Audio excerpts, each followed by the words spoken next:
Bally Sports Detroit, the heart of the fan.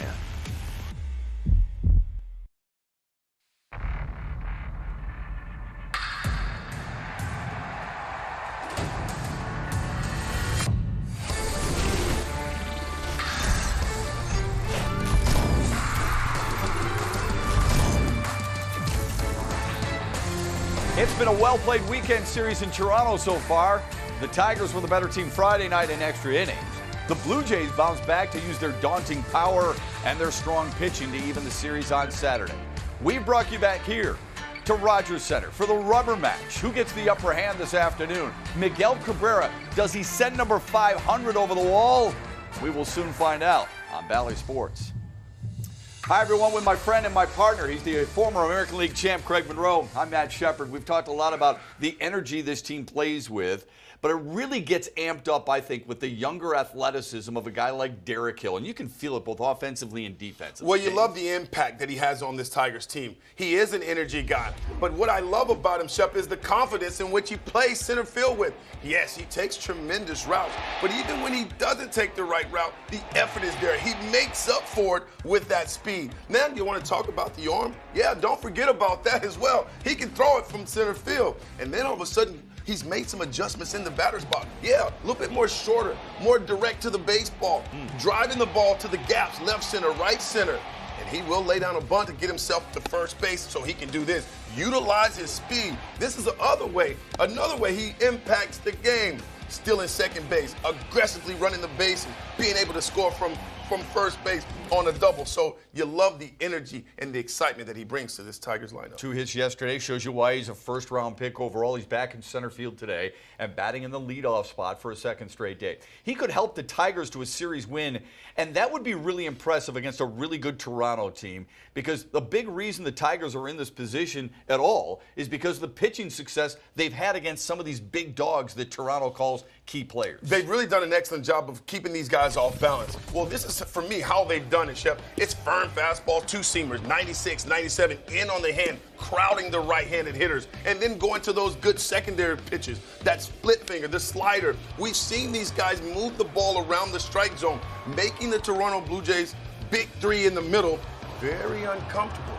Like to see Drew Hutchison today do some of the same things, pitch aggressive inside, and then get to those real good secondary pitches. That slider and changeup and curveball can be huge for him today. A.J. Hinch says for Hutchison, those off-speed pitches will be key. It'll be a challenge for him. He's the former Blue Jay. He was once Toronto's opening day starter, has had great success at Rogers Center over his 3 seasons with the Blue Jays. He goes for his first win as a Tiger and looks to give Detroit the series win. But we are still wondering if we'll be treated to more history in Toronto. 10 years ago, it was Justin Verlander, the second no-no of his career. Today, we wait to see if Miguel Cabrera can hit home run number 500.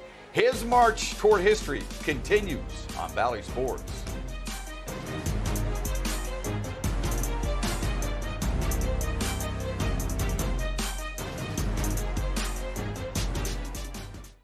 Sports is brought to you by Comerica Bank. Raise your expectations of what a bank can be. Come to Comerica.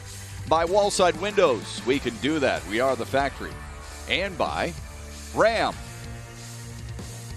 Oh, man, we are so fired up. Blue Jays and Tigers. Final game of the 3-game series on another beautiful day in Toronto. 79 degrees for the 3rd straight game. The Rogers Center is open. Sun shining through. A limit of 15,000, no more than 15,000 there in Toronto for the series. And here's the Tigers lineup. Derek Hill, 2 for 4 yesterday, leads off again. Then it's Jonathan Scope, 136 hits on the season, 4th most in the American League. Daz Cameron is back in the lineup, batting 6th. And on the mound today for the Blue Jays will be Steven Matz. Listen, he's got 4 pitches, mostly uses his fastball. It's a good one, 96 miles per hour, tops out. But he throws tons and tons of changeups. So for the Tigers, the approach is to kind of get to him early. Sit on that fastball, and he will make mistakes over the heart of the plate. It's his first career start against Detroit, but excellent numbers against the American League Central in his career. We'll get to that throughout the broadcast. Blue Jays starting defense brought to you by Marygrove Awnings. Randall Grichuk and Teoscar Hernandez have started every game in the series. Bo Bichette had 4 assists yesterday, and Alejandro Kirk is back behind the plate, catching Mats for the 4th time this season. Kevin Smith, first start of the series at a position. He was the DH in the series opener. He'll take over at third base. And it's Mats against Hill to start. Well, if you're the Tigers tonight or today, you want to be aggressive on the fastball. Mats is a punch-out artist. He does strike out tons of guys, so you want to get him in the strike zone, but be all over that fastball, Shep, because he throws a heavy dose of fastballs. Yeah, he can bring it, man. 108 strikeouts in 106 innings pitched this year. Like that at 95 for Derek Hill. It's 2-1. 22nd start of the year for Mats. He's got 10 wins. That is tied for 5th in the American League. Here's the 2-1. Blew it by him at 95 again, 2-2. It's been really surprising to me to watch the last 3 guys we faced, 3 left-handers, pitch aggressively in the strike zone, but get tons and tons of swings and misses. Tells me that they have some late movement on their fastballs late in this, late in the hitting zone. And that's how pitchers, I believe, how the Toronto Blue Jays have had some success and why they've really stayed in and played well in the American League East, which is a very difficult division. 4th straight game in which the Tigers face a starting lefty. But you think Mats is closer to Robbie Ray than Hyun-Jin Ryu from yesterday. Here's the 3-2. Fouled away. I do, Shep, and I do because, I mean, a lot of things. First of all, he's got a good fastball. That fastball is 96, gets up to 96. And he also likes to pitch aggressively inside with that fastball, especially to the right-handed hitters. Right at the first baseman, Vladimir Guerrero Jr., 1 away. But a good at-bat for Derek Hill to start the afternoon. That'll bring up Jonathan Scope. Hey fans, if Detroit scores 3 or more runs in this game, you can visit a participating Arby's location tomorrow and receive a free small order of curly fries.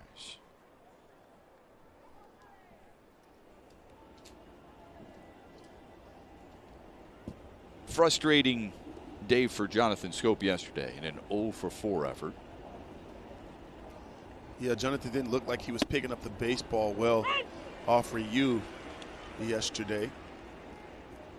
Ryu was tough on all the Tigers, though, in the lineup. He was changing speeds. He was soft and softer, utilizing the edges. Scope to right field. Hernandez just before the wall. 2 away. But Mats is going to be a little bit different. He's going to have his foot on the gas pedal, so they're going to get a good pitch to hit. They're going to get a fastball in the strike zone that they can handle. Today would be huge. I mean, be key for them to not miss those mistake pitches. So he will challenge them more than Hyun-Jin Ryu will. He will. He'll make some mistakes over the heart of the plate. Ryu yesterday, you saw it. I mean, if you guys wasn't with us, he's painted the outside part of the plate with his fastball. Stayed away with his changeup, and he was even backdooring that cut fastball that he was featuring. There's Robbie Grossman. Ryu yesterday, 7 innings of scoreless ball. Surrendered just 5 hits, threw 105 pitches. But Dan Petrie and John Keating were talking on Tigers Live postgame last night how important that first pitch strike was. He threw 17 first pitch strikes to the 24 batters he faced. Grossman went 1-for-4, fouls it away, and it's 1-1. Same umpiring crew, but it's Nick Marley calling balls and strikes here this afternoon.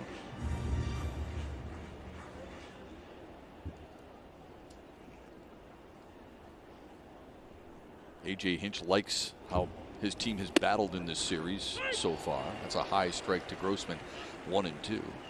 I love what he said earlier. He said, we're trying to build consistency through routine.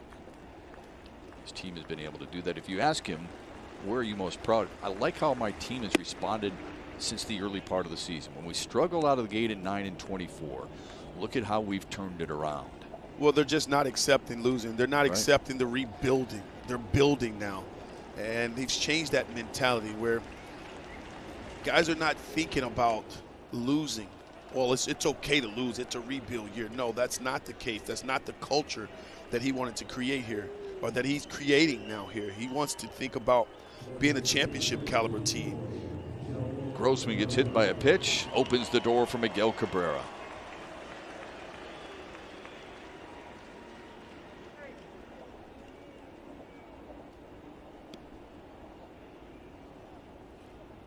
Seven career homers in this building. 13 in his career against Toronto.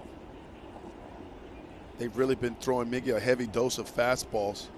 He's been late on them. Today against Mats, he can look for a good fastball, hopefully in his zone that he likes. And see if he can't catch one out front. Fastball high, 1-0. And you'll see that pitch there throughout the game. Mats likes that fastball up. He likes to try to see if he can get hitters to chase that pitch out of the zone. The 1-0. Popped it up. Is it playable? Down the right field line, foul territory. And Semien reaches out and makes a fine play to end the inning. Here comes Drew Hutchison, back at his old stomping grounds in Toronto.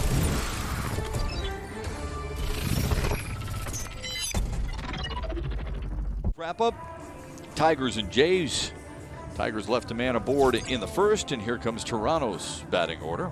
It is led by Marcus Semien, who bats second. His 30 home runs are most among Major League second basemen. Alejandro Kirk is back in the lineup after taking last night off, and same with Kevin Smith, who bats ninth. Well, pitching for the Tigers today will be Drew Hutchison. He's got a 3-pitch mix, 94-mile-per-hour fastball that he likes to pitch aggressive on the inside part of the plate to the right-handers. And he has a real good feel for his secondary pitches, his changeup and his slider. And I call the slider a slider/slash curve. It has that kind of sweeping movement to it, away from the righties into the left-handers. It's his second start as a Tiger. The first one didn't go all that well last Sunday against Cleveland. Facing Bo Bichette, and there's that off-speed stuff that Sema was referring to. Good-looking 86-mile-an-hour slider to make it 1-1. I think the key for success for Hutchison is to command the strike zone, Ship. Command that fastball that'll set up those really good off-speed pitches. Willie Castro throws out Bo Bichette, who remains hitless in the series. Here's the Tigers' defense. Derek Hill, 4 putouts in yesterday's game. Jamer Candelario had 6 assists yesterday, and Dustin Garneau catches Drew Hutchison for the first time. Zach Short has been really busy in the series. This is his 3rd straight start against Toronto. 10 assists in the first 2 games. Yeah, Shorts look very comfortable. Play some great plays at the shortstop position. Semien did damage yesterday. He had a 3-hit performance that included his 30th home run of the year.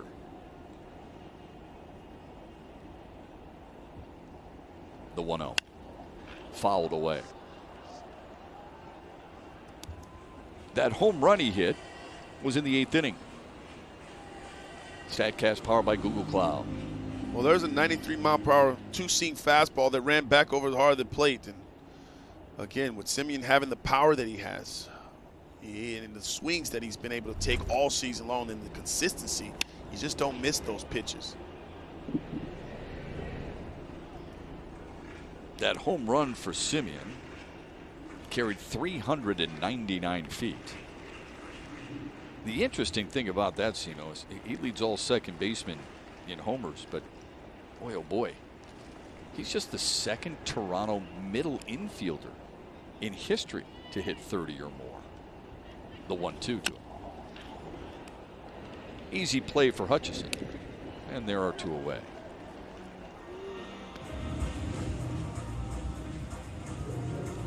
And I'm sure a lot of people right now are going, wait a minute, Robbie Alomar, who is it? That's what I was thinking. Robbie Alomar, no, maybe? He only had 17. That's the most he ever hit for Toronto. His big power numbers came with Baltimore.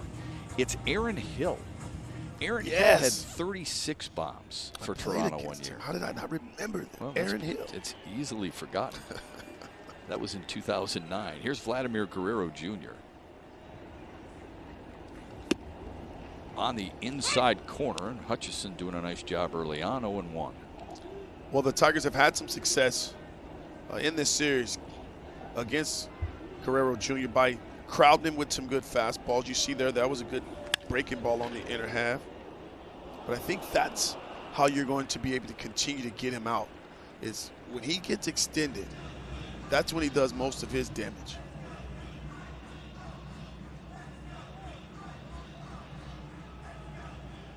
Kind of likes that ball out over the plate.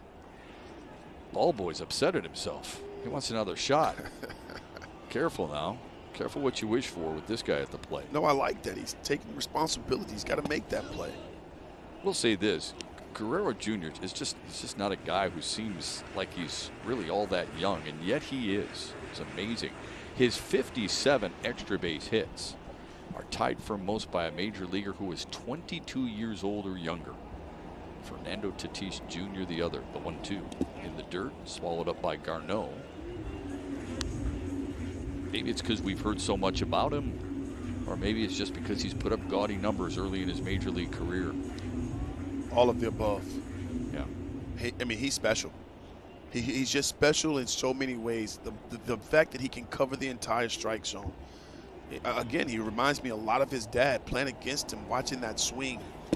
Balls down. I mean, probably one of the best bad ball hitters to ever play this game. Oh, yeah. His father. His father. His father's probably the best Yes. bad ball hitter.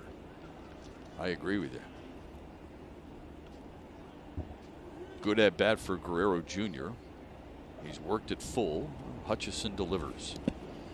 And he'll take the 2-out walk. The problem with Drew Hutchison's first outing against Cleveland last week was his command, or the lack thereof, with his fastball. Something you're going to want to watch today, right? Well, it's something that he wants to make sure that he's on top of today. He wants to pound the strike zone with it. He's got to establish that fastball. AJ talked a lot about how good his secondary pitches are, but those secondary pitches cannot be effective, or will not be effective, if he doesn't command the fastball. Here's Teoscar Hernandez. There's a fastball that's high and inside, 1-0.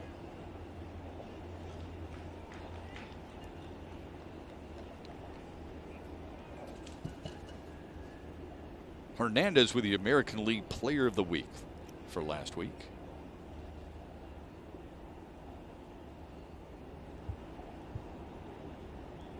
Here's the 1-0. There's a good looking fastball. Blew it right by him, 1-1.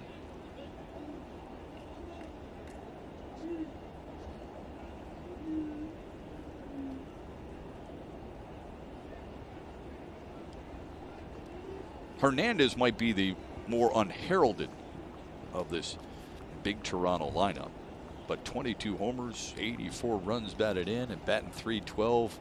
He holds his own. Here's the 1-1.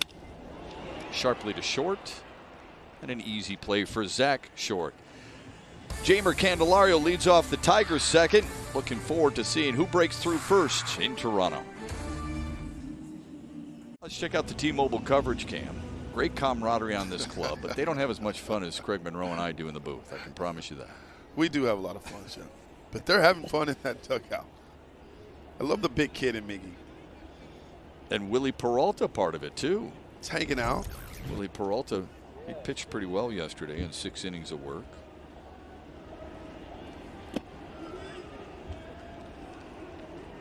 Despite the loss.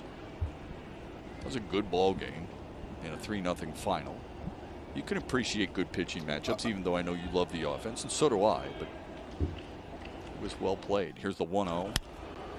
We've saw some good pitching in this series. Tyler Alexander in the really good pitching. first game was phenomenal. Oh, man. Going up So against was Robbie Ray. Robbie Ray. Yeah.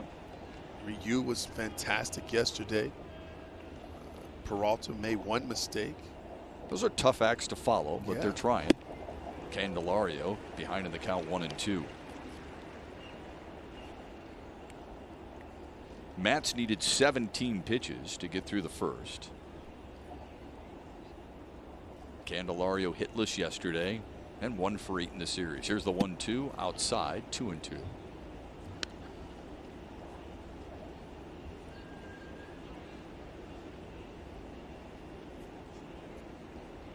Pete Walker, the pitching coach for Toronto, looks on. This one is popped up foul.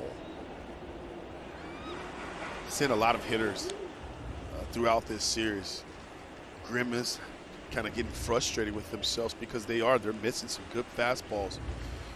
That's catching a lot of the plate. I think Robbie Grossman just blew Grayson Grinder's mind right there. They're looking at in the iPad. 3-2 to Jeimer Candelario.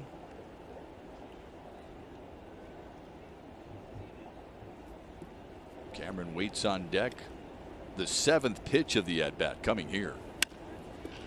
Grounded to third, and on the backhand, Kevin Smith. Long throw, and he guns out Candelario. You saw Willie Peralta next to Miguel Cabrera. Well, he's been placed on the 10-day IL. Alex Lang recalled from Toledo. Alex Lang was actually on the taxi squad for Detroit with them there, so easy to put there. A right finger blister is the problem with Willie Peralta after yesterday's start. We hope that's all it is just 10 days. Yeah, because he's been good. He's been really good for this Tigers starting rotation, given the fact that, you know, you lost Spencer Turnbull, you lost Matthew Boyd, you lost Urania. He's eaten up some innings, and he's pitched well. Most of the ball games that he's pitched, he's given the Tigers a chance to win. Yeah, that's really all you ask for. That's all you can ask for, is to keep us in the ball game, to give us a chance to win a game. Yeah, nobody says he's an ace, and he wasn't signed to be an ace, but he has helped this rotation without question. The 1-1 to Daz Cameron, just outside. The good news is Matthew Boyd is on target. Jose Urania is on target to soon come back. As a matter of fact, Eric Haas will catch Matthew Boyd in a start in Toledo coming up. Cameron to right field. Hernandez has it, and there are 2 away. Nico Goodrum began to run yesterday, and he will run again today down in Lakeland. A.J. Hinch told us before the game today he's doing well. He's going to need a few games of rehab at AAA, and they don't expect that to take much before he comes back. So slowly but surely, early September, the hope is the Tigers will have their full complement. And remember, in September, you can expand the rosters a little bit. Well, you got to be careful with Growens, Shep. You got to be careful there. They seem to linger, so you don't want to rush back.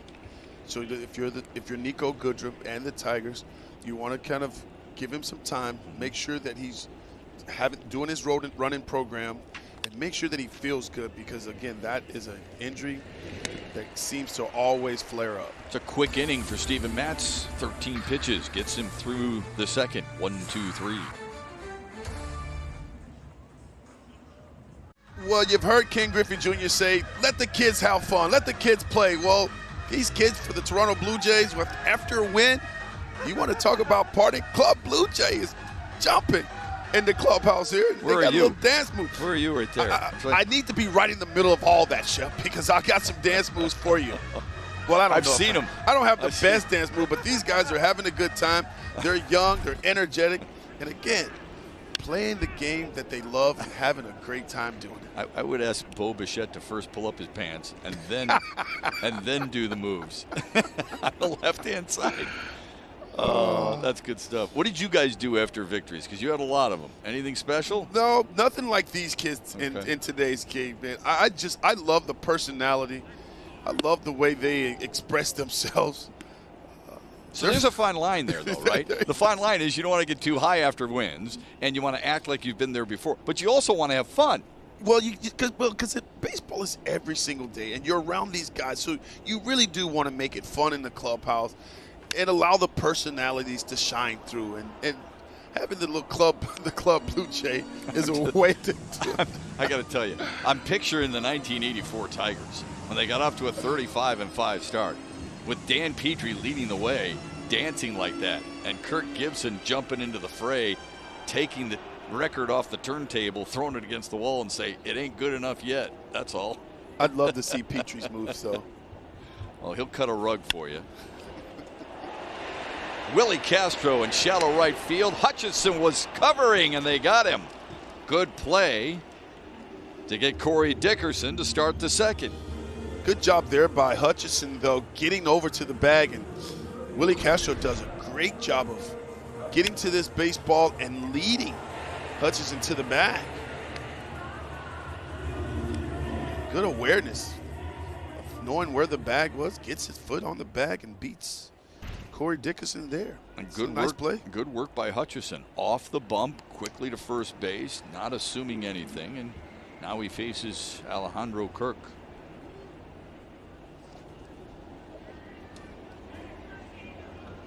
Kirk took yesterday off. Looks at a fastball in the outside corner, 0-1. Played Friday, 1 for 2 with a double. He was pinch hit for late in the game. Despite the double, here's the 0-1 in the dirt. It skips into Garneau's glove, 1-1. Yeah, I like to see Hutchinson stay away from Kirk here. He's more of a pull hitter, likes that ball on the inner half. But if you remember, Breivik Valera pinch hit for him in the 9th and squared to bunt. That's the play in which Jonathan Scope made a fabulous play at first base, getting the lead runner at third. Here's the 1-1 up high. Afterwards, A.J. Hinch said, look, Alejandro Kirk's going to be in there. We know he's swinging. Well, everybody in Toronto jumped all over that and said, A.J. Hinch knows what Kirk is going to do. If he's going to get pinch hit for, you know they're going to bunt. So there was a lot of heat on Charlie Montoyo after that.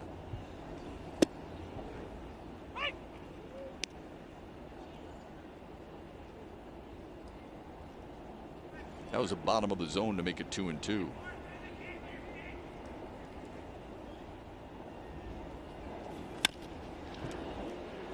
Through the hole on the left side, and a base hit for Kirk, his second hit of the series. Menards brings you the big money encounter. Drew Hutchison, Simo, loves pitching in this ballpark.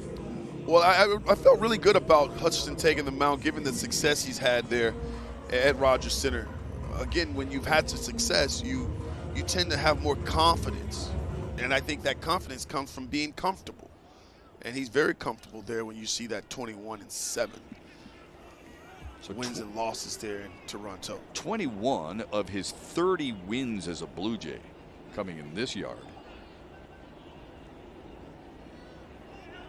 This is his 36th career start at Rogers Center.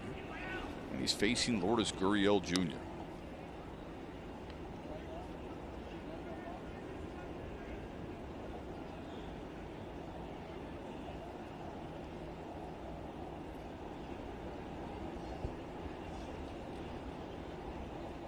Gurriel 0 for 3 yesterday, 1 for 5 in the series so far. Yeah, but low, and it's 2-0. Yeah, but you still want to be careful with this young man. He's got 14 home runs. He also drives in some runs at the bottom of that lineup with 52. Sprays the ball the opposite way.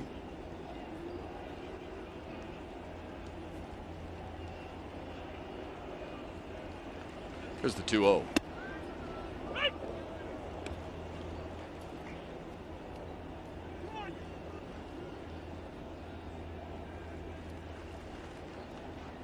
Also appears to me that Hutchinson's still trying to find that really good command of his fastball.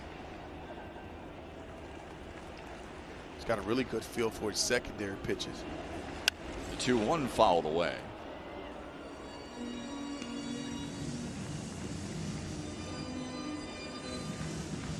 It's a good story about Gurriel and how he came to be. Had a showcase at Rod Carew Stadium in Cuba for 60 scouts. Signed a 7-year, $22 million contract with the Blue Jays back then. Last year a Gold Glove finalist and hit over 300. Here comes the 2-2. Lace to right. On a hop for Daz Cameron. Back-to-back hits for the Blue Jays. And here comes Randall Grichuk, who did some damage yesterday. Yeah, Grichuk on Saturday got himself a little Split figure, just kind of sitting there. Stayed up a little bit for him. And again, when you're facing a split fingered fastball, you want to look for it up, because that one will drop right over the heart of the plate, and you're able to get to it. And Grichuk didn't miss that one. That was his first home run since July 18th against Texas. Also gives him 21 on the season. He'll ambush you, so you got to be careful. Takes a strike.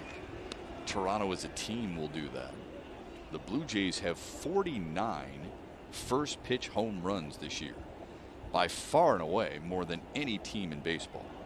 Atlanta a distant second.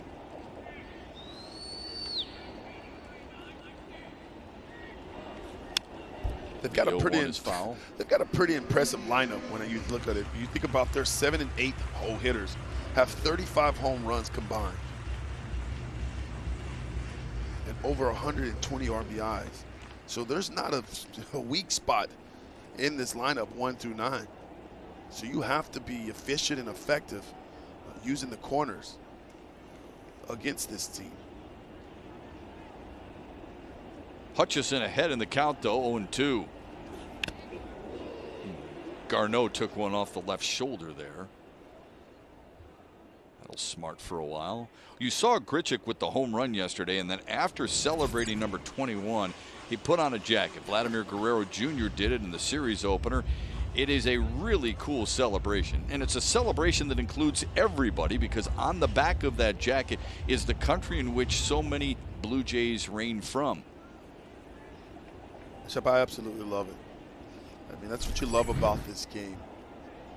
So many different players, different backgrounds, all coming together for one goal, and that's to try to win a World Series championship. That's the beauty of baseball. Here's a fly ball to left. Robbie Grossman camps under it. He's got it for the second out. And by the way, the bottom of that jacket in Spanish reads the people of the neighborhood.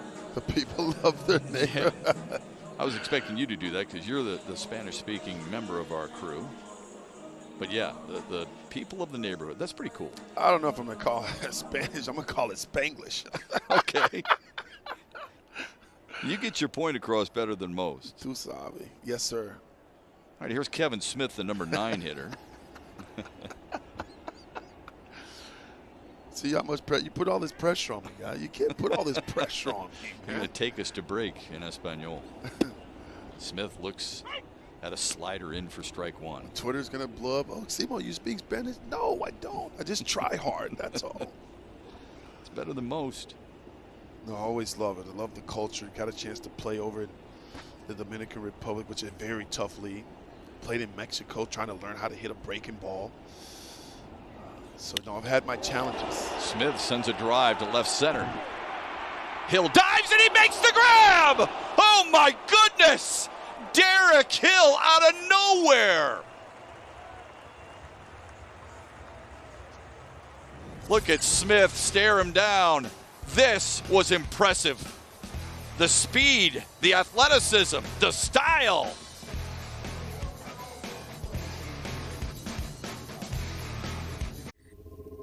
You know, he sells out from contact. His first step, you know, everybody talks about route efficiency a lot, and we start grading these things and we look at it and we're all looking for the perfect route. I'm looking for the perfect effort.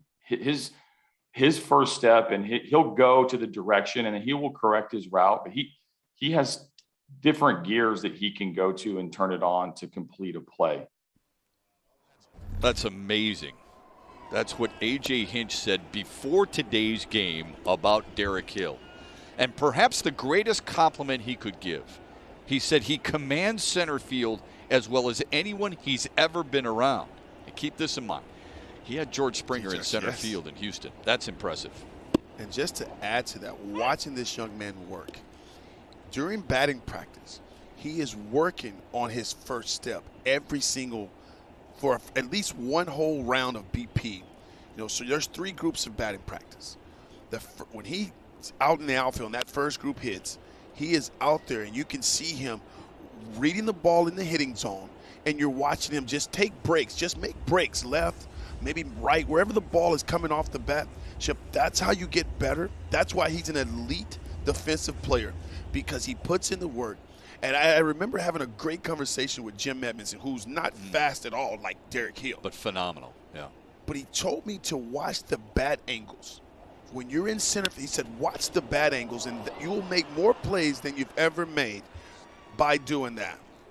Garneau collects the first Tigers hit of the day. Here's the Allstate good hands, and it has to be the Derek Hill played moments ago, in which he tracked his ball 94 feet to get to it before sprawling out and making the Superman play. And you see him peek there, Robbie Grossman. Just wanted to take a peek and see where he's at. Grossman's talking to him, telling him you got room, and he just lays out and makes a sick play. I mean, that's just an absolute sick play there. Covered a lot of ground. Zach Short takes one inside. I mean, help us through that a little bit, how challenging it is what he just did, because you played left field forever. Well, the challenge is this, though. You want to make sure that you know where you're positioning yourself, first of all, but you also want to you have to know the bat angles and where the ball is traveling. So as a center fielder, you've got the best view. You can see the ball where it's pitched. You can see the contact and where the hitter makes contact. And soon as you're basically anticipating it, Shep. You're seeing the angle, you're reading it. It's an educated guess. You're trusting what your eyes see, and boom, you're able to make a real good decision. I mean, the most athletic guys, they use just speed, right, to get the balls. Derek Hill is a student of the game. He wants the advantage. And how does he get the advantage? He gets the advantage by reading bat angles and anticipating the ball being hit in the zone. A.J. Hinch told us it's not always about route efficiency. No. This is where we get caught up in the advanced numbers. It's not always about route efficiency, because he can make up for perhaps a bad first step or a slightly diverted route. One of the things he does really well is he doesn't go where the ball is at. He goes where the ball is going.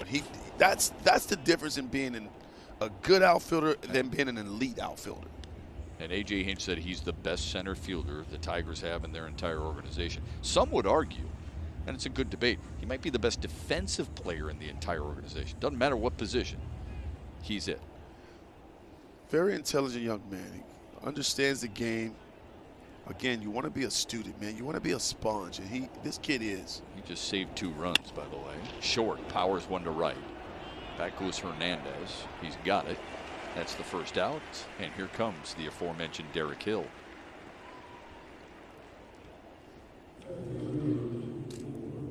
The other thing about Derek Hill, Simo, I think, is this year he carries himself like he belongs. Does that make sense? Oh, it makes all the sense in the world.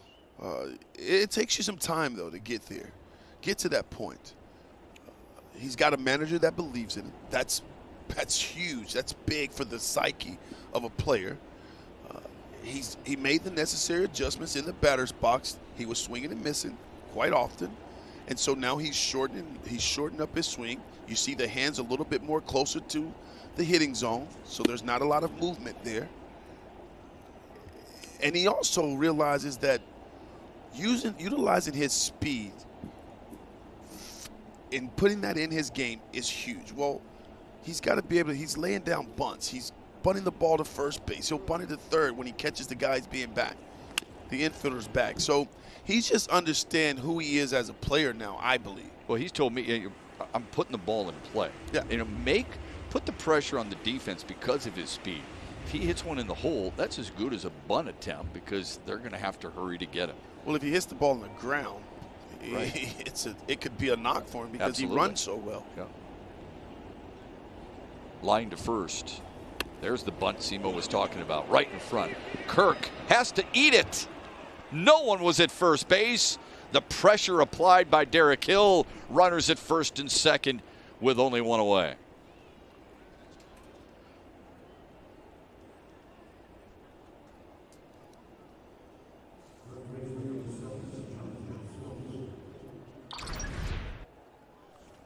We talked about Derek Hill and the speed that he possesses, and then right away here, because of just playing the game the right way, laying down a bunt, getting Garneau into scoring position. But look, Guerrero comes in, he falls down. Their second baseman. Semien was a little late getting there. Well, it's because of the speed. Jonathan Scope fouls the first pitch away. Hill.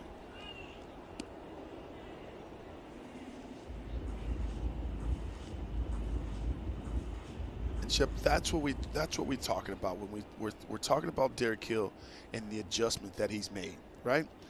And knowing himself as a player.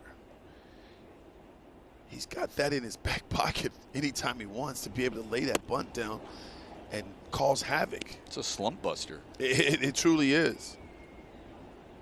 And then you also can utilize that when you're facing like an ace of a staff, a guy that you have a difficult time hitting off of. I mean, it's a great time to lay down a bunt. Supercharges a team. Here's the 1-1. Oh, nice play by Bichette. Reaches up and steals away a base hit from Jonathan Scope for the second out.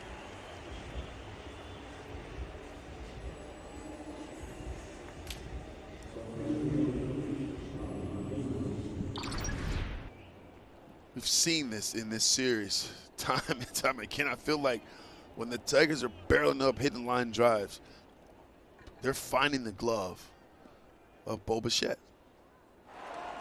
Good job there by Garneau getting back to second base there. Well, he did exactly what you always preach, you know, shuffle for that extended lead and secondary lead, and then he freezes. Here's Robbie Grossman with 2 away. Inside, Grossman was hit by a pitch in the first.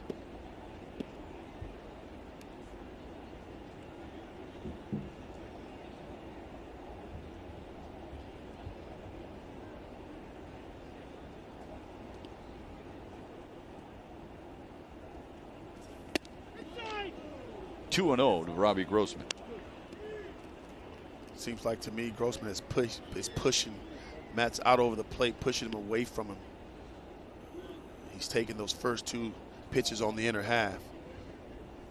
And when you're watching guys take those pitches, that tells you they're approaching what they're trying to do in the batter's box. Now the 2-0. Fouled away. Tigers welcome the Minnesota Twins to Comerica Park one final time this season for a single game on Monday, August 30th at 2:10. That's a makeup game that was rained out. Great seats are on sale right now, starting at just $10. Go to tigers.com/tickets. Miggy just having a casual conversation with the fans. Grossman slowly to third. Smith on the charge. And gets him by a step. Tigers threaten, fail to score. You never know what you might see when you come to the ballpark. We'll show you 2 great examples when we return after this. With a Ram game break, you've got to see this from yesterday's Brewers-Nationals game. A pop out into foul territory, relatively harmless. But Milwaukee's Colton Wong saw that no one was covering home plate and just barely beat Ryan Zimmerman in a sprint to home. Just your regular foul pop out to the first baseman, right? It became a sac fly. Heads up baseball. Chip, Simo? It's great baseball. Milwaukee's 75 wins now, Keith. 75. Only San Francisco and the Dodgers have more wins than the Milwaukee Brewers in the National League. Chip, it was all about the slide. Yeah. That slide was perfect. Bichette up the middle, and that's his first hit of the series. He leads off the third. Here's another one. This is, has this ever happened to you? No, it's never happened to me, and I wouldn't be happy about this. That's a big fly. But he called timeout, Chip. And then he punches. I thought Aaron Judge's response was the best. It's like, what the heck I just witnessed? Yankees have won 9 in a row, though. They're closing fast. They're rolling. 4 games back of Tampa in the division. Ever since they added Gallo and Rizzo to that lineup. Yeah, but they also got Luke Voit back. They got Luke Remember Voit that? back. Yes, yeah. they did. So he lengthened. But they've lengthened their lineup. Oh yeah. And they've made it a lot more. They've made it a lot more efficient. Because they've had tons of swing and miss, which they are a swing and miss team. Yeah. They're more of a station to station too. They've got a lot of I think guys. They wait for the 3-run homer. Yeah, they do that for sure. And they've got a ton of power. Semien went too far. I would say this, though. How many people had them dead and buried about a month ago? I mean, most of the pundits around the game. Yeah, most people. Yes. We are very quick to react to things in sports. Maybe in life. Semien waits on an 0-1. Instead, a quick check on Bichette. There's the AL East. New York, by the way, leads the wild card chase in the American League. They're up 2 on Oakland. Suddenly, Boston is on the outside looking in, a half game back in the wild card standings, but still a month plus to go. 0-1 to Semien, up high.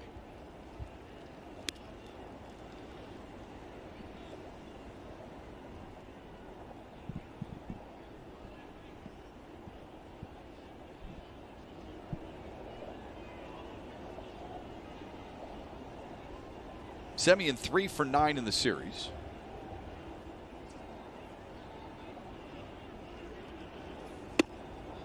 Fastball is up and away.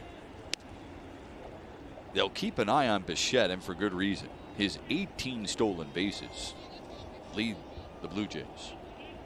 And Bichette's getting a really good lead over there. Tigers are playing in the shift, so there's nobody at second base. On a routine ground ball to the second baseman, get yourself a knock. And send Bichette to third. Half-hearted swing to make it 2-2 from Semien. But the Tigers believe that he's going to, Semien will roll that slider or fastball away from him, roll it over, and that's why they're playing in the shift. Doesn't use the opposite field that well. He's been more of a pull hitter this year.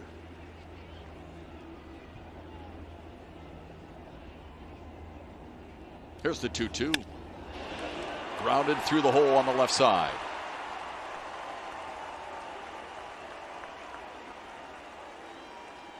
Back-to-back singles for Toronto to start the third. Still some quality pitches here. Here's a good slider to Semien. But again, not hitting it hard, but finding a hole. Sometimes it's better to be lucky than good, but that ball just gets past Zach Short there. Call that the 5-5 hole. Tony Gwynn made a living doing that, huh? From the opposite side. Seemed like the entire field was one big hole for Tony Gwynn and how good he was. It was. He was one of the more enjoyable. When people say, oh, the guy doesn't hit a whole lot of home runs, I really don't care. I use Tony Gwynn as an example in that regard. I had a chance to talk with Tony Gwynn, and he talked about that to me. He said that, you know what, he could hit home runs if he wanted to, but it was more about the average for him. He wanted to be a high average guy. Guerrero, big swing as he fouls it away. Time for the Bold EV electric player. Vladimir Guerrero Jr. and a guy we just saw in the last series of the Angels, Shohei Ohtani, are the two front runners, I would guess, for MVP in the American League. I mean, Shep, yeah, it's fair to say, but I guess the question would be, is there anybody else in the conversation? I mean, I feel like these two, they are the front runners. There's nobody else that are in that that's in that conversation. Chop to third. Candelario to Willie Castro in time for the double play. That's the 7th double play turn by the Tigers in the series so far. Yeah, the Tigers have played some really good defenses in this series. Give the pitchers a lot of credit because they've been staying on the attack. They're allowing these guys to be on the balls of their feet, be in good positions to make plays. And again, they're getting the ground balls when they need them, keeping that ball down.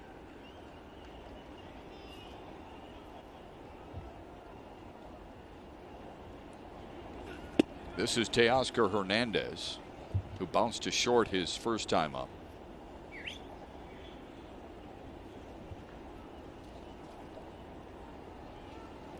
Hutchison's already gone longer in this game than he did in his first start against Cleveland a week ago.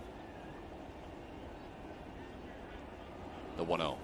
In the dirt, and a good stop by Garneau.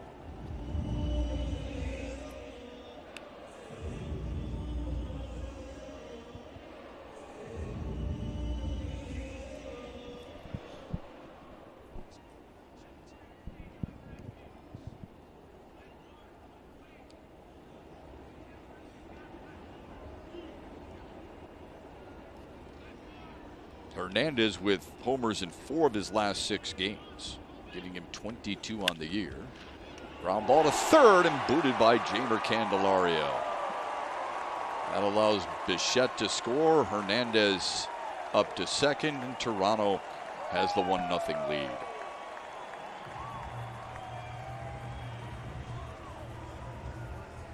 Yeah, that's a tough break there for Drew Hutchison. Makes a pitch to Hernandez. And Candy himself will tell you he's got to make the play. There's no question about it. He's been solid over there at the third base position. Just didn't get the glove down. And then he pats the glove saying, come on, Candy, you've got to make that play. A slider there. Hernandez tops it. So he's got that top spin on it. Look at, he thought it was a routine out. Yeah, look at him. He's not happy at all. He had given up on it.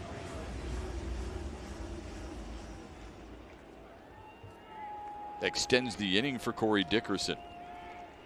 And if you're Candy here, though, you've got to let it go because, again, that's when it seems like the ball seems to find you. When you hold on to it, the next ball will be hit right back at you. So you got to be ready. You actually want the next one hit at you, don't you? Well, the good ones do. The good fielders, you want the ball hit back to you. The guys that are not, though, no, they don't. I want it. Everybody wants it. You got to want it. Candy's one of those guys, though. He wants the ball back to him. Dickerson on the ground to second. Willie Castro's got it, and the inning is over. 1-0 Toronto. Miguel Cabrera can change that. He leads off the 4th. Does he have another milestone in him today?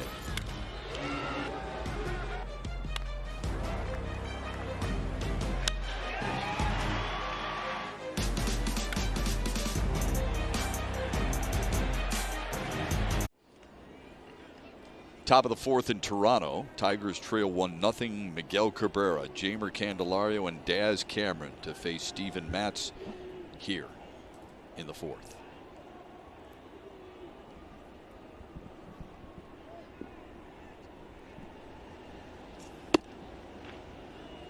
Oh, and 1 to Cabrera. The Blue Jays have done that in this series against Miggy. They've really stayed away from him with fastballs and their off-speed pitches. Another one that stays away, but it's low, 1-1. Cabrera popped up to second his first time out. The 1-1 in tight.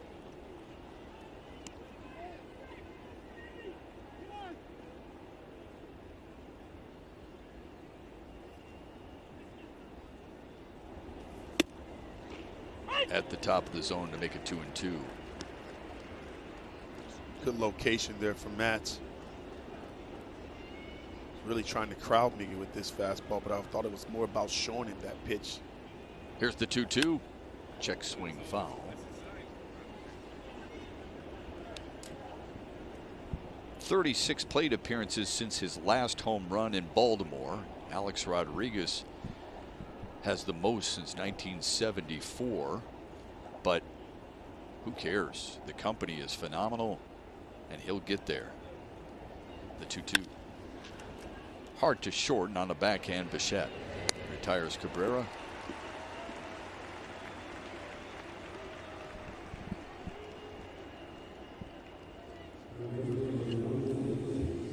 So he'll wait at least one more plate appearance, one more at bat. Well, I still like the fact that he shortens up with 2 strikes. And he barrels that ball up, hits it well. On the ground, though, Bichette gobbles it up and throws him out. But you like the adjustments. Likes that he's trying to shorten it up.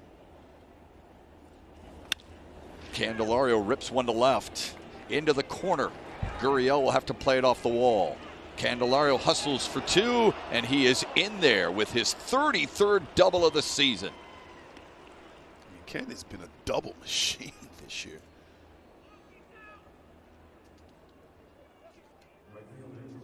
From both sides of the play, but here's from the right side, guys. Talked about the approach of Candyman from the right side.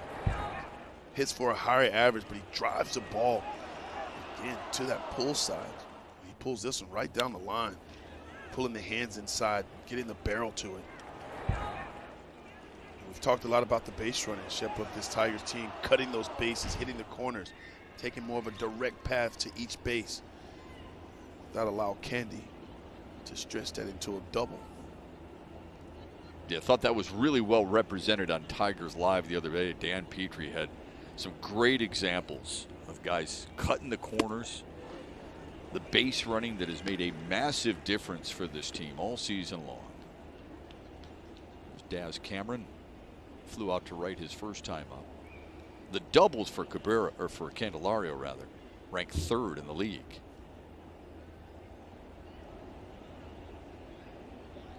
Now the 0-1. Low. Dad seems to be getting a little bit more comfortable.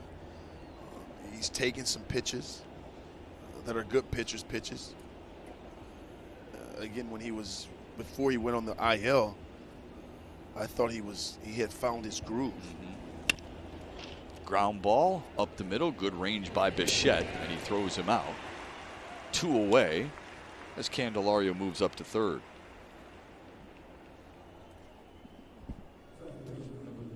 Decide baseball's biggest blooper, and you can win your own error-free fan experience. Fill out your MLB Oops bracket at MLB.com/bracket for your chance to win. Restrictions do apply. See official rules. This is the one that Simo and I were talking about yesterday. I just can't believe you start that. laughing. I just can't believe that Burnett would miss that far. I mean, that just seems like it was on purpose, doesn't it? It does. I don't know who his catcher was, but he didn't even glance over his shoulder. Maybe until he heard the broken glass. Here's Willie Castro. Castro sends a drive. Deep left field. It is hooking, and it is foul. He's trying to lean Shep a little bit towards the right here. You were doing your best Carlton Fisk. I was. It's a good swing there. Early in the count, being aggressive. Homers in 2 of his last 4 games. Made a bid there. Instead, it's a long strike, and it's 0-1.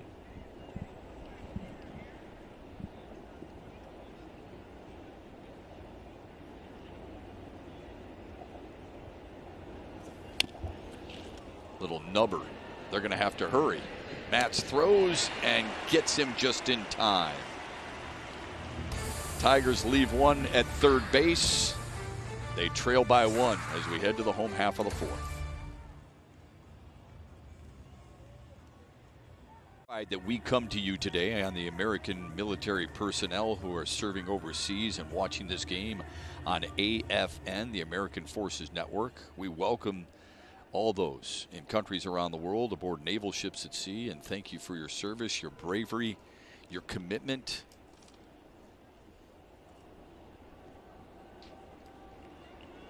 Sometimes we get a little emotional knowing that we're reaching you. Thanks for everything. Bottom of the 4th. This is Alejandro Kirk. He's popping it up right side, and Jonathan Scope backpedaling his way into an out.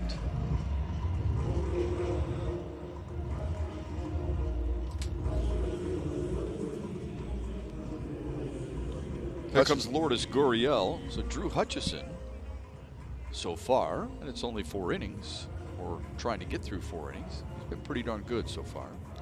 Yeah, he's commanding the strike zone a lot better than he did in his first outing. He's utilizing all of his pitches. Coming into the contest, the key for his success was going to be to command that fastball. It is an aggressive Toronto team offensively as Gurriel stands in. They do a lot of first pitch swinging, and who wouldn't? Toronto leads all of baseball in first pitch hitting at .414. But Tigers have adjusted and pitched to their strengths as well, forcing Toronto into that type of situation, and they've responded well. It's that meeting that coaches have with their players. Are you absorbing and then applying? Yes. Seems like Detroit's done that. Well, one of the things Hutchison has done really well, and he does well, is he utilizes both fastballs and sliders first pitch, so that keeps the hitters off balance. Doesn't allow them to try to ambush him early on that, just off a fastball. It's his first career start against the Blue Jays.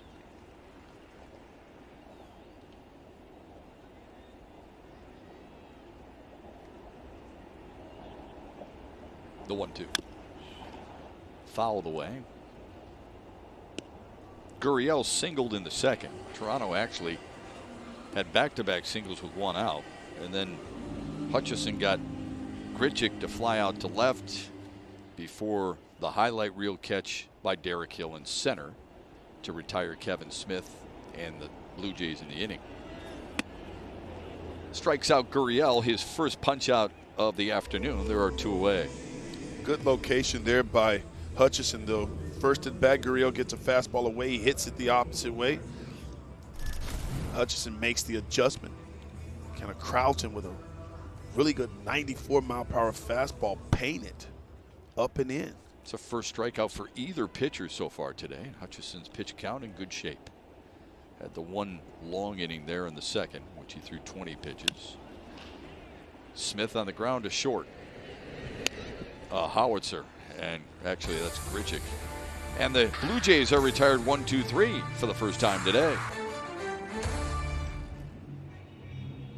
Don't use an entrance, make one.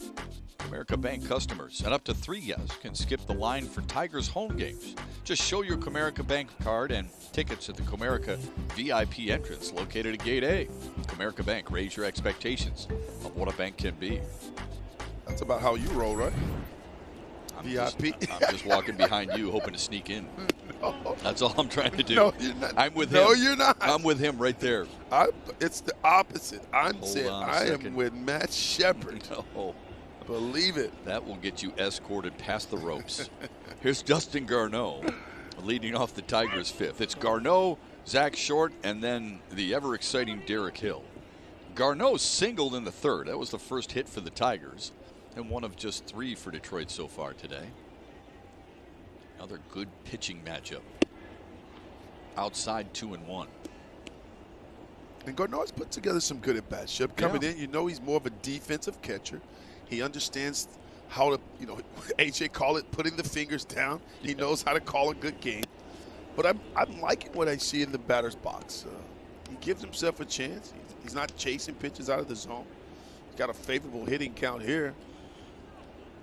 3-1 count. Look for something middle in and drive it. Instead, a little late and fouling it off the right side.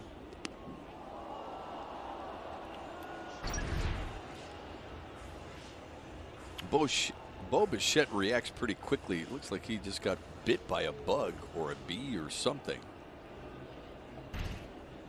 Not sure what. Maybe it just stunned him a little bit. And Garneau strikes out to start the fifth. After Hutchison strikes out his first in the last inning, Matz does the same here to lead off the Tigers' fifth. It's a 95-mile-per-hour fastball from Matz there, just painted on the outside part of the plate. As Bichette continues to look at whatever that is, or something bit him. If it starts to swell, you better go in and get something for it. Here's Zach Short, looks at one away. Kind of cracked me up, though. I think about The Forrest reaction? Gump. Yeah, something jumped up and bit me. Oh, that's funny.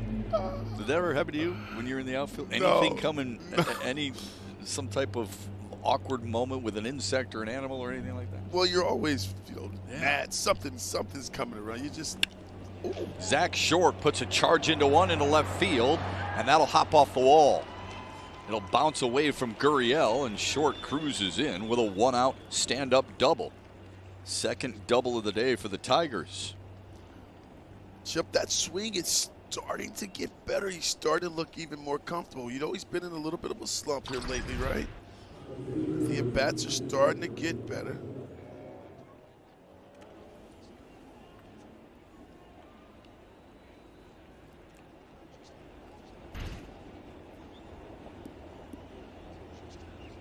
Bo Bichette is having all kinds of issues at shortstop.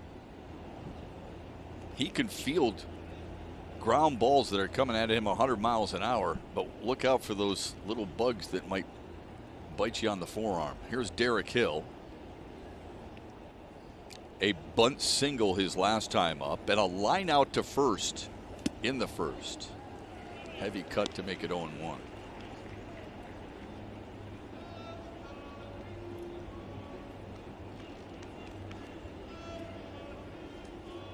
Seymour was talking about finding a way to get on base. Derek Hill coming into the game this afternoon, on base 14 times in his last 11 games.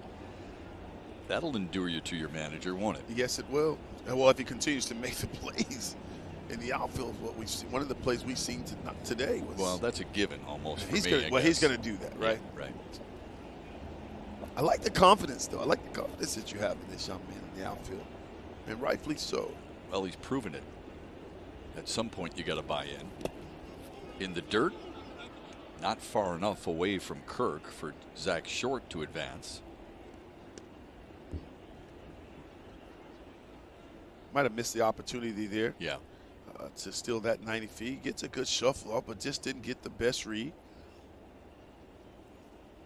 But Kirk jumps right on that ball fairly quick, though, so you don't want to run yourself into an out if you're Zach Short.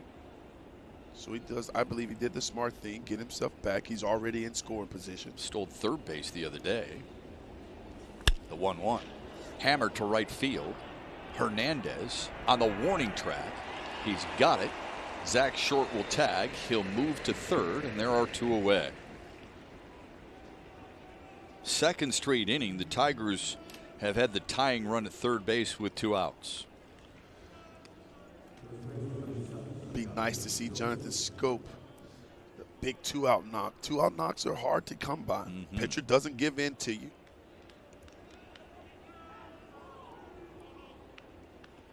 Scope hit an absolute missile against Mats to the shortstop, Bill Bichette, in his last at bat. That was before Bichette was stung. So maybe it will shorten his arm just a little bit if he does it again. Curveball in for a strike. Scope leads this team in RBIs with 68. Good numbers with runners in scoring position, but neither team has collected a hit in that type of situation today.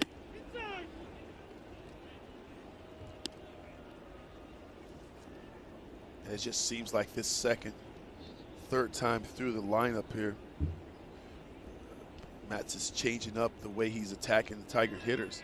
Started out fastballs away, changeups away, and now he's really starting to work that inner part of the plate. We'll see what adjustment that the Tigers make against him. How about a repeat performance of Friday night when the wild pitch scored Zach Short from third to tie it at 1? I wouldn't mind that at all right here. Just a little bit later in the game. It wasn't in the 5th inning. Scope waits on the 2-1. A drive down the left field line. Pulled it foul. Hit it a long way. Two kids are pretty fired up about what they were able to do. They caught it. Nice grab. Yeah, sure was. That was a changeup that got Scope way out in front.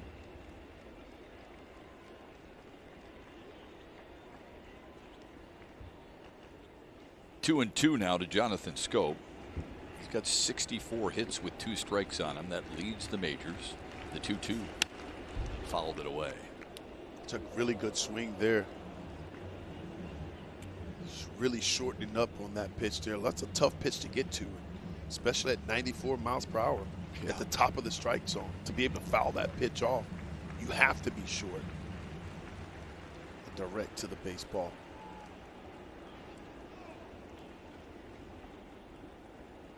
Here's another 2-2. Laced and gloved by the second baseman, Marcus Semien. They were in the shift. It paid off for Toronto, and it robbed Jonathan Scope of an RBI single.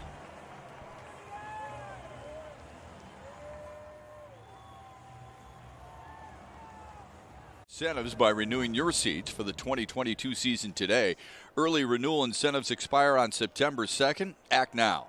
Go to tigers.com/1901 or call 313-471-BALL. That's 313-471-BALL.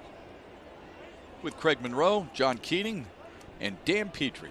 Welcome on this Sunday afternoon. Tigers and Blue Jays, bottom of the 5th. Detroit are trailing 1-0, and we welcome in our teammate Dan Petrie. Drew Hutchison remains out there. Peaches 57 pitches. The pitch count in order, and he's looked sharp. He has, and everything that A.J. Hinch talked about him commanding the strike zone, 70% strikes, and The big one is the command of his slider. You know, he's thrown 17 and 15 of them have been for strikes. So when he hasn't gotten anything else over, if he had to rely on something, he certainly could rely on that slider because he's commanded it great today. He's facing Kevin Smith for the second time today and ready to deliver the 2-0. Here it is. And Smith fouls it back. Last time up, this is what Kevin Smith did in the second. Well, we talked about Derek Hill and the impact that he's had on this team. He's an energizer bunny. He's an all-out effort kind of guy, and he makes these spectacular plays, robbing Kevin Smith of a knock. The fan goes, oh. And then we talked about the impact he can have with his legs, and this is a way to do it, laying down a bunt and legging it out. Strategic bunt, actually, by Derek Hill. Hustled 94 feet to make that catch. And Dan, I would think that gives a pitcher as much confidence as it does the player who made the play himself. You know it. And I was thinking right along with you, Shep, especially, you know, he had given up 2 singles, and one of them was a C&I, you know, single. The other one was Gurriel hit one to right field, just a little single. There's another one to center, but Hill is there. And then, you know, that spectacular play to get you out of the inning where you're sitting there going, oh, no, you know, I've given up just a couple of hits here, and neither one of them was particularly hard, and then all of a sudden that big play, that really boosts your confidence. Dan, what'd you think of A.J. Hinch's comments earlier when he said that Derek Hill commands center field as well as anyone he's ever been around? Yeah, I just really enjoyed what he was talking about with the different gears he talked about. You know, he said if he doesn't get a good jump on a ball and makes a bad first step, that he has a different gear that he can get to. A.J. Hinch has gone to his bullpen. It's a fresh bullpen, and they'll have a day off tomorrow. We'll recap Drew Hutchison's day today, and it was a good one. Kyle Funkhauser takes over with 1 out here in the 5th. It's a wall-side windows pitching change, and it's really hard to argue how effective he's been, Simo and Dan.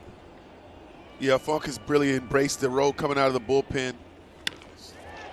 Bichette, first pitch swinging, finds the right center field gap all the way off the scoreboard. And it's a 1-out double and a rude greeting for Bo Bichette.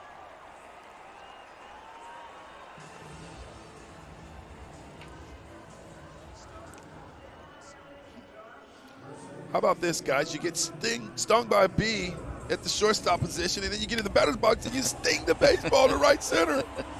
I don't like it, Shep. I don't like it. I like the pun, though. That was well spun. I don't like it. But no, he's a heck of a player. You're a baseball fan. You love to see the game in a great place. Young players are doing well, enjoying the game. Dan, what has made Kyle Funkhauser so much better this year, do you think? Well, he's talked about it, just the command of the strike zone. You know, he says, I'm throwing more strikes, and that was what they challenged him with when they sent him down to spring training. You know, he said, you've got to throw more strikes. You've got the stuff. And that last pitch right there to Semien, that's been really good, that slider. It's a short, tight, quick one, and he's located it well throughout the year. Stays away for Semien, and it's 1-1. And then what are you seeing? Are you seeing anything in his mechanics? Because here lately, he hasn't really had that real good command that he's had throughout the season. I'm not really seeing anything, but I know, and they don't want the guys to use this, but it's getting to be a long season for these guys. You know, they've pitched a lot, and coming off of a year where they didn't throw hardly any at all, and you know they don't want to use it as an excuse, but you got to condition yourself mentally. But I'm sure a lot of them are starting to just wear down a little bit, and when you don't feel your best, right, sometimes you say, okay, I got to be a little bit more fine and not get away with as many pitches as I was earlier when I was fresh. The 2-1 to Semien, grounds it to third. It's a good point, Dan. Funkhauser making his 40th appearance. Only Jose Cisneros' 57 and Gregory Soto's 52 are more. And then you know this, you also try harder when you start to fatigue a little bit. No, you're right, because you think, you know, I don't have my good fastball, and which may not be true. You just think you don't because, there's so much effort putting in there, and then you try even harder or to throw even harder, and that's when you rush it, and then the ball starts to leak up in the strike zone and you start to get hit. Has to be careful with Vladimir Guerrero Jr. 36 homers, 89 runs driven in. First pitch is low and away. Last time up, though, he bounced into his 16th double play this season. That leads the Blue Jays. And then what were some of the things you did, though, when you started to feel like maybe you were getting a little fatigued? Like, did you back off of, your throwing program, or did you increase your throwing program? What were some of the things you guys as pitchers do? Yeah, we always had a weight program that was just, light dumbbells to keep your rotator cuff strong, things like that. But you might not have a side session in between starts. That's, usually thrown the second or third day after your start. You'd skip that one just to give your arm a little bit of a breather. And from a hitter standpoint, guys, we would not take BP so often, not take as many swings down in the cage. You think about quality over quantity. Well, you and I have a weight program. It just includes cheeseburgers, pizza, and donuts. Yeah, that and hot dogs, man. I don't know what's wrong. I'm on a hot dog kick right now. Call me. Well, when you get to the ballpark, it's almost a given, isn't it? I feel like it is. Sometimes, though, when you do get a little more tired, the ball sinks a little bit more, too. It gets a little bit heavier, so you got to take advantage of that. Wave and a miss to make it 2-2 to Guerrero. That's a good slider there. You talked about that tight spin. Yeah. Had some nice bite on it late in the strike zone. Dan, this pitching staff's done a pretty good job of handling some of their big guns, and they're kind of conforming to what Chris Fetter and A.J. Hinch have been preaching against this lineup. They've kind of implemented the game plan well. Here's the 2-2 to Guerrero. Good stop by Garneau. Yeah, John Keating and I were talking about it, during the game. You said it was the 16th double play, and I think he's hit into 3 double plays in this series. And to keep a person that's being talked about as the MVP of the league, really in check, and to hit into 3 double plays, I'd say they've done a really good job overall, the entire staff. I mean, Dan, even the ball he hit out of the ballpark the opposite way off Tyler Alexander, it was 88, but it was off the plate away. It was painted on the outside. I was impressed with the plate coverage that he showed on that pitch. And you'll take your hat off to him. If somebody, hits a home run like that off of you, when you throw a pitch like that, you just kind of take your hat off and go, okay.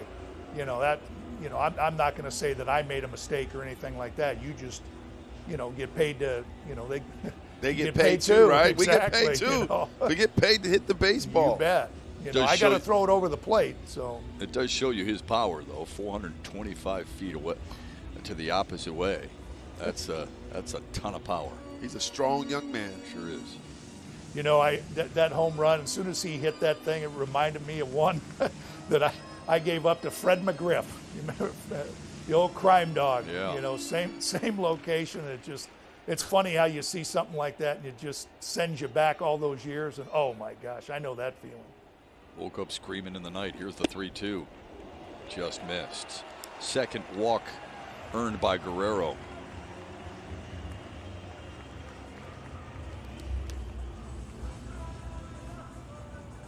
First and second, only one out. Here comes Chris Fetter.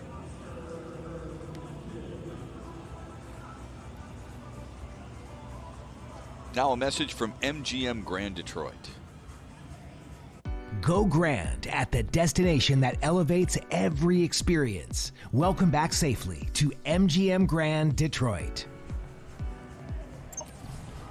1 out away from getting out of this. The inning was started by Drew Hutchison. He retired Kevin Smith to center after a double by Bo Bichette. Kyle Funkhauser induced a ground ball to third off the bat of Marcus Semien. Now the walk to Guerrero. What do you think they're going over here, Dan Petrie? Well, I mean, you can't fault him for, the pitch that he threw there to Guerrero to walk him right there with the base open. And I'm sure they just go over the signs with a runner on second again, just to make sure they're on the same page. He's been out there quite a while. You're getting into your second hitter, so make sure you're clear on the signs. And just to reiterate how you're going to go after him. you know, and there's a reason why he's hitting behind Vladimir Guerrero Jr. too. You know, it's for protection because he's a really good hitter as well.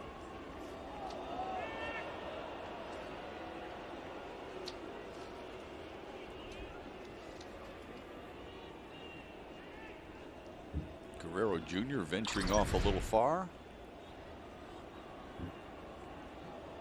Both faking like there was going to be a double steal. Looked like they were going to take off. Yeah.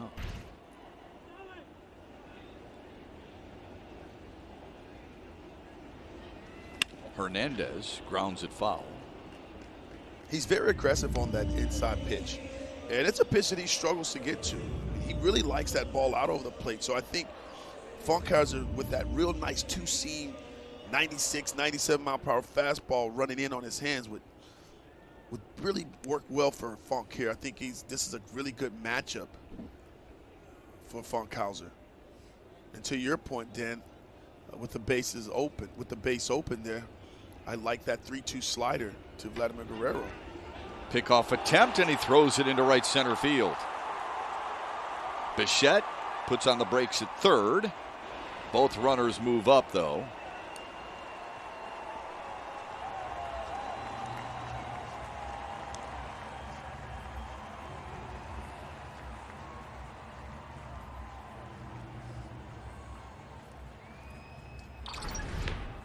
Well, I think it was just earlier in the sequence in this at-bat where both of them kind of bluffed a little bit, and they put that play on the daylight play, and Kyle Funkhauser just threw it like a two-seamer right over there to second base and just clanked off the fingertips right there into center field.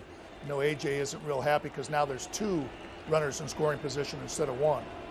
And then I'm going to be quite honest with you. I'm not sure if that's on Funkhauser. That's a really good throw there to Willie Castro that he just didn't catch. They give the air to Funkhauser, though. Yeah, usually goes on the throw. You know, I don't know if it's, like Simo said, necessarily right, but typically in those situations it always goes on the throw. 1-1 to Hernandez. Another good stop by Garneau. If you recall, Hernandez was the one at the plate who grounded to third while Bichette was at third and thought it was going to be an obvious out, but it clanged off the glove of Jeimer Candelario through his legs. Bichette scored. Hernandez was safe on the air, and that's why Toronto leads 1-0. The 2-1 fouled away. Boy, that looked like that inside-out swing, Simo, that you were talking about, where he likes that ball out over the plate. That one was not inside, more middle, but he looked like he was inside out in that, trying to hit that ball to the right side or into right center. Hernandez has 84 runs driven in, second only to Vladimir Guerrero Jr. on the Blue Jays. And fellas, I was looking at his spray chart, and it speaks volume to what he likes to do.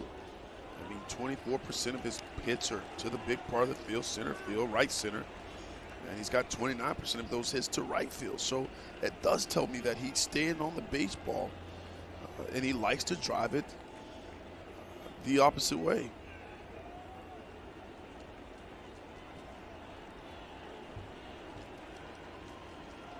Here's the payoff. He struck him out. Kyle Funkhauser bounces back and leaves two in scoring position. This one had some heat with it, keeping it 1-0. Fans, when Miguel Cabrera hits number 500, we know that you're going to want to capture this awesome moment. We want to include you in something special that we put together here at Bally Sports Detroit. So we're asking you to tweet your best videos, your best pictures, your best reactions from you, your friends, your family, whatever, and hashtag it with Miggy500. He will bat here in the 6th after Robbie Grossman. Grossman, Cabrera, and Candelario for the Tigers.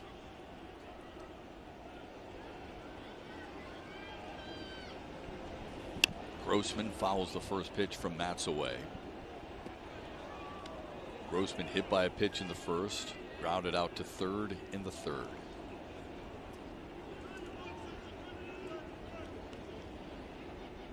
Matz is living in the strike zone, Shep, with his fastball. And they're hittable fastballs. Just unfortunate the Tigers are just missing them, fouling them off. He has been very effective on that inside part of the plate, using all of his pitches. Man, I'd like to see them get some more solid contact on that fastball that's catching that plate. What a play by Smith at third base, and he throws out Grossman.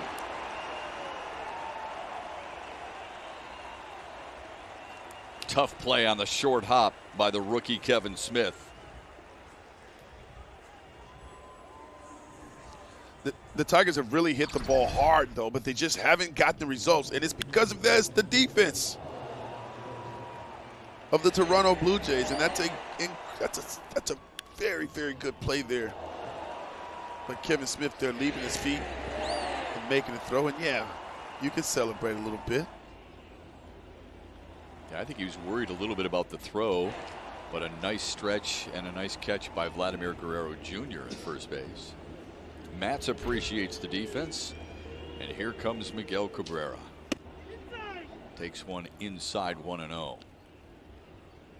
Everybody wants a piece.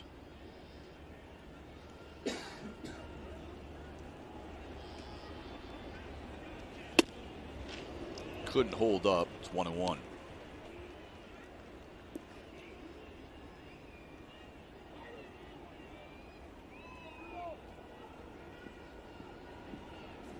The 1-1. Deep fly ball. Right center field. That's got carry. It's gone! Number 500 and history for Miguel Cabrera.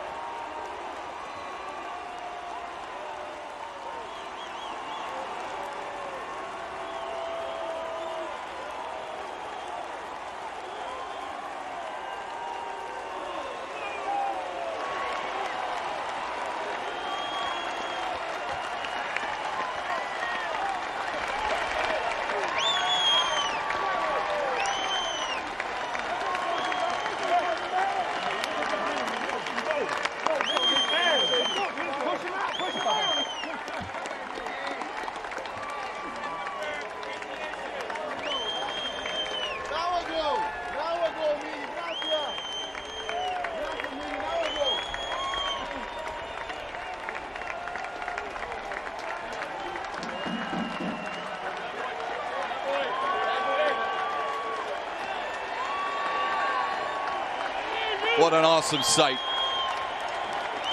Take that curtain call. You deserve it.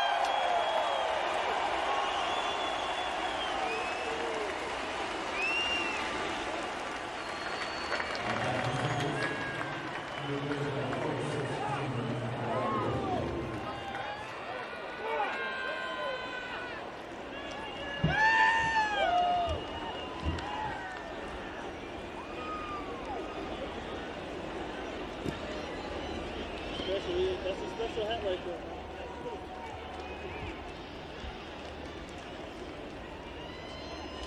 And he gets it done wearing the old English D. Just an incredible moment there. Hadn't hit one home run. He had 7 home runs at Rogers Center, and he's pulled them all. But 500 was that classic Miguel Cabrera swing the opposite way. And he knew he got it. He knew right away. Goosebump stuff. You know, and so Miggy, too, tying the game up. Always something to do with the team.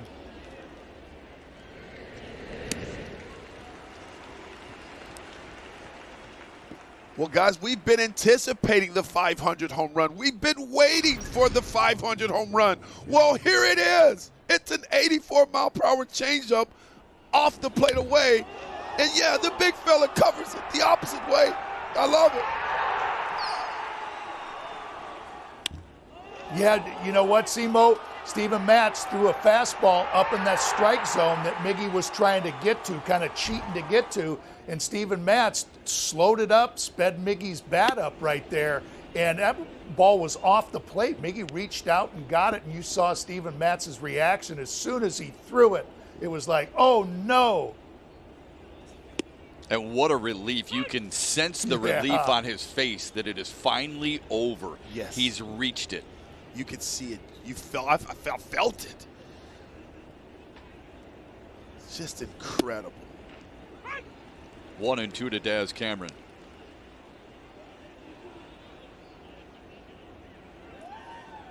Every one of those Tigers so fired up that they're in the game, in the dugout for that moment. He's just sitting all by himself, kind of like, mean it's over? Is that it? You don't think he's fired up right there?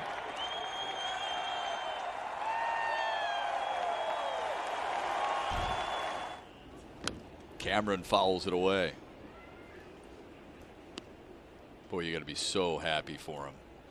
Was that the first at bat after he tied A-Rod for the most at bats? It is. Yeah. Yep. Yeah. 30. Well, not at bats, plate appearances. Okay. Yeah. 37 plate appearances between 499 and 500. Same as Alex Rodriguez.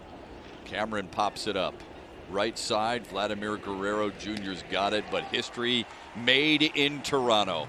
Miguel Cabrera finds number 500 the opposite way and ties it at 1.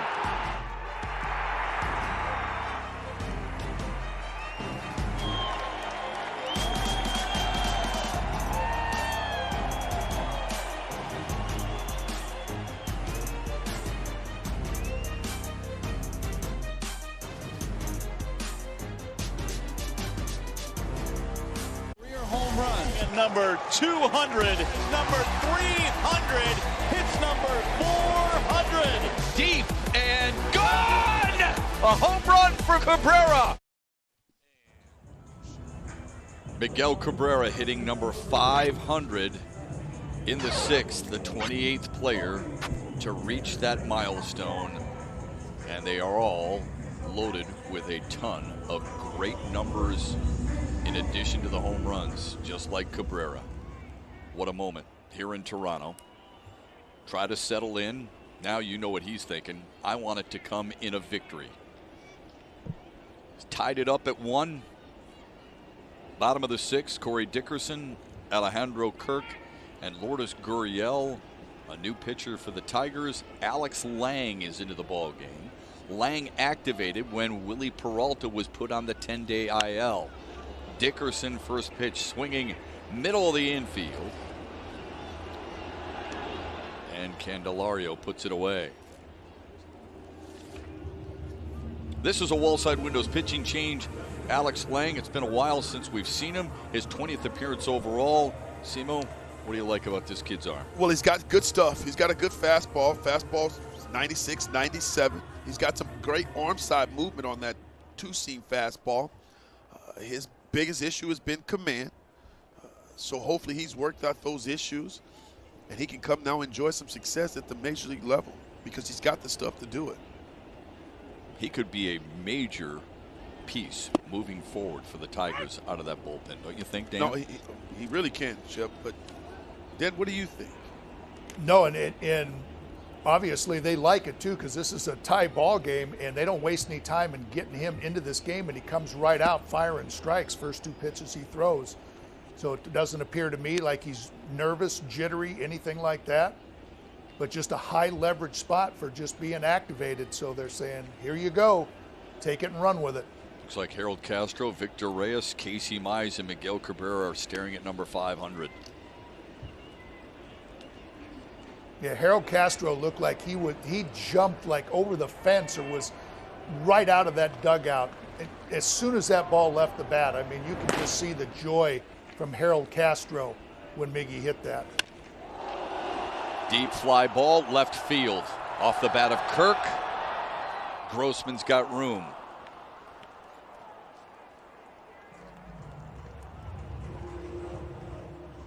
.362 homers with the Tigers. He's done it in 37 different ballparks. Done it against 30 teams.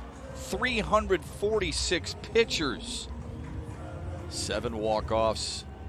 And so many important home runs, including this one to tie it at 1. Just remarkable. Really is. I mean, it really is. The longevity, the consistency.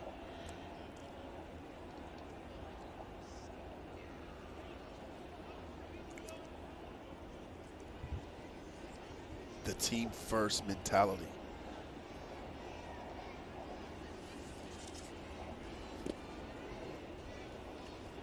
Lourdes Gurriel fouls away the first pitch from Alex Lang.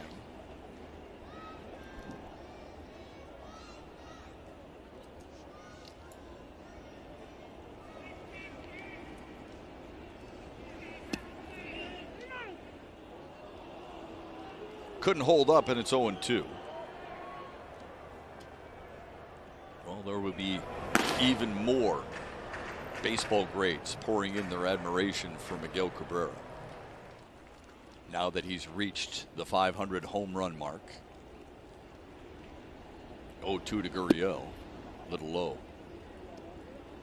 And that's part of it, isn't it? That's the part of striving for that goal is to have others who have their own history made, recognizing what a feat it truly was. It really is, Shep. And it just, the baseball family pulling for each other. But it's just a great. Watching the guys just reach these milestones is just incredible. Sorry there, Simo. I was just going to say, and it's the greats of the game, too, that are all chiming in. Right. There's a chopper to second. Willie Castro handles it, and Alex Lang comes in and retires the Blue Jays 1-2-3. We talked about the great players who have shown their admiration for Miguel Cabrera and will continue to do so. One of them, a former Tiger who knows what it's like to be his teammate.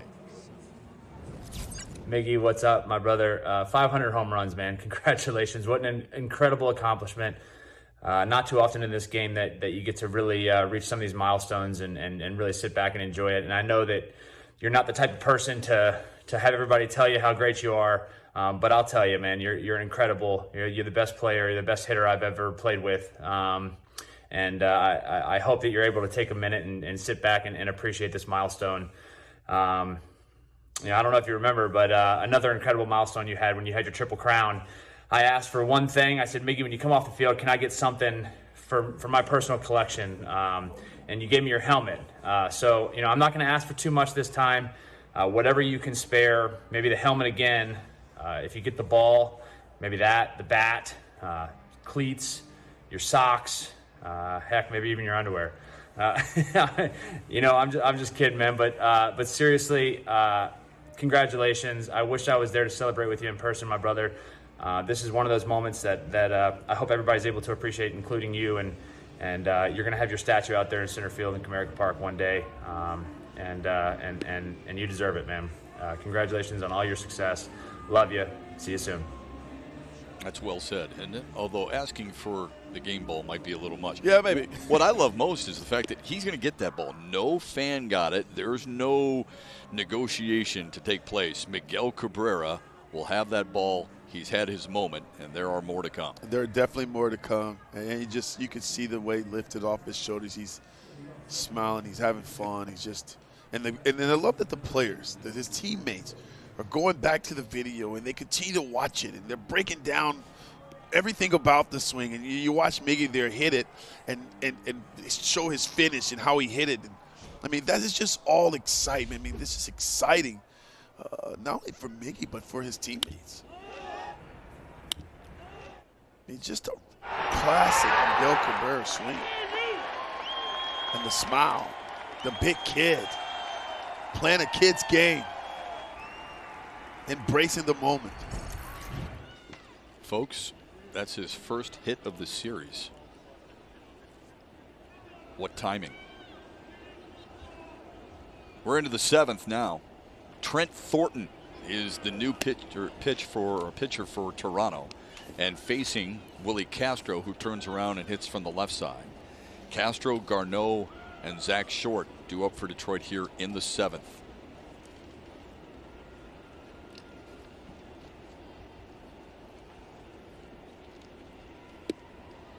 Curveball in there for a strike, 1-1. Well, that's one of the pitch he's featuring. He likes to throw that pitch when he's behind in the count. But he's also got a real good fastball. Shep is 96 miles per hour. He also likes to throw his cutter. So he's going to cut that fastball away from the righties in on the left-handers. Castro up the middle, gloved by Bichette, and there's one away in the seventh. Well, the argument is always, is it Miguel Cabrera or Albert Pujols? Who's the better right-handed hitter of this generation? It's a good debate, but we know this. Pujols appreciates what Cabrera just did. Miggy, my brother, welcome to the 500 Club. I'm so proud of everything that you have accomplished in this game. Many more to come. Good luck. God bless you. That's impactful. Yes. Think of that. For me, playing against these guys, both of these guys, two of the best right-hand hitters that the game has ever seen. Yeah. Yeah, not just this generation. No. Either. Right. I mean, the conversation steers those two guys and then Willie Mays. Yeah. You know, I mean, it's amazing the names that are included in that discussion. How do people grasp that? That's hard to do. It's just hard to grasp. And it just takes me back to the approach and the hard work that they put in, the tons and hours of hitting off the tee. Garneau sends one to left center, and that drops. Gurriel can't come up with it. Garneau's going to dig for second. He's in there for a double, and he overran the bag and got back safely. Woohoo! That was tight. That was eventful. But I like the aggressiveness there. That's a tough place where that ball bounces off that turf in Toronto and gets away from Gurriel there. You have a chance to try to advance 90 feet, and that's exactly what Garneau does there. Being aggressive on the base path. Getting himself into scoring position.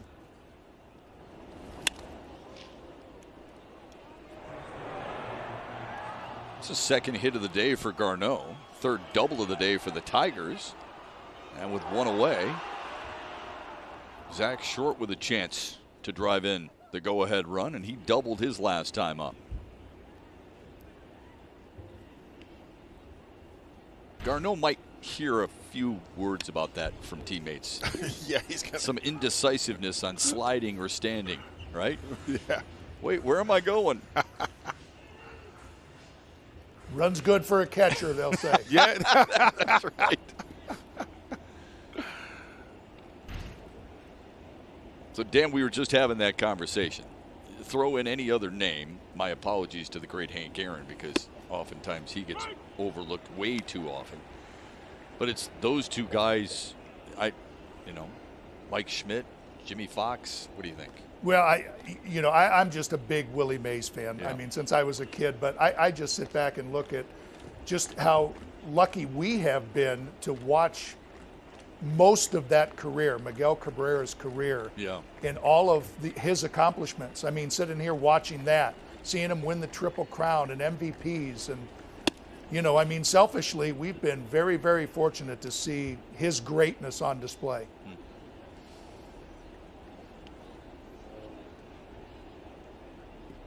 Simo's looking at me and saying, don't forget about Rogers Hornsby and Alex Rodriguez. Probably in there. Manny Ramirez. There's a few guys. Short strikes out, and there are two away. Hey, get your exclusive Miguel Cabrera 500 home run merchandise, including T-shirts, pennants, collection pins, and more at the D Shop at Comerica Park. The D Shop will be open tomorrow morning, 10 a.m. for all that collectible merchandise. Don't miss out. Head to the D Shop at Comerica Park. Boy, what are you guys thinking with Casey Mize and Tarek Skubal and Matt Manning and Derek Hill in that dugout? They're going to grow up. They're going to have kids when they're older, and they're going to say, yeah, I was in that dugout, by the way. Yeah. I was in that starting lineup, says Derek Hill, when Miguel Cabrera hit his 500th home run. I was just How do you like thinking that? about that. I'll be right back for dinner. I was just thinking about that. But about the young players that are getting a chance to experience that, being his teammate. I've actually asked several of them about what it's like. I wanted to know what it's like to be his teammate. And this one, all of them said had the same sentiment. It was he wants to be treated like one of the guys. He doesn't like to be treated like a superstar. Well, Miggy, you are. And I just still think about how fitting it was, to where he hit it too. You know, Yeah. it was almost Yes. like I'm going to look for a certain pitch in a certain spot, and it's going to go out to right center. I mean, not trying to pull anything, just, again, that same approach, each and every plate appearance.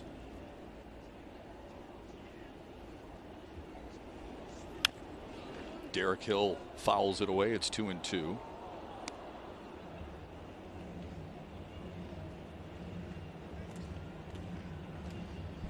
Fellas, we've seen a lot of his home runs. I mean, it's cool for us. I can't imagine being in a uniform and being part of that.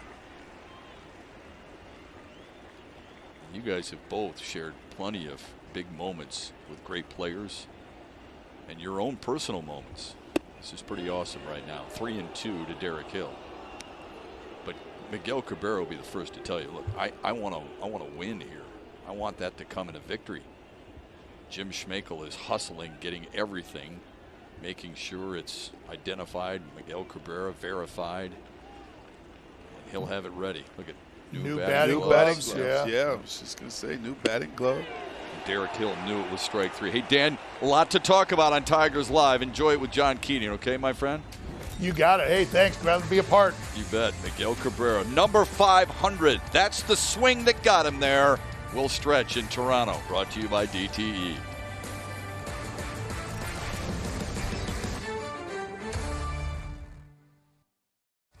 Tigers baseball on Bally Sports is brought to you by Comerica Bank. Raise your expectations of what a bank can be. Come to Comerica. And by Fix My Feet. And your foot pain now at Fix My Feet today. So many special moments in this wonderful game. Some of the great moments in these Hall of Famers, like Ken Griffey Jr. That was his 500th swing, and the embrace with his father will never be forgotten, nor will this swing be in Detroit baseball lore. Miguel Cabrera's 500th home run. The first to greet him after he crossed home plate, Jamer Candelario. Get goosebumps. Grab someone to hug. What a moment.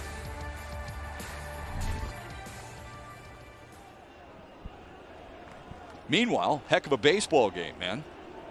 We saw three good baseball games here. Yeah. It's really been some good pitching, tight ball games. Now it's about execution.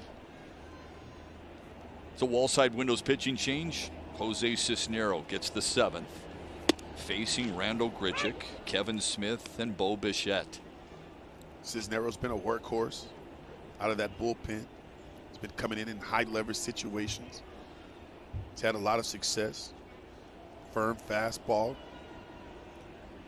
with a wicked slider. Grichuk drills one into the left field corner. It's a ground rule double to start the 7th.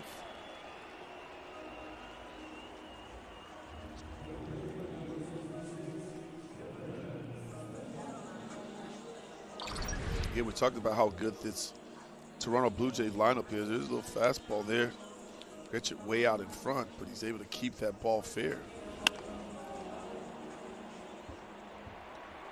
Just hitting inside the white line. The way he went around that ball, Shep, I thought that ball was gonna go foul. Yeah. Couple more feet, and it may have gone foul. Instead, it's a leadoff double here in the 7th. Cisnero against Kevin Smith. Tied him up and in, 0-1. This is the 58th appearance for Jose Cisnero. Simo, that is 5th most in the American League, and he has been, for the most part, a very reliable arm out of that bullpen. Well, it's been a lot of innings, Shep, but mentally, he's been in a lot of stressful situations where the game's on the line, where the game's tied or up 1. Those are different battles that he has with the hitter. Got Smith to chase there. It's 0-2. Hutchison started, went 4 1/3, gave up just the 1 run on 4 hits. Funkhauser, 2/3 of a scoreless inning. And then Alex Lang, 1 perfect inning where he needed just 10 pitches to sit down the Blue Jays 1-2-3.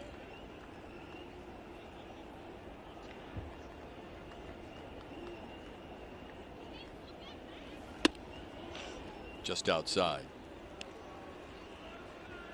Toronto scored their lone run in the 3rd. The Tigers in the 6th on Miguel Cabrera's 500th career home run. trivia question, he hit it off Steven Matz.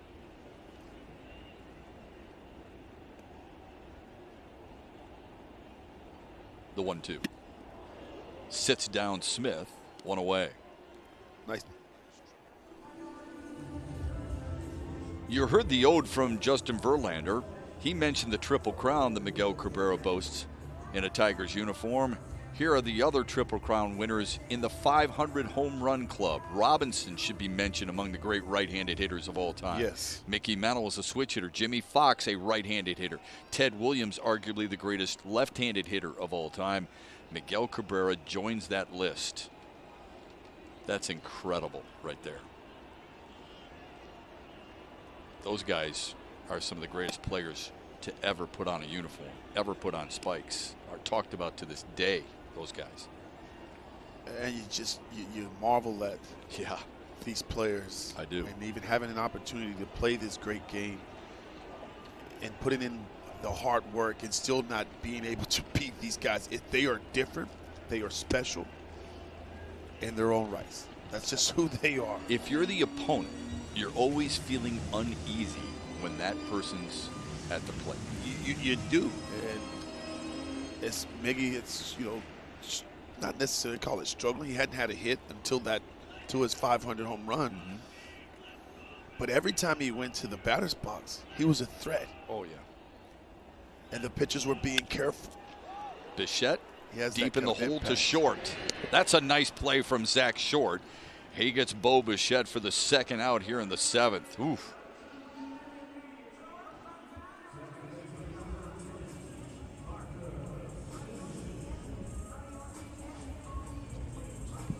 So 2 away, and Cisnero now has to get Marcus Semien.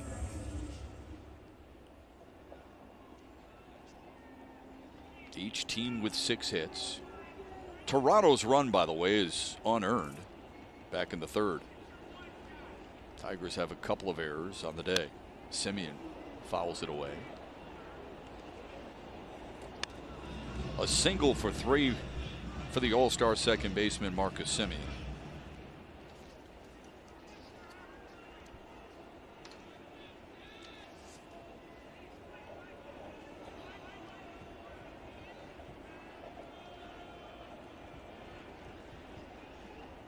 The 0-1, a little low. Another great note for Cabrera, the first member of the 500 home run club whose first career homer was a walk-off homer. Of course, that happened when he was part of the Marlins organization. Now 1-2. I would guess the biggest disappointment might be the fact that he didn't have the opportunity to look up in the stands and see Rosenhell, his beautiful wife, Christopher, and Isabella and Brissell, his children. But they'll be FaceTiming or talking sometime very soon, I would guess. Yeah, in my sit-down interview, I asked him what did he want his legacy to be. And he told me that he just wanted his kids to be proud of him. Did that hit Semien or did that hit the bat? Semien saying that hit his hand. I feel like it caught the knob of the bat. Sure sounded like that, yeah.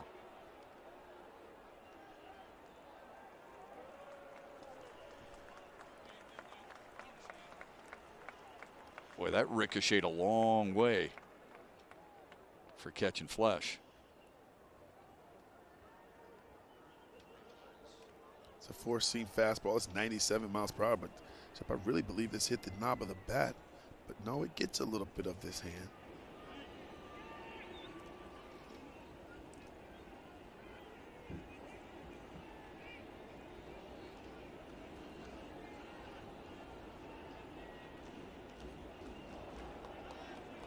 Yeah, a little bit of both. Yeah, a little bit of both. So granted first base. Semien aboard for the second time, and now Cisnero has to deal with Vladimir Guerrero Jr. Well, it's just so important to check that because, again, the hitter behind Semien has been one of the best hitters in the American League this season, Vladimir Guerrero Jr. Definitely a guy that you don't want to deal with in this situation, but the Tigers have done a pretty good job of working and changing speeds, utilizing that inside part of the plate. First one is low at 97, and Garneau needs a chat. Looked like they got crossed up there. Looked like Garneau was expecting a breaking ball. And he got a 97-mile-per-hour fastball.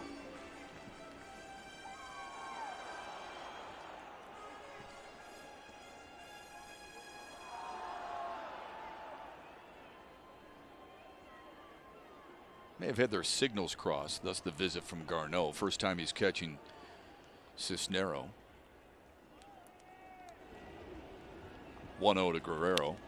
Oh, he reached out and popped it up. Left field for Robbie Grossman. Nice job to get out of the jam by Jose Cisnero, and we are through 7 in Toronto. Miguel Cabrera deserved the curtain call. He got it. The first in a Tigers uniform to ever hit number 500.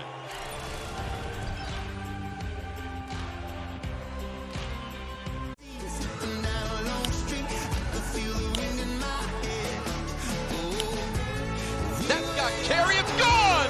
Number 500 and history for Miguel Cabrera.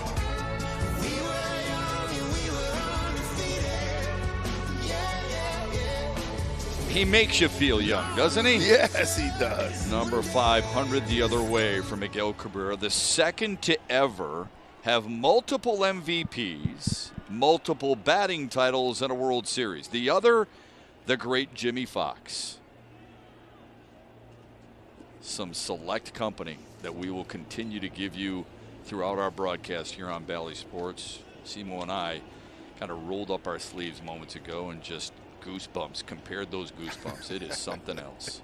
It truly is. You know, I mean, when you grow up as a Tigers fan your entire life and you see guys like Alan Trammell and Jack Morris, and guys get inducted into the Hall of Fame, it really hits you. And then you see something like this where the English D is going to be memorialized with something so historic. It really does get to you a little bit. It does. It does. I mean, it makes you feel really proud of the franchise. It really does. Scope went too far. It's 2-1. It's Scope and then Grossman and then Cabrera. And Shep, I think about having the opportunity to play this great game and seeing a lot of milestones, but having an opportunity to call the game that Miggy's hit 500.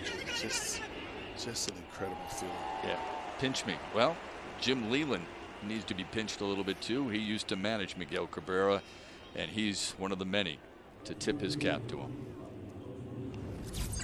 Hey, Miggy, congratulations on number 500. I was fortunate enough to have a good seat. I was at the game for a lot of those. Really enjoyed watching you play over the years, my friend. And can't tell you how much I appreciate what you did for me and the Detroit Tigers. You're on your way to Cooperstown. Keep up that great enthusiastic spirit that you have. I watch every Tiger game, and I can still see you're playing it like a little kid. Calm and cool with those shades. Yeah, he's Jim always Leland, calm and cool. One out here in the 8th. This is Robbie Grossman.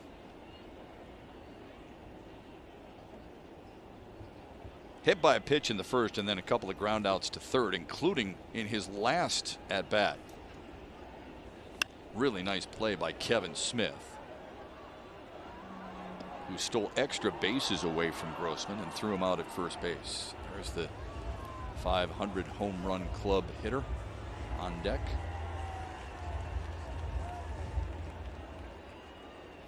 Thinking about that and wondering what's going through his mind right now as he approaches this next at bat here. I wonder if it becomes, look, this is the wrong choice of words, but I'm going to say it anyway, easier for him moving forward now because he's gotten it. Yes. Okay. And there was pressure. Oh, let's no just question. call it what it is. There was so much pressure, and even the greatest hitters, some of the greatest hitters of all time, they feel the pressure. But now you're right. The monkey's off the back, so to speak. He's kind of he's got that milestone, and now he can breathe and relax a little bit. Yeah. I don't think there's any question. That's human nature. I don't care how good you are under pressure. I don't care if you're Tiger Woods, Michael Jordan, whoever it may be. I mean, it's how you deal with it, right? But once you get that, I would guess it becomes just a little bit more relaxing. Maybe that's a better word. Yeah, I would agree that it's more relaxing. Grossman on the ground to second. 2 away. Let's hear what the crowd thinks after Cabrera just reached history.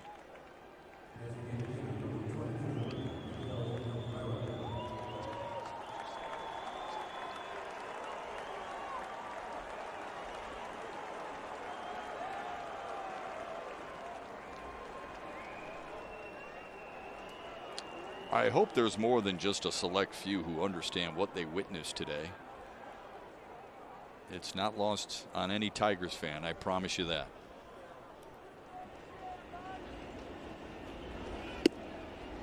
They stay away from him. This is Trevor Richards, by the way, the second arm out of the bullpen for Toronto. Someone's getting a little greedy. Give me another. I'd take it right now and give the Tigers another day, so I'm getting a little greedy too, Shep. Well, I'll tell you this. Miguel Cabrera has 43 career multi-homer games and a franchise record 34 in the Tigers uniform.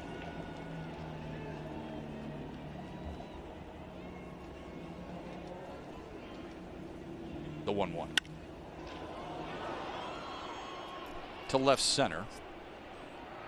Gurriel gives way to Grichuk. He was close.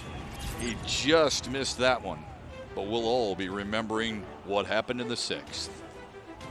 His 500th to tie it at 1.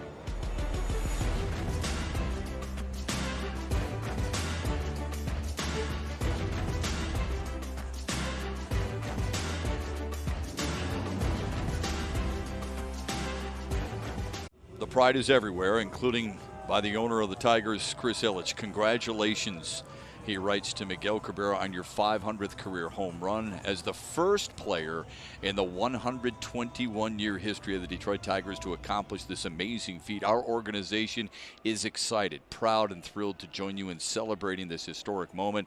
Thank you for the excitement you have brought to the game and the memories and joy you have brought to our fans. And all of us are rooting for you in the chase for your next milestone, 3,000 hits. He is 45 away from that milestone.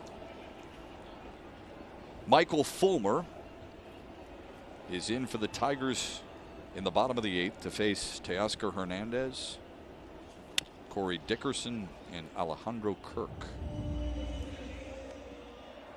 Fulmer's been really good in these high leverage situations. And this is definitely one of those situations where he'll have to be effective. He'll have to be efficient, given the fact that the Toronto Blue Jays hit the ball out of the ballpark. They're a power team. 185 homers on the year for Toronto, most in the majors. The interesting thing, against the Tigers in this series, they have scored 5 runs, 3 of them home runs. The 1-2.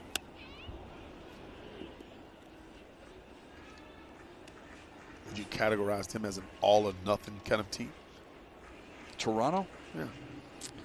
Do they No. do they really manufacture runs?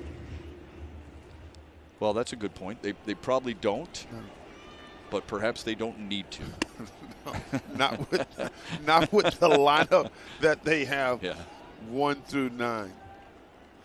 Again, you look at some of the batting averages, and I guess you're right. I guess they're not all or nothing because they got 1, 2, 3 guys hitting 280 or above. Hernandez punches out to start the 8th. Here's our Comerica Bank game summary. Can't get enough of the numbers associated with Miguel Cabrera's 500th home run. As we mentioned, the first to ever accomplish it in the Old English D, the 6th foreign-born player to ever do it.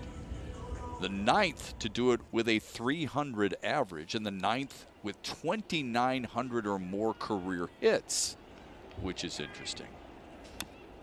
And those who are part of that, all but 3 are in the Hall of Fame. And one will be in Albert Pujols. The other foreign-born players to reach 500, David Ortiz, Rafael Palmeiro, Albert Pujols, Manny Ramirez, and Sammy Sosa.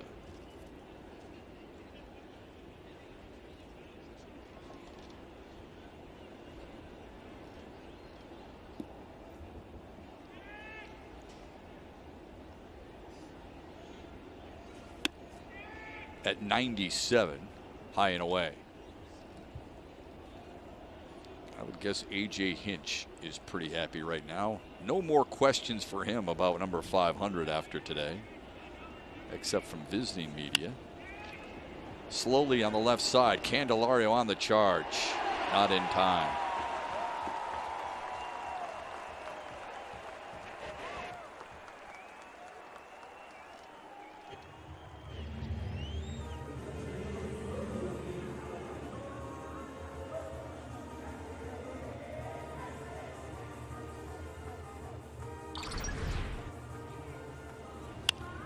It's a ground ball here to Candelario. It comes in charge as well, but wow, Corey Dickerson's picking him up and putting him down.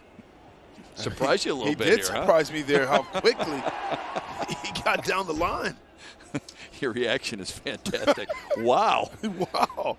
By the time Candy came in and picked the ball up, I mean, he was almost there. Candy didn't get a really good grip on that ball, so he didn't get a lot on the throw. But, man, was he flying. Alejandro Kirk singled in the second. Then he popped up his last flyout to deep left field in the 6th. Was close to leaving the ballpark. It's 2-0 to him.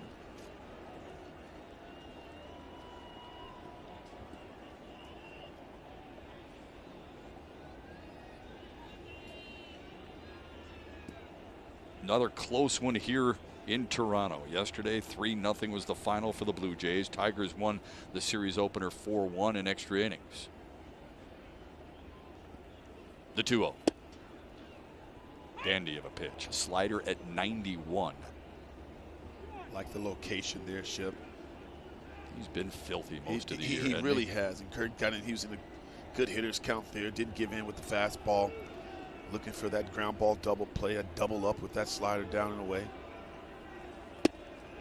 Checked his swing and held up.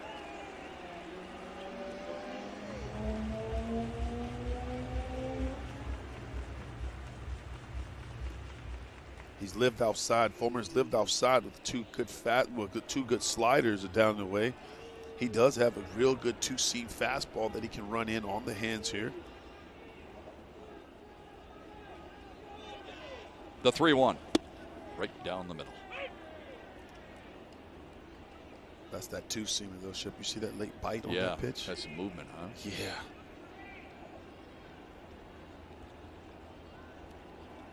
You just love the cat and mouse game that happens between the hitter and the pitcher. Now you just kind of got him sit up again and go down and away with that slider. There goes the runner, and it's fouled away.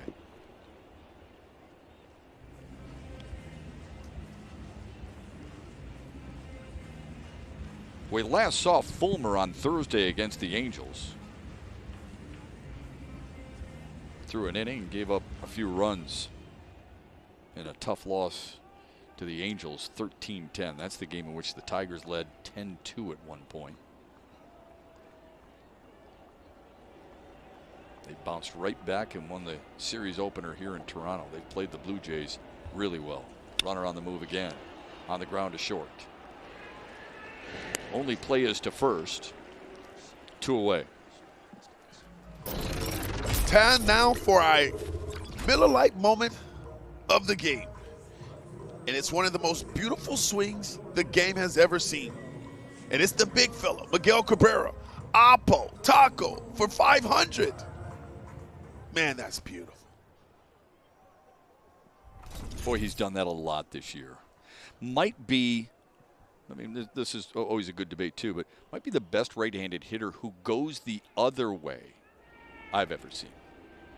I wouldn't say hitter in general because I think that's Tony Gwynn, maybe Yes. Rod Carew, but a with guy power. with power, With there authority. You go. There you go. I would say Albert Pujols fits that bill. Sure, yeah. You know, you talk about Miguel Cabrera. I would say Miguel, Pujols, Ramirez, A-Rod. Yeah, those are all the guys we've been saying, as Yeah. right-handed hitters. But to go the opposite way, I think, and maybe it's just because we've watched him so often, so I'll be willing to accept some bias there, but his power the other way is incredible.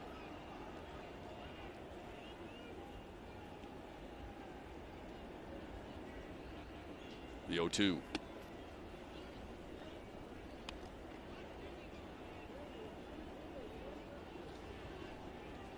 Fulmer, the fourth man out of the bullpen for A.J. Hinch. Funkhauser, Lang, and Cisnero before him.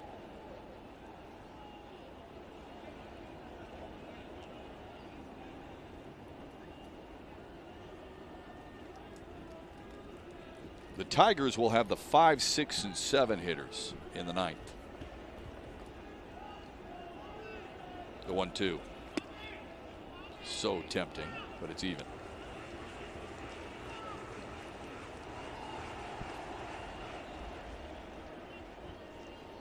Fulmer's throwing a really heavy dose of that slider, trying to get Gurriel Jr. to chase, but he's not biting.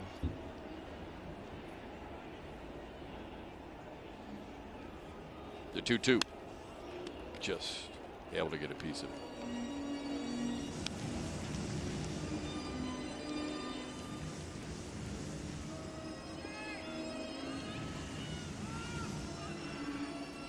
So he slowed it down, right, with the nice sliders away. He sped him up with 95. So what pitch do you think he throws? Slider. I go slider down and away. The other way for a base hit. Cameron on the charge. Dickerson on his way home, and he scores. And the Blue Jays have the lead.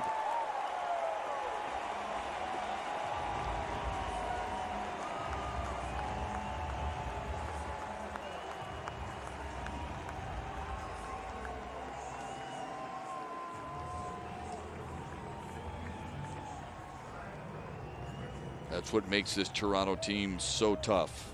The length of this lineup. It's the number 7 hitter who just drove in his 53rd run of the year. Yeah, it looks like Gurriel Jr. got himself a changeup, which he hadn't seen in that whole at bat. He stayed back on it and hit it the opposite way. He's on the 6th pitch of the at bat against Michael Fulmer. Grichuk couldn't hold. It's 0-1. Started with the infield single. It was the hustle. Yep, of Corey Dickerson. 0-1 to Grichuk. Tapped it. That's a fair ball. Darno jumped all over it. Good play by the Tigers catcher, but the Tigers are down a run as we head to the 9th, despite the heroics of Miguel Cabrera in the 6th. His 500th of his career, joining the likes of A-Rod, Bonds, Pujols, Sosa, and more. The 28th to ever hit 500, but the first as a Tiger.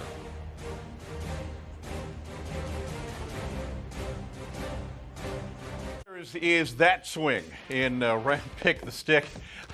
The outcome of the game probably doesn't matter, a little bit more than Ram Pick the Stick, but there was one of us who took Miguel Cabrera, and we've talked for weeks that whoever took Miggy on the day that he got his 500th homer should qualify for some bonus points, perhaps. We'll break it all down for you when we see you for Tigers Live immediately after the conclusion of this one. We have wall-to-wall coverage of this historic day in Tigers history as Miguel Cabrera has found his way to 500 homers. We're hoping to have Miggy on immediately after the game. Reaction from the Tigers clubhouse and from around baseball as well. Yeah, and I can only imagine just how relieved Miggy is right now, and just can't wait to hear about the reaction from all his players, his teammates, and just how special it was for all of them to be a part of it. All right, we've got plenty of surprises for you when we see you right after the final out, Shep. And hopefully a comeback too, Keats. Thanks very much. Jamer Candelario leads off the Tigers' ninth, and he will do so against Adam Simber. Simber, the third reliever used by Toronto today. Simber's got 2 pitches he uses. He's got a fastball and a slider.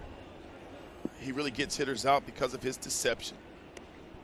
Where he releases the ball from, that's a very uncomfortable position for hitters to be in because you're so used to seeing the ball 3/4 or over the top.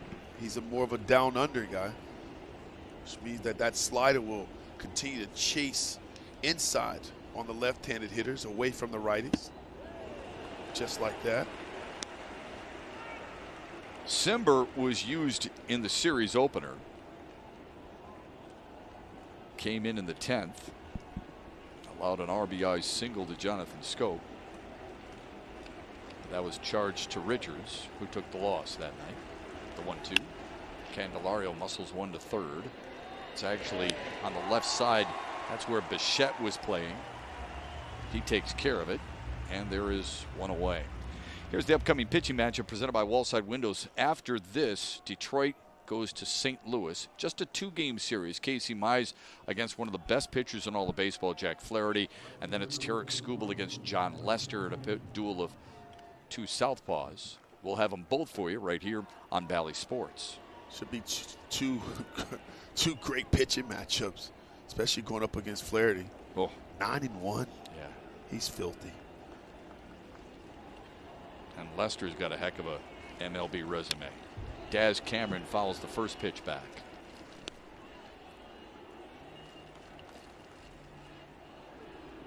Two runs on 8 hits, no errors for Toronto. 1 run, 6 hits, 2 errors for the Tigers. Detroit in search of their 60th win of the season here today. The 0-1 to Cameron. Make it 0-2.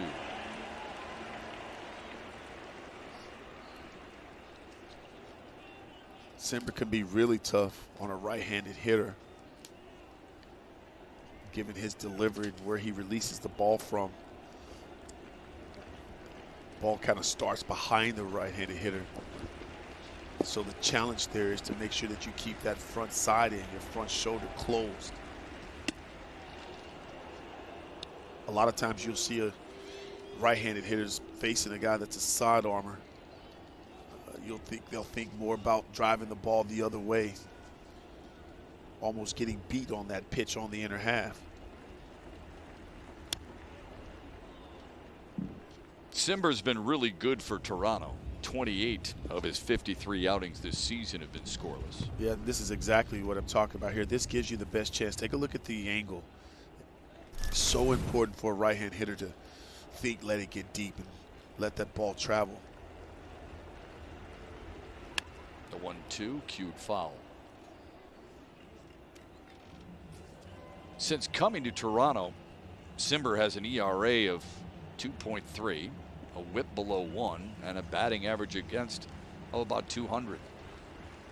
Well, he just has a lot of movement on both his fastball and his slider.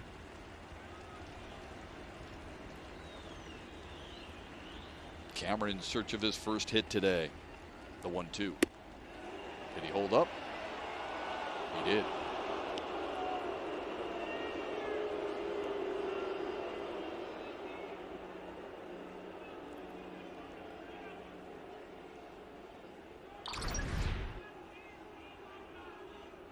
It's a high fastball from Simber there.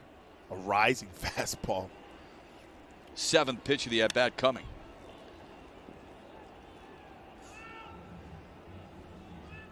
Really good at bat here by Daz Cameron. Just trying to get on base, give the Tigers an opportunity to tie this ball game up. He's fouled away 4 pitches, you know. He's fouled away some really good pitcher's pitches. Hopefully he gets himself a cookie right here. Gloved by Simber. 2 outs in the 9th. Well, he got a cookie. That cookie means it's a pitch right over the middle of the plate. But because he's got 2 strikes and he's protected against that slider running down and away, gets jammed a little bit here. And Simber makes a great play and gets Daz Cameron at first base. An 8-pitch at bat gives way to Willie Castro with 2 outs in the 9th.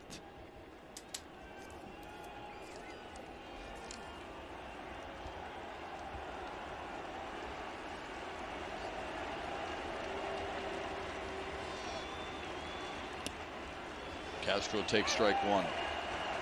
3 ground ball outs for Willie Castro so far today.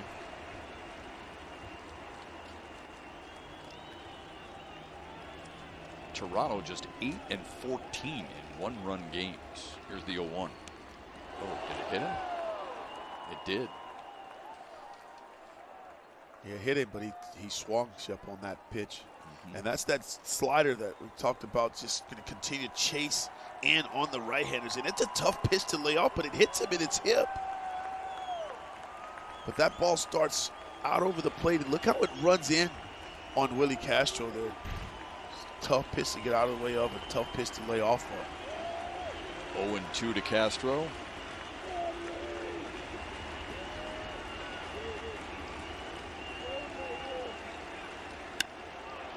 Golfs one to left center field. That's hit well, and that'll bounce over the wall. A ground rule double for Willie Castro. Tigers have the tying run at second and the go-ahead run coming to the plate.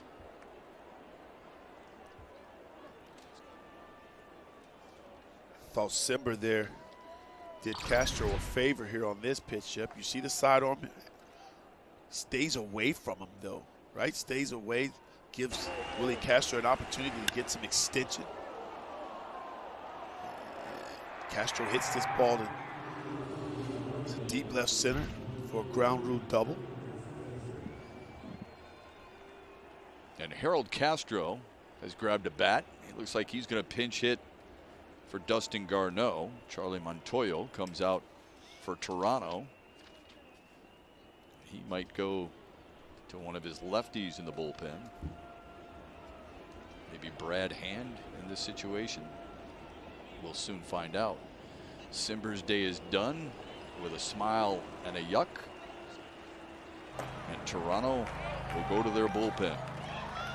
It's going to be Saucedo coming in to deal with Harold Castro and the tying run at second base. Miguel Cabrera became the 28th member of the 500 home run club. With 1 out in the 6th, he took Steven Matz over the right field wall. The first Tiger to ever do that. 18 of the current 28 players now, including Miguel Cabrera, are in the Hall of Fame. Cabrera will be there with them soon. That home run tied it at 1. Now he looks on, hoping the Tigers can tie it yet again. Willie Castro with a 2-out double. Harold Castro hitting for Dustin Garneau. Harold Castro came up in a similar situation on Friday night and came through. Saucedo's got a real good fastball that gets up to 96 miles per hour. But he really likes that slider that you just saw on that first pitch. He'll use that pitch to try to get Harold Castro, the left-hander, out.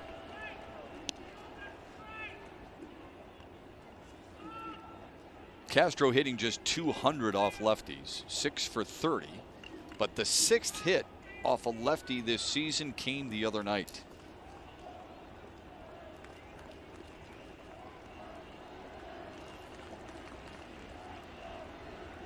Here's the 1-1. Good take.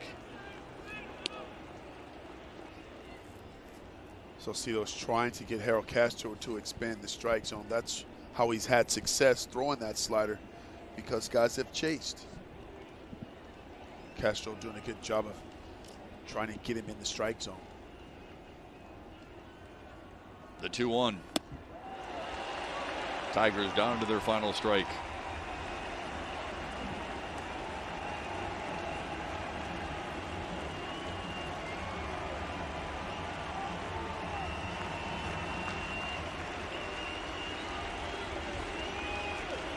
expect a slider here. He throws that pitch 70% of the time.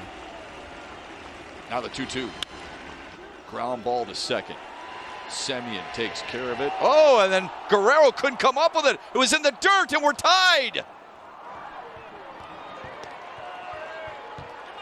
The Toronto defense lets them down. Tigers are still alive. It's 2-2.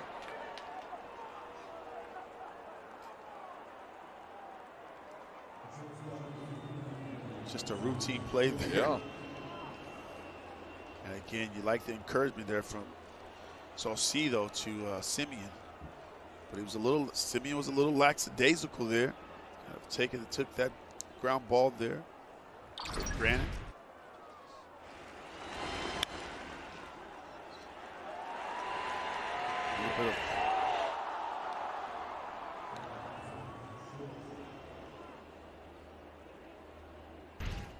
Wow. That's all you can say is wow. It's wow. Right? Yeah.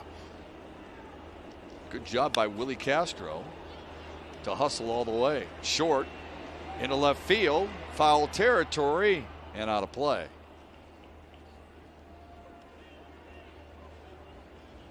Willie Castro never gave up on that play, running hard the entire time and scores. And you can see there Semien kicking himself. And he should. Yeah, it's Semien one thing, but also Vladimir Guerrero Jr. I mean, he just kind of waves at it with the backhand. Ball pops up. He doesn't come over and try to field it. It's interesting if you come over and knock that down. I doubt Willie Castro scores, but either way, it's a break for Detroit to tie it at 2. I don't think Guerrero Jr. was expecting that kind of throw. No, I don't think anybody would. No.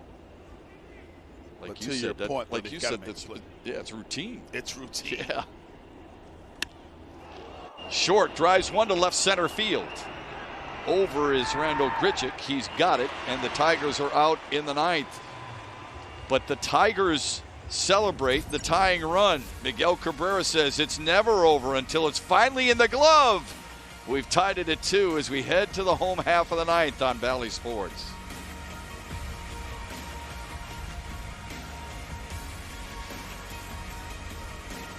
Inning, what looked like it was going to be routine allows the Tigers to tie it at 2, and Craig Monroe, Gregory Soto's getting ready for the 9th, and Detroit's got some life. Well, they definitely have some life. Listen, they've shown this all season. They play with resilience. This team doesn't quit. And yes, they capitalized on a mistake there by Marcus Semien throwing a wild pitch basically over to first base and allowing Willie Castro to score. So now you're hoping that Soto can come in, get 3 outs, and get us back in the dugout so we can win the series. Riley Green, Spencer Torkelson, Ryan Kreidler, you're all going to have to wait.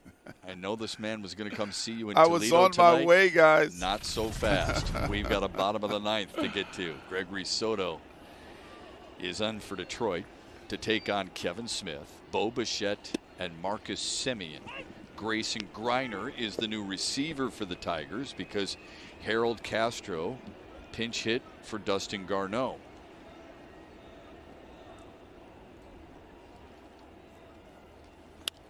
Smith down the right field line, foul. Quickly 0-2. Well, I like how that sounds, Shep. 0-2 means that Soto is attacking the strike zone.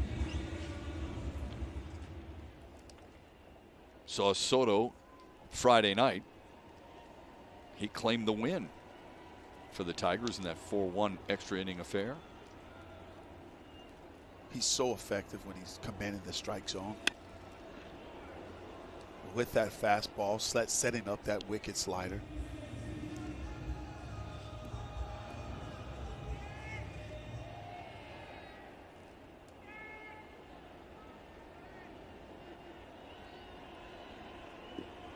Smith 0 for 3, a couple of flyouts to Derek Hill in center, and he struck out against Jose Cisnero his last time up. The 0-2. Fly ball center field. Hill is there, and he retires Smith for the 3rd time today.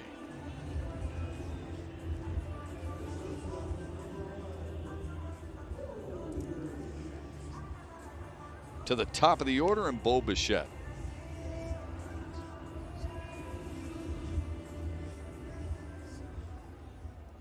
Bo Bichette has a couple of hits today. He scored a run.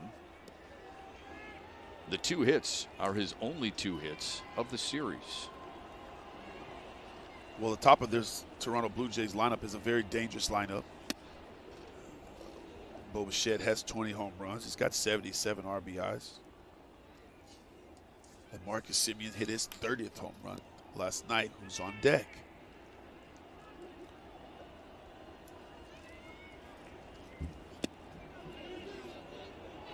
He went. And Soto will definitely have to execute pitches like that one you just saw. Staying out of the middle of the plate.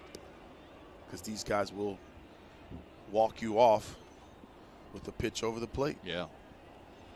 You mentioned the 20 homers. He's one of 5 Blue Jays right now with 20 home runs or more. But keep this in mind. George Springer's got 16. There's a ground ball by a lunging Jonathan Scope. 3rd hit of the day for Bo Bichette. It comes with 1 away in the 9th. This is really a really good pitch here by Soto. Ball's off the plate away. But again, you talk about the hitter in the batter's box.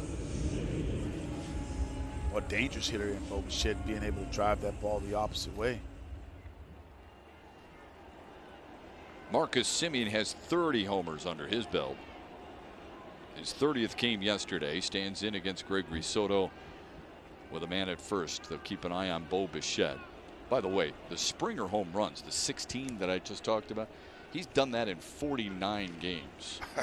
So average that out. He's got way more than 20. Yes. That's how dangerous this offense is of Toronto. There's no question Marcus Simmons, he's thinking about tying this game up. Not going to get that chance. The relay from Castro. In time! The second double play. Turned by the Tigers. Boy, the middle of the infield's done a nice job in this entire series, haven't they? If that one stands, it'll be the 8th of the series.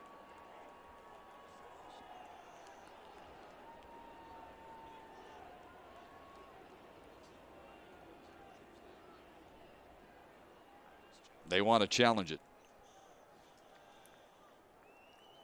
It was a very, very close play.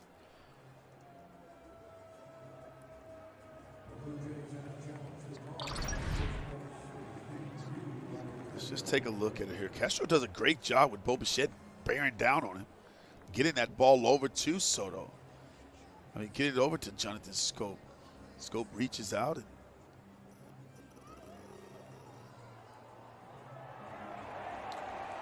I think he just barely beat it. Yeah, it sure looks like he did.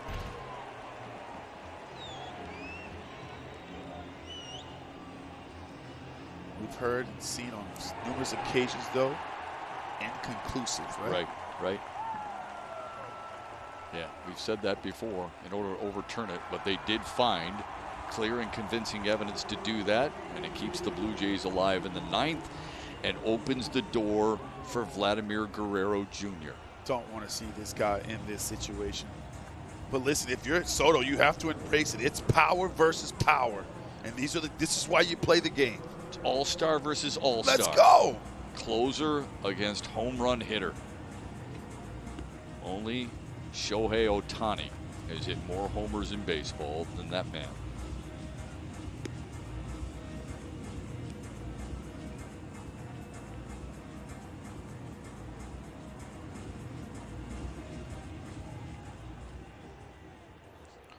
Guerrero has walked twice, bounced into a double play, and flown out.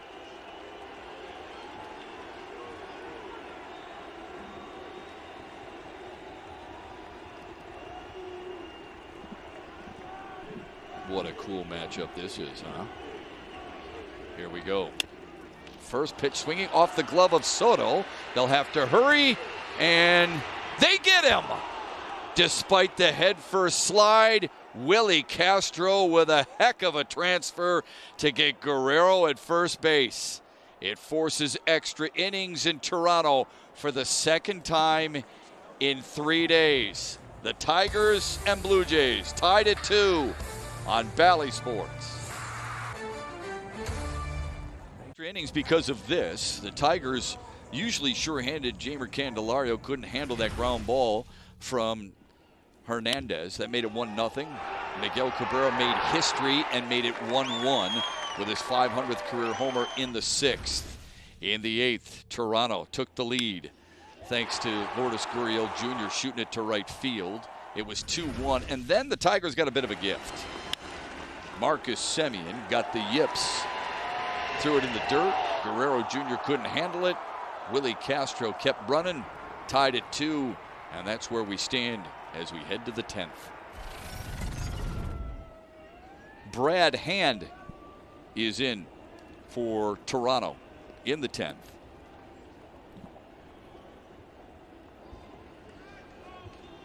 Well, here's what you're going to see from Brad Hand. You're going to see a fastball that gets up to 95. You're going to see a slider. He's got an effective slider. He's going to face Derek Hill to start. Zach Short stands at second base because he made the last out in the 9th. Also want you guys to pay close attention to his delivery. There's some deception there.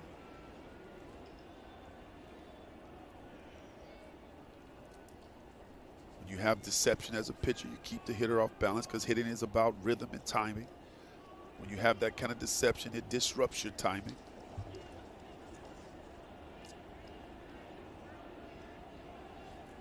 The 0-1. Low and inside, 1-1. Since 2016, Brad Hand leads all left-handed relievers in strikeouts and second in saves. Tigers very familiar with him because of his days in Cleveland. Came to Toronto on July 29th from the Washington Nationals. Shep, I'm looking at this situation at the top of the 10th inning. Tigers trying to win a series here. AJ has been seems to be pushing the right buttons. Nice bunt here with the speed of Derek Hill. Hill's already bunted for a base hit today. Grounds one foul.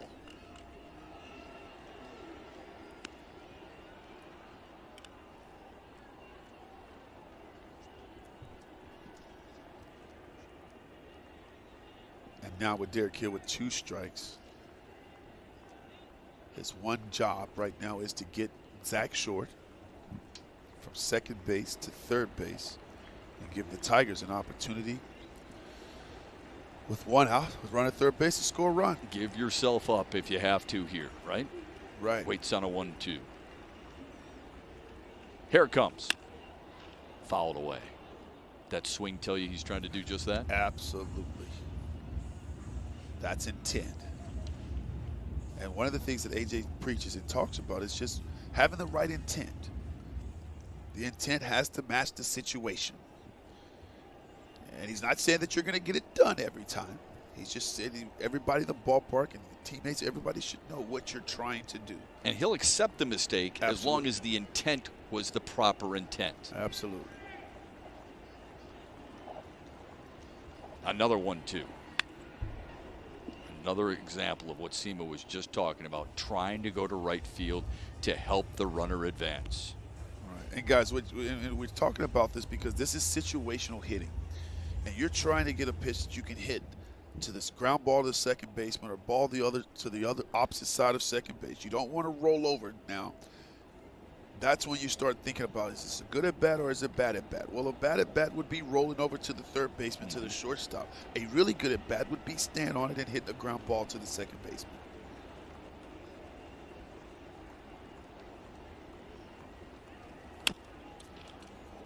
The grounder to the third.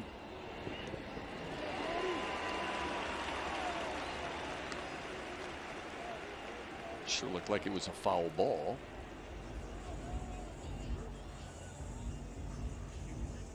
And now we're being told it is a foul ball.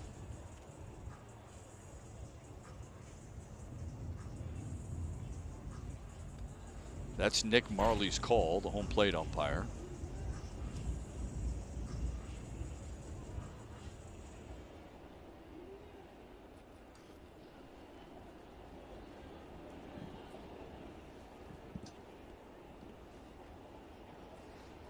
Derek Hill 1 for 4. He struck out looking his last time up. Had that bunt single we were referring to in the third. The 1-2 to right field with some power. Back goes Hernandez. Just before the wall, he makes the catch. And that is a heck of a job by Derek Hill to get Zach Short from second to third. Good situational hitting there by Derek Hill. Staying on that baseball, driving it the opposite way. And yeah, those are the high fives because that's the team at bat. And those guys, you get fired up when guys are thinking about the team first and not being selfish. That's a maturing moment for you, isn't it? When you see a guy like that at 24, not a whole lot of major league games under his belt, do what he just did. Well, just tell me that he's a team first guy. And those are the guys I want to play with. You want to play with those kind of guys that's going to do whatever it takes, especially what the situation calls for, to help the team win ball games. And Derek Hill does exactly that. Infield is in for Toronto against Jonathan Schoop. 0-1 to Schoop, who has stung the ball twice today. A liner to short and a line drive gloved by Marcus Semien at second. You're also going to see Schoop look for something up and out of the plate where he can hit a fly ball to the outfield to score Zach Short from third base. In the dirt, blocked by Kirk, it's 1-1. Schoop 0 for 3 in his career against Brad Hand. And so you'll see Schoop in this at bat. He'll eliminate the ball down in the strike zone. And he'll force Hand up.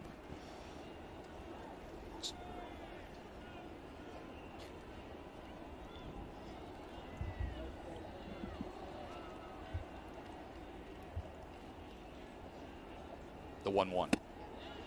Inside to make it 2-1.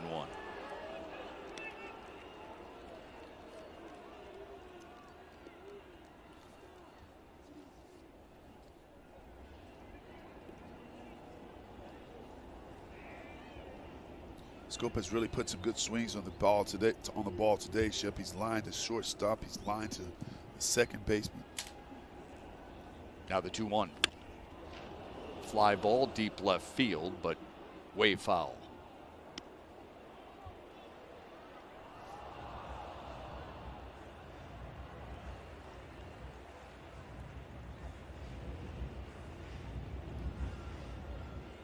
Brad Hand has 5 wins on the season. That's the second most of his career. He had 6 with the Tribe in 2019.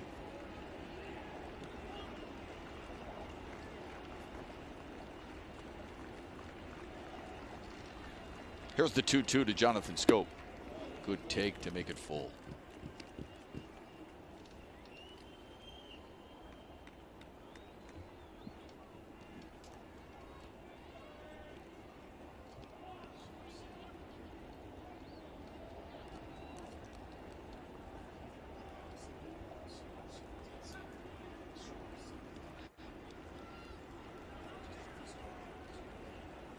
Now the payoff. Schoop drives one to center field. Grichuk is under it. He's got it. Short will tag and score. The Tigers have the lead 3-2 on the sacrifice fly from Jonathan Schoop in the 10th. Well, that's how you draw it up, guys. That's called manufacturing a run. Situational hitting, something that we work on a day-to-day basis. Runner at second base, less than 2 outs. Derek Hill does the job, gets him over.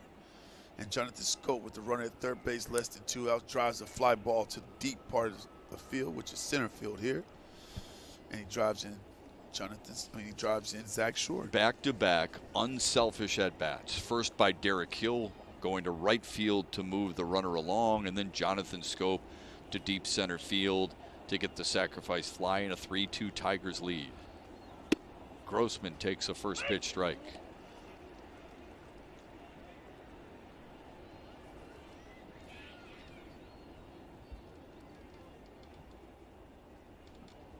Grossman 0 for 4 in his career against Brad Hand.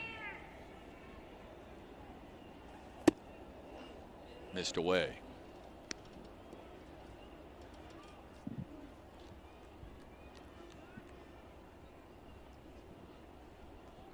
Toronto will have the 4, 5, and 6 hitters due up in the bottom of the 10th.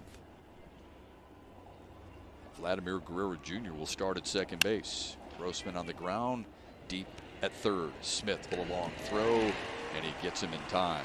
We head to the bottom of the 10th. Tigers lead at 3-2, try and salt it away and win the series on Bally Sports. Exclusive Miguel Cabrera 500 home run merchandise, including t-shirts, pennants, collector pins, and more at the D Shop in Comerica Park. The D Shop will be open for you tomorrow morning, 10 a.m. I would guess a line would be out the door for Miguel Cabrera's 500 merchandise sale. Gregory Soto remains in the ball game to work the bottom of the 10th. He gets Vladimir Guerrero Jr. at second base and faces Teoscar Hernandez. 0 for 4 today, a couple of strikeouts in his last 2 plate appearances. First pitch swinging, ground ball. Nice play by Zach Short, and throws him out.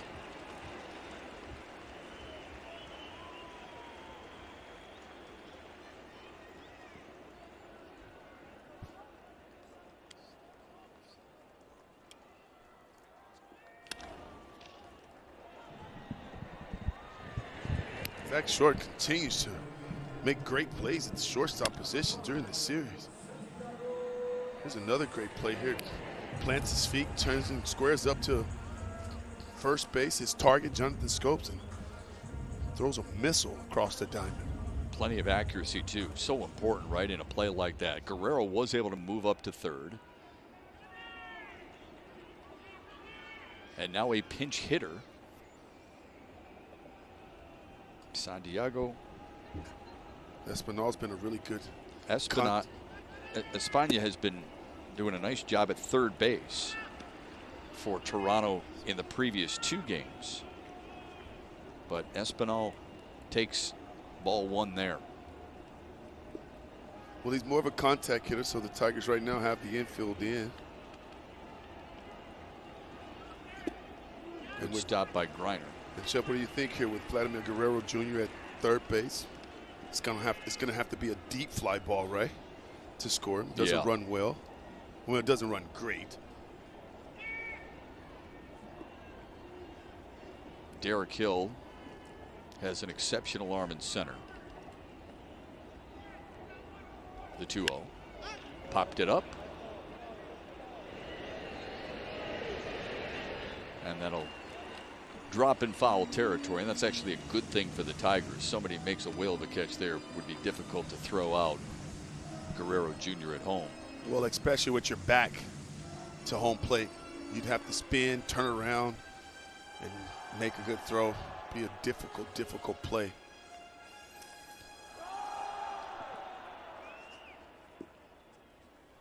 Shep, you mentioned Derek Hill's arm in center field. Daz Cameron in right field has a really good arm. Espinal 1 for 3 yesterday, 2 for 6 in the series.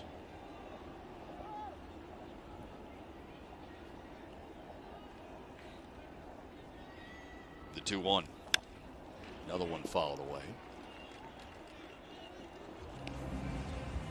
It's a 100-mile-per-hour fastball here from Gregory Soto at the top of the strike zone.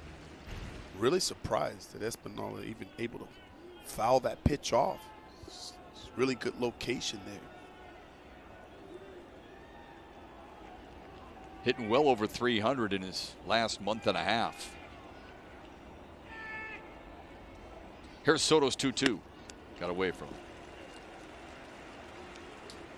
And Shep, you can see why when I look at the swing and his approach in the batter's box. He's not trying to hit the ball out of the ballpark, so he's not working uphill. He's short and to the baseball.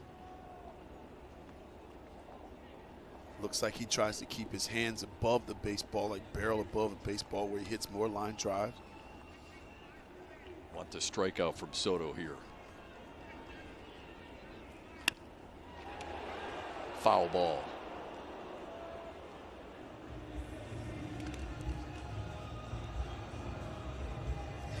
Look at Vladimir Guerrero Jr. Hey, hit the ball that way. And here's why. Espinal almost knocks him down over there. at third base. If you're Guerrero Jr., though, you want to be backing off the other way. Yeah, if you that want to ball stay hits in you in foul fair pole. territory, you're out. You're out. So, yeah, you definitely want to stay in foul territory. Walked him.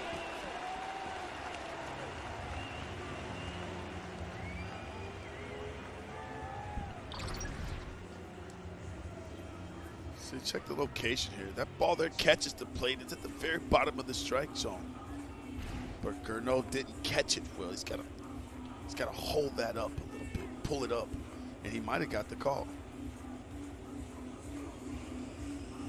Yeah, he got a piece of the zone. Garno, yeah, he catches that ball better, might get the call. Well, now Chris Fetter talking. It's not the worst thing in the world, right? It's not the worst thing because you still got the double play here as a possibility to get out of the inning. And Alejandro Kirk is scheduled to hit, and he doesn't run real well.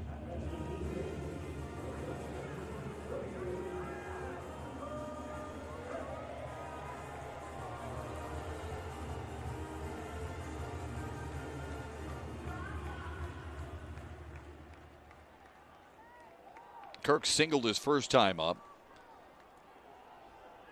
Grounded to short in a fielder's choice last time. That would be ideal here.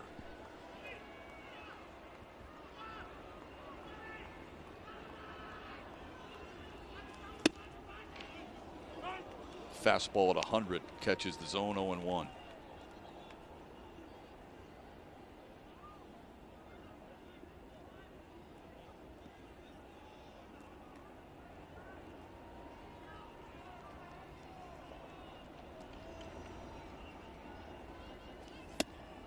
Missed inside, 1-1. Soto's got a real good fastball, though, but he gets himself in trouble when he leaves it over the heart of the plate. Kirk likes that ball middle in. Soto, you want to stay on the edges here. The 1-1. That caught the inside corner to make it 1-2. Perfect pitch from Gregory Soto. Hitters don't like that pitch there, Shep, when you crowd them with a firm fastball at 98 miles per hour. It's an uncomfortable at bat. Guys are not comfortable because they've seen Soto pitch and they understand that he can be effectively wild. So it's, again, the hitter in the box is just not comfortable, which I think works in Soto's favor.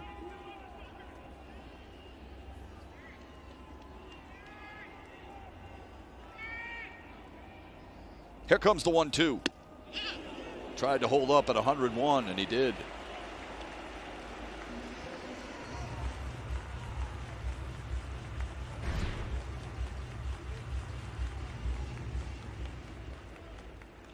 Yeah, it looks like he held up there. This is a pitch of the at-bat, right? 2-2. Yes. I'd like to see him change his eye level here, though, and go down and in with that slider.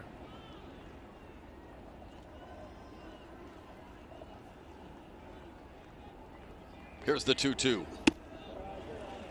Missed with it. A full count to Alejandro Kirk.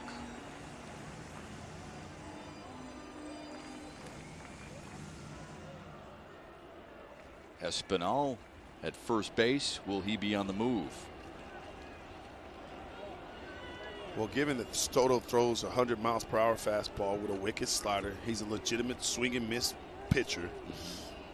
I'm not sure if the Toronto Blue Jays want to run themselves out of this inning or this potential chance to tie this ball game by sending the runner. The payoff. He's on the move. Fly ball, left field. Grossman is back. That should do the job. Guerrero Jr. tags. We're tied again.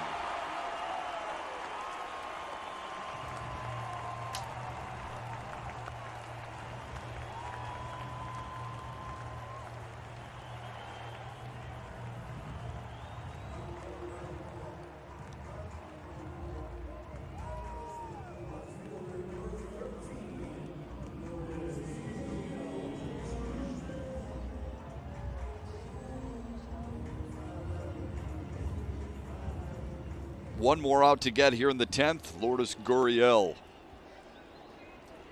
Alejandro Kirk put a great bat together there against He actually Soto. did, yeah. He truly did. He put a great at bat together. And with a run at third base, he did exactly what he was supposed to do, and that's hit a fly ball to the outfield to tie this ball game. Gurriel had an RBI single in the 8th that gave the Blue Jays a 2-1 lead at the time. Tigers scored 1 in the 9th. Each team has scored in the extra frame so far.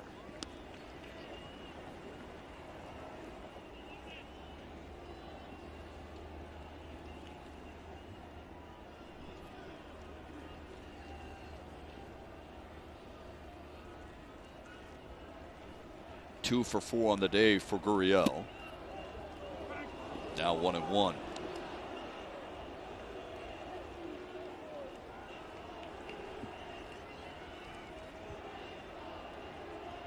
Miguel Cabrera would lead off the 11th if we get there.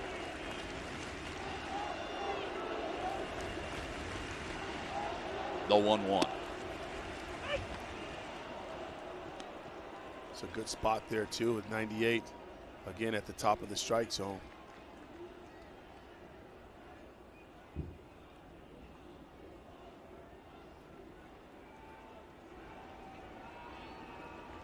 Gurriel all day today, though, Shep has done a good job of utilizing the opposite way. And with 2 strikes, most hitters are trying to protect that way. Even one of his outs is a ground ball to second. Here's the 1-2. Fouls it back.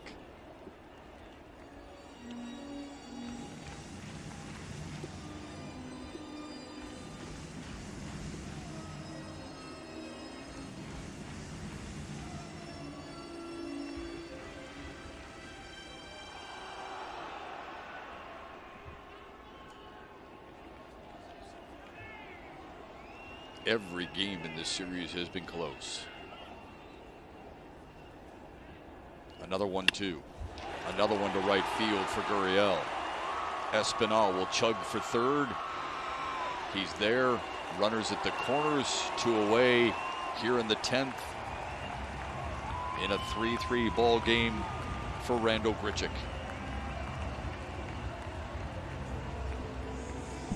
Gurriel talked about how well he uses the opposite way. He looks for the ball out over the plate. That's why we thought it was important for Soto to try to crowd him with that fastball on the inner half. But Gurriel Jr. gets a pitch out over the plate that he can handle. And again, hits it another single to right field.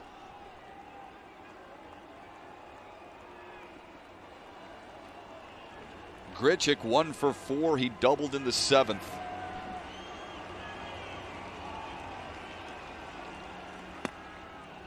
Takes one high at 99.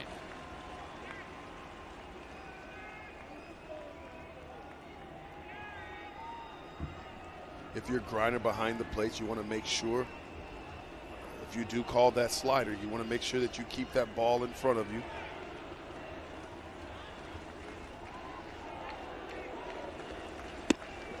Lost control of that, 2-0.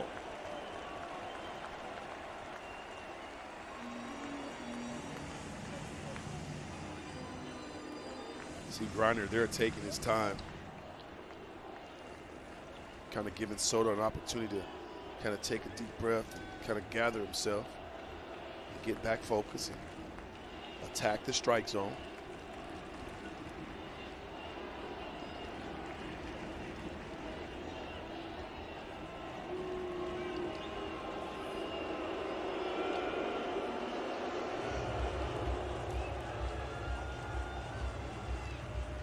Kevin right now, Smith it's not on so deck. Right now, it's not so much about how hard you throw the baseball. It's about your location. Grichuk 0 for 1 in his career against Gregory Soto. The 2-0. Fouled it away.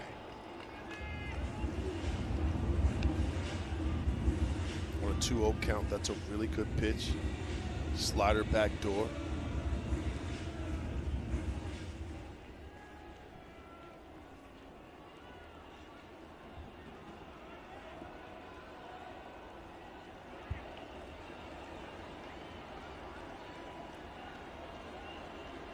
21 homers, 74 runs driven in for Randall Grichuk this year. Here's the 2-1. Takes it high. It's 3-1.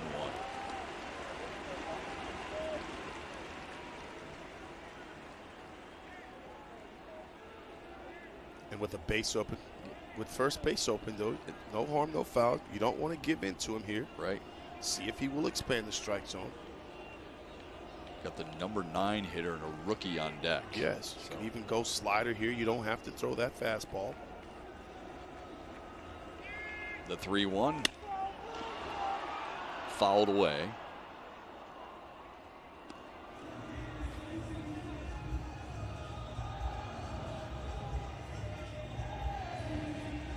Gregory Soto at 33 pitches now. Yeah, the Blue Jays just fouled off a ton of pitches, really making Soto work in the bottom of the 10th inning. It's like a Yankees-Red Sox approach. Yeah. They've done a good job of keeping at-bats alive. In the dirt, he walked him.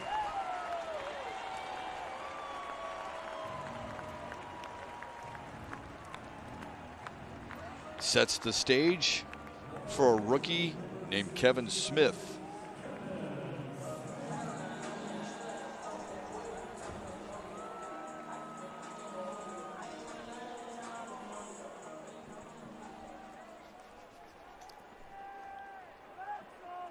His parents, who we saw celebrate his first major league hit a couple of nights ago, are in attendance. You see there, Dad taking a deep breath. Oh, man. Relax, son. Relax. He probably hasn't eaten all day.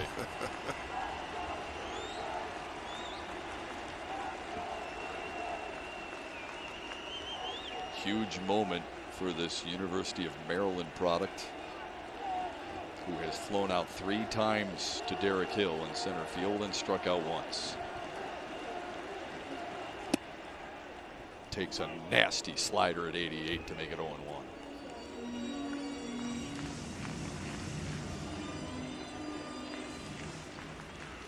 There's no question right now Smith is hunting fastball, and he should. Soto's got a good one.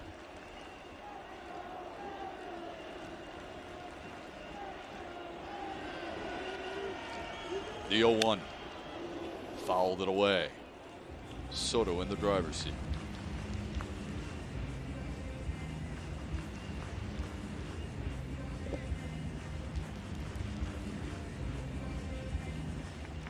If you get to the 11th, you get Miguel Cabrera to start the inning. He's already hit his 500th career homer earlier in the day. Came in the 6th.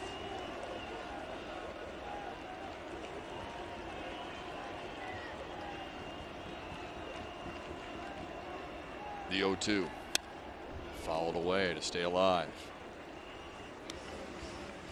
I don't know how he made contact on that pitch there. That ball's down and away. Over the history of the game, hitters are hitting 150 on that pitch. It's the furthest pitch from your eye, Shep. It's a tough pitch to get to.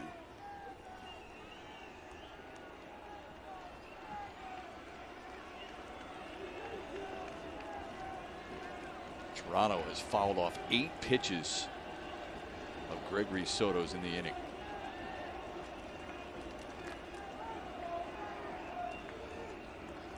Another 0-2. He got him swinging. We need more baseball. The 11th inning is upcoming. Soto made sure of it, striking out Kevin Smith. Now Miguel Cabrera leads off for the Tigers. Bow up as we head to the 11th in Toronto.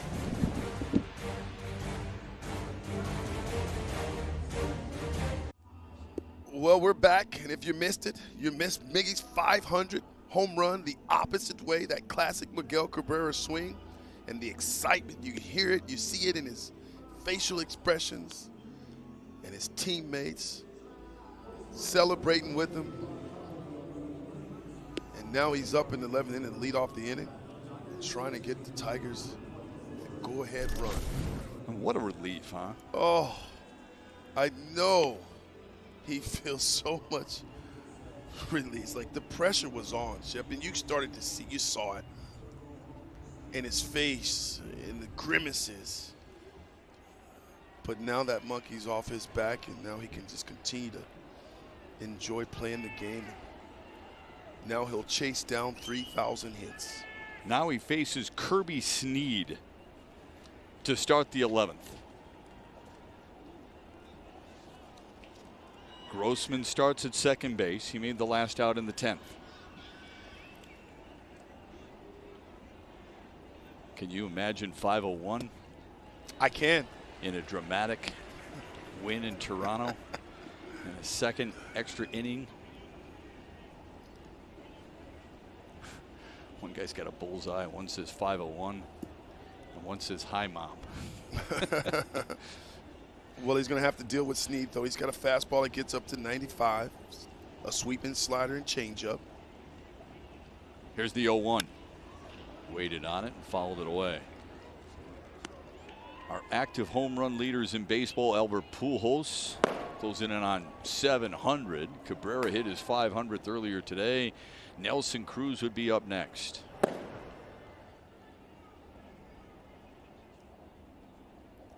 Boy, Nelson Cruz has been so good, and look at how far away he has to go. I mean, that's 40 home runs. It seemed like the last, 4 years? Sometimes we look at numbers and we don't completely appreciate what it takes to get there and how the volume of what 500 really is. I mean, Nelson Cruz has been a dominant hitter for a long time. He's got 443. And he's still a long way away. He's, 41 years old? Yeah, yeah. 1-2 to Cabrera.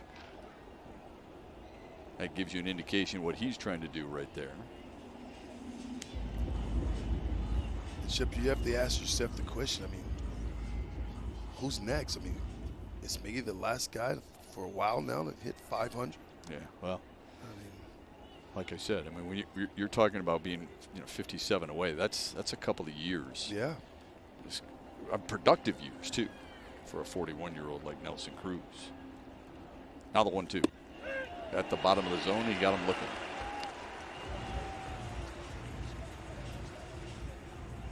You saw the numbers. Cruz 443. Giancarlo Stanton. Mike Trout has 310. Bryce Harper hit number 250 just last week. He's been on a tear. Manny Machado's a little surprising. He's got 245 already. If you had to guess, though, who do you think? I don't know if any of those guys get there. I really don't. I think Mike Trout. Do you? Yeah. Has to stay healthy. Yeah, he's struggled in that department lately, but Candelario swings and misses. When healthy.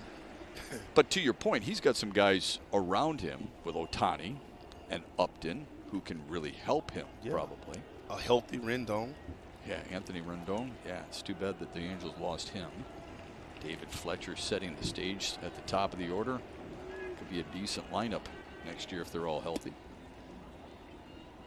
Snead missed low and away. It's 1-1 to Jeimer Candelario, who doubled in the 4th and has grounded out the 3 other at-bats. 7 hits for the Tigers. 4 doubles, a home run, and a couple of singles. Bishop, I was thinking about Giancarlo Stanton, though, playing in New York. Inside, I just don't think he stays healthy enough. But his power is immense. So, look, any of those names on that list, right? They're all phenomenal players. Harper's only 28. Keep that in mind. Here's the 2-1. Fouled away.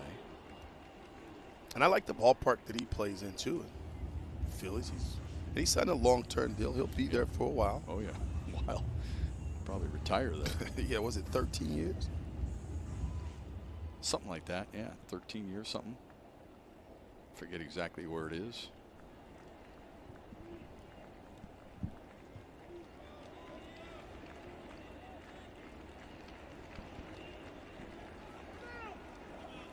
Time granted to Jeimer Candelario. You'll see hitters do that when they feel like they're overthinking it a little bit. maybe thinking about the mechanics of it, or where my hands are, or what pitch he's going to throw. You try not to guess. And so you'll see guys take time out and kind of clear the mind a little bit and focus solely on picking up the baseball. And then he goes through his routine again.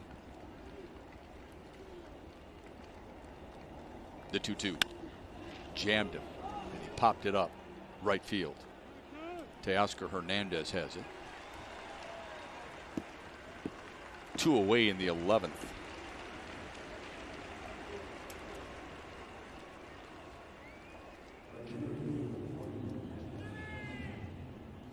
We've really seen some good pitching here in this series against the Blue Jays. They've thrown 3 really good lefties at the Tigers. Robbie Ray. Ryu was good yesterday. Matz was just as good today.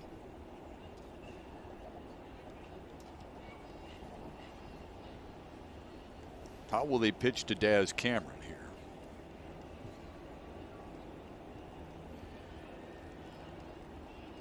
Yeah, some believed that maybe the pitching was the weakest part of the Toronto lineup. We've seen, as you mentioned, really good pitching. Their bullpen, I mean, if you're kind of nitpicking a little bit, is it the bullpen that might be their weakest link?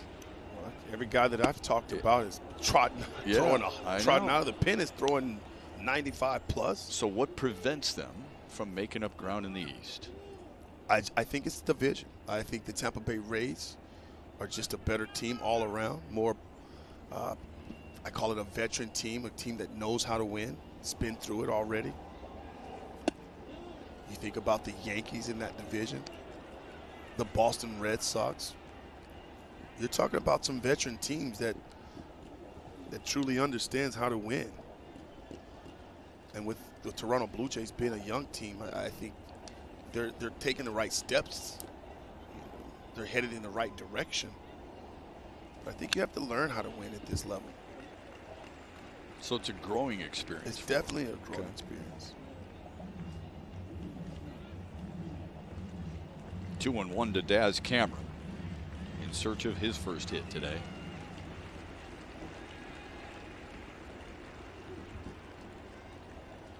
Mired in an 0 for 12 skid. Be a great time to break out. You bet. Especially in a good hitter's count here, 2-1. Get your fastball on the inner half and let it rip. Inside at 94, it's 3-1 to Daz Cameron.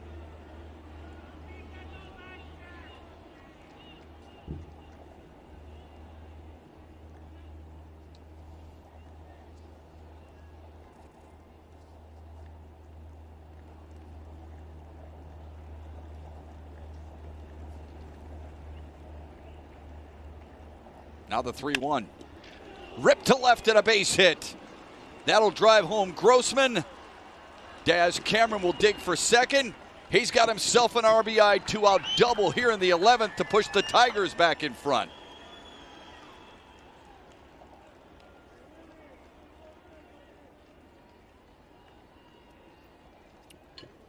Well, you like the swing here from Daz Cameron. No question, Snead fell behind in the count. That's that 3-1. Good hitters count. That ball stays up and out over the plate. And Daz Cameron finds the barrel. It's a missile to left field, driving in Robbie Grossman. It's a big 2-out knock. Well, it's not just that, but getting to second base, the hustle to get to second base and possibly get an add-on run. Reading the throw. Yeah. Willie Castro stands in. He doubled and scored his last time up. Castro's the one who scored in the 9th to tie it at 2 when Marcus Semien threw the ball, a routine ground ball off the bat of Harold Castro into the dirt. Yeah, but you like the hustle there from Willie Castro, huh? The 0-1 to him. Oh, lost control of that.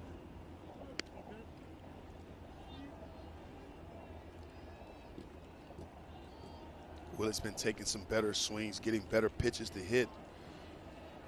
Is a big reason why we've seen him kind of start to get back on track. Not sure if there's one specific word that comes to mind when you talk about the 2021 Tigers, but resiliency is in the vocabulary. Here's the 1-1. Fouled away.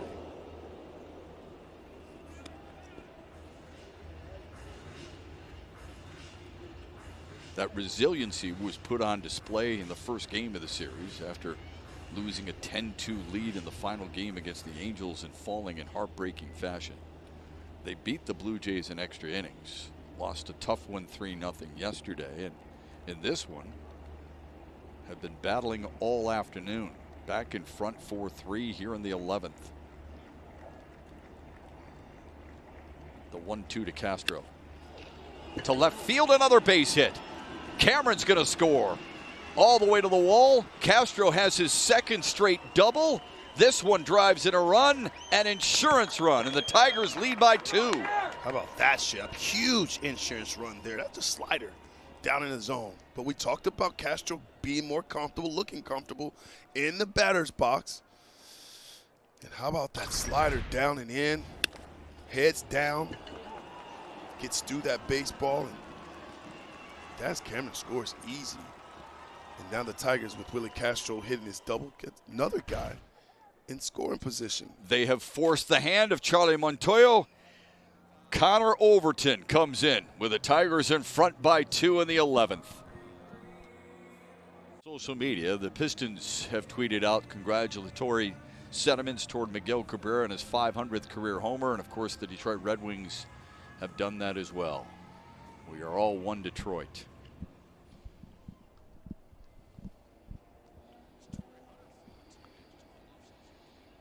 One of the best leaders the city of Detroit's had, Torrey Hunter. How about this? Such an honor to have played with one of the best hitters of all time. Congratulations on cracking 500. We lose a lot of battles as hitters, but you've won 500 of them. That's cool. That is. And a great picture, too. It's going to take Cabrera a long time to sift through all those congratulatory notes, huh? It is. But it's going to be exciting. It's going to be fun. It's going to be probably an emotional sit-through. This is the first at-bat for Grayson Griner today. He came in to replace Dustin Garneau, who was pinch hit for in the 9th by Harold Castro. He's facing Connor Overton, just his 3rd game as a Blue Jay.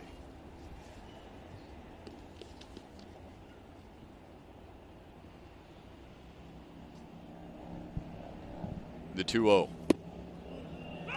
at the bottom of the zone to make it 2-1.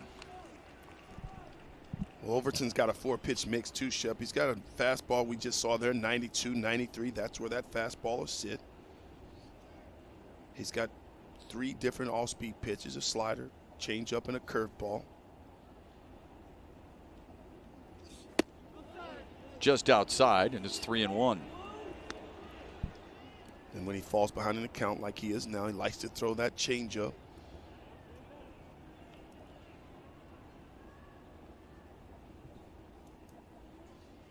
He will use his slider to try to get himself back into the count. Griner draws a walk.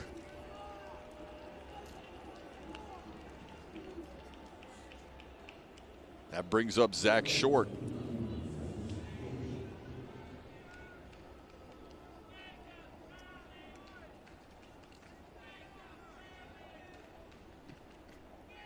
Remember Friday night in the extra inning game, the Tigers scored 3 times in the 10th. This is the 2nd extra inning of the game here today. Tigers scored 1 in the 10th, and they've scored 2 so far here in the 11th. In the dirt, both runners will advance, and the Blue Jays help the Tigers out a little bit more on the wild pitch. Yeah, good read there by both base runners. Seeing that ball down, you know that it's going to be in the dirt. Kirk not able to keep it in front of him. And the guys are able to move up 90 feet.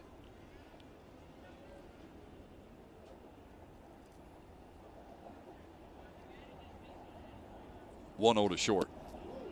Low to make it 2-0. Overton made his major league debut just 10 days ago against the Angels.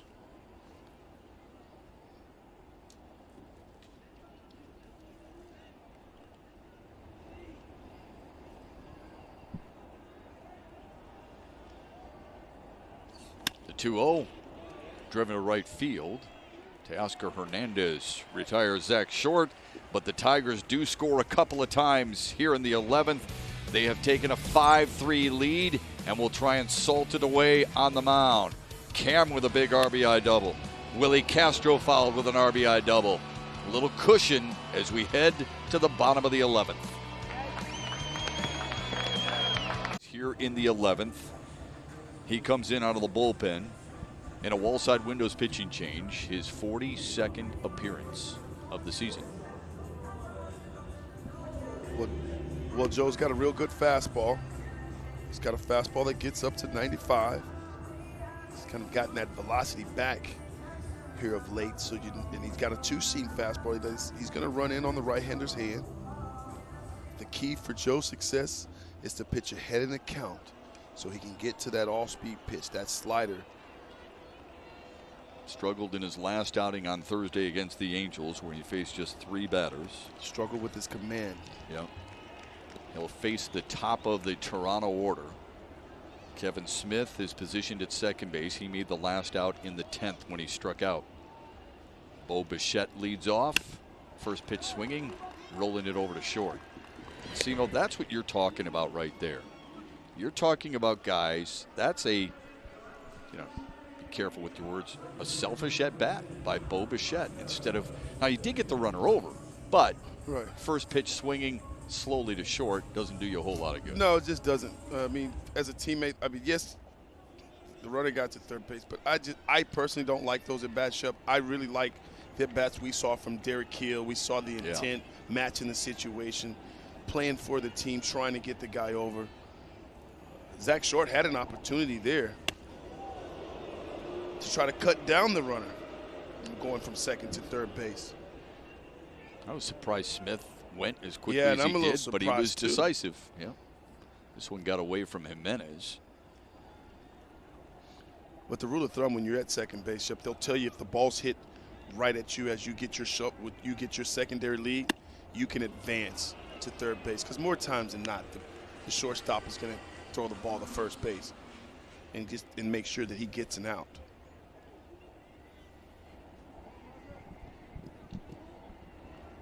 This is why Toronto's so dangerous. You just never feel comfortable with a lead. Semien with 30 homers under his belt, waits, swings through it at 94. It's 2-1.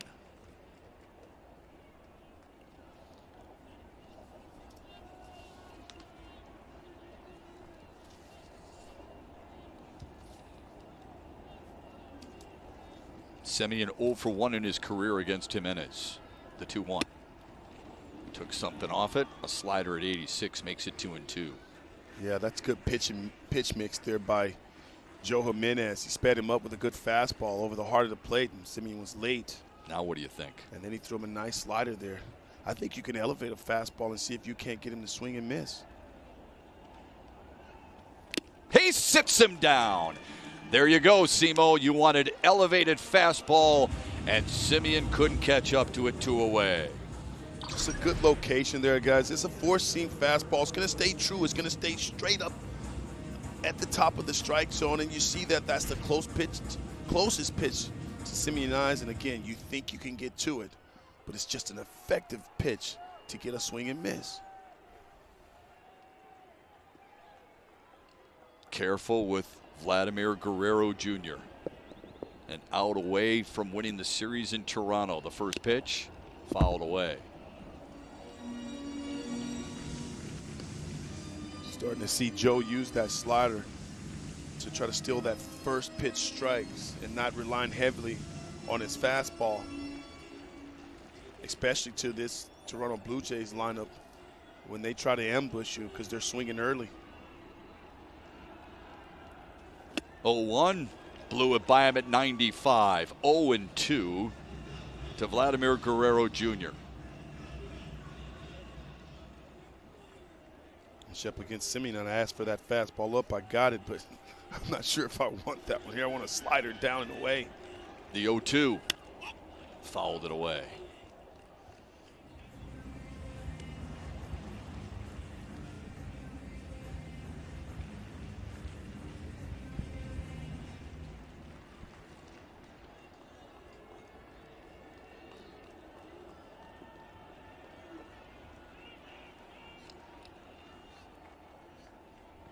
The 0-2.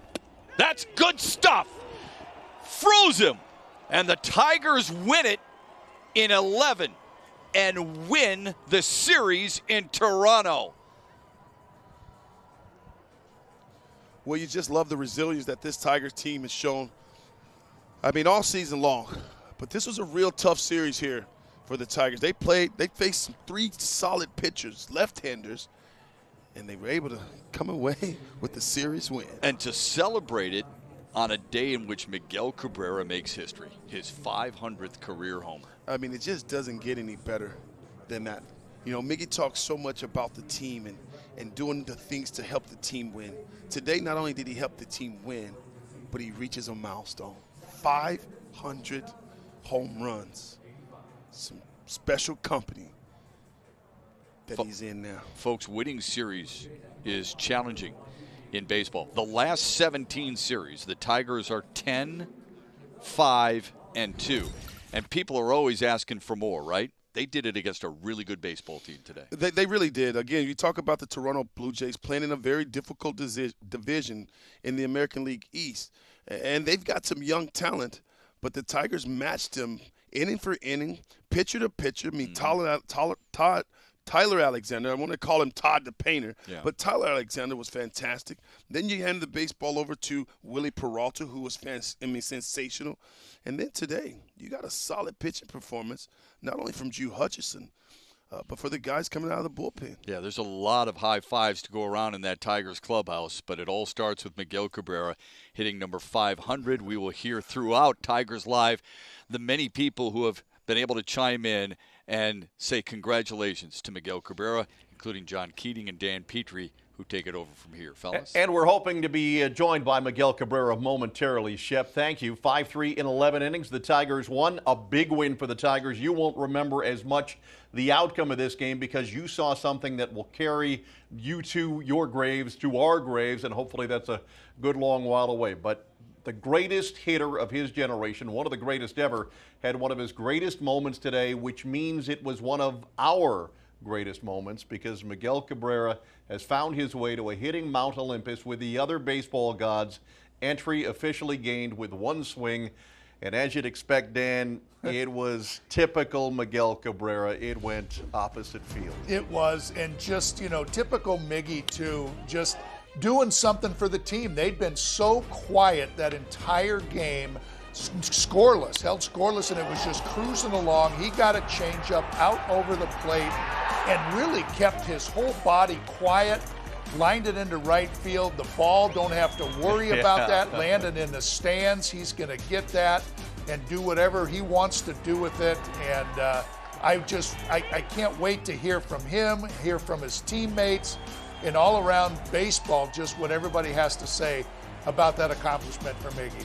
All right, because he's a team guy, Miguel Cabrera wants to share this moment with his team in the clubhouse. You will get post-game reaction from him via the Zoom at Rogers Center coming up, but we'll have reaction to this moment from all across baseball, from all across Tigerdom, from some celebrities that you may know well, and from Miggy as well as the Tigers Live gets going. But we know this. When all is said and done, when his cleats are off and his feet are up in Florida, that we'll not see a player like Miguel Cabrera roll through our midst here again.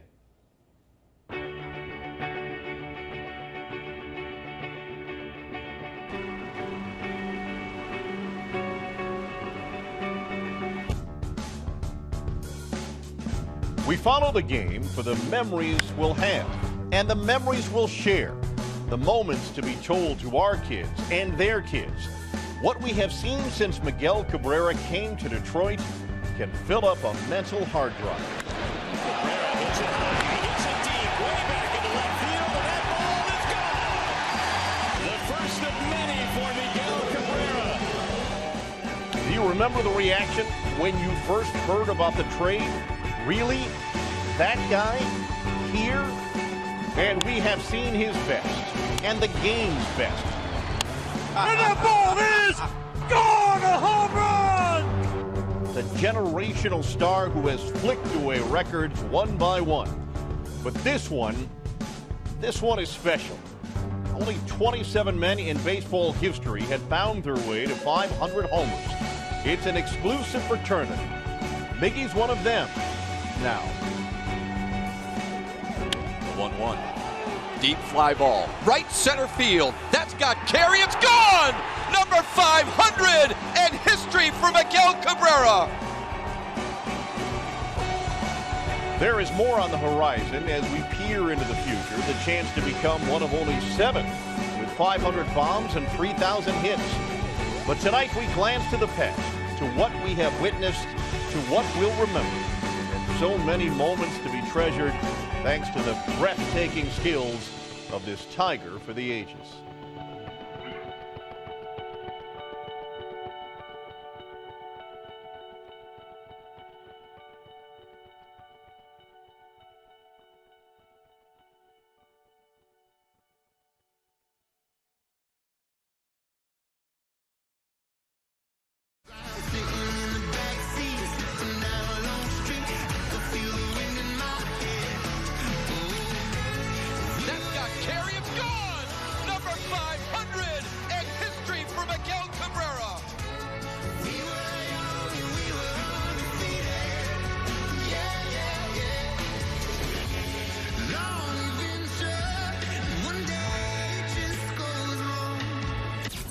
Well, he's a kid from Venezuela playing America's game, and he went to Canada for the moment that he'll remember forever. Miguel Cabrera finding his way to his 500th career home run, a good long while after he'd hit 499.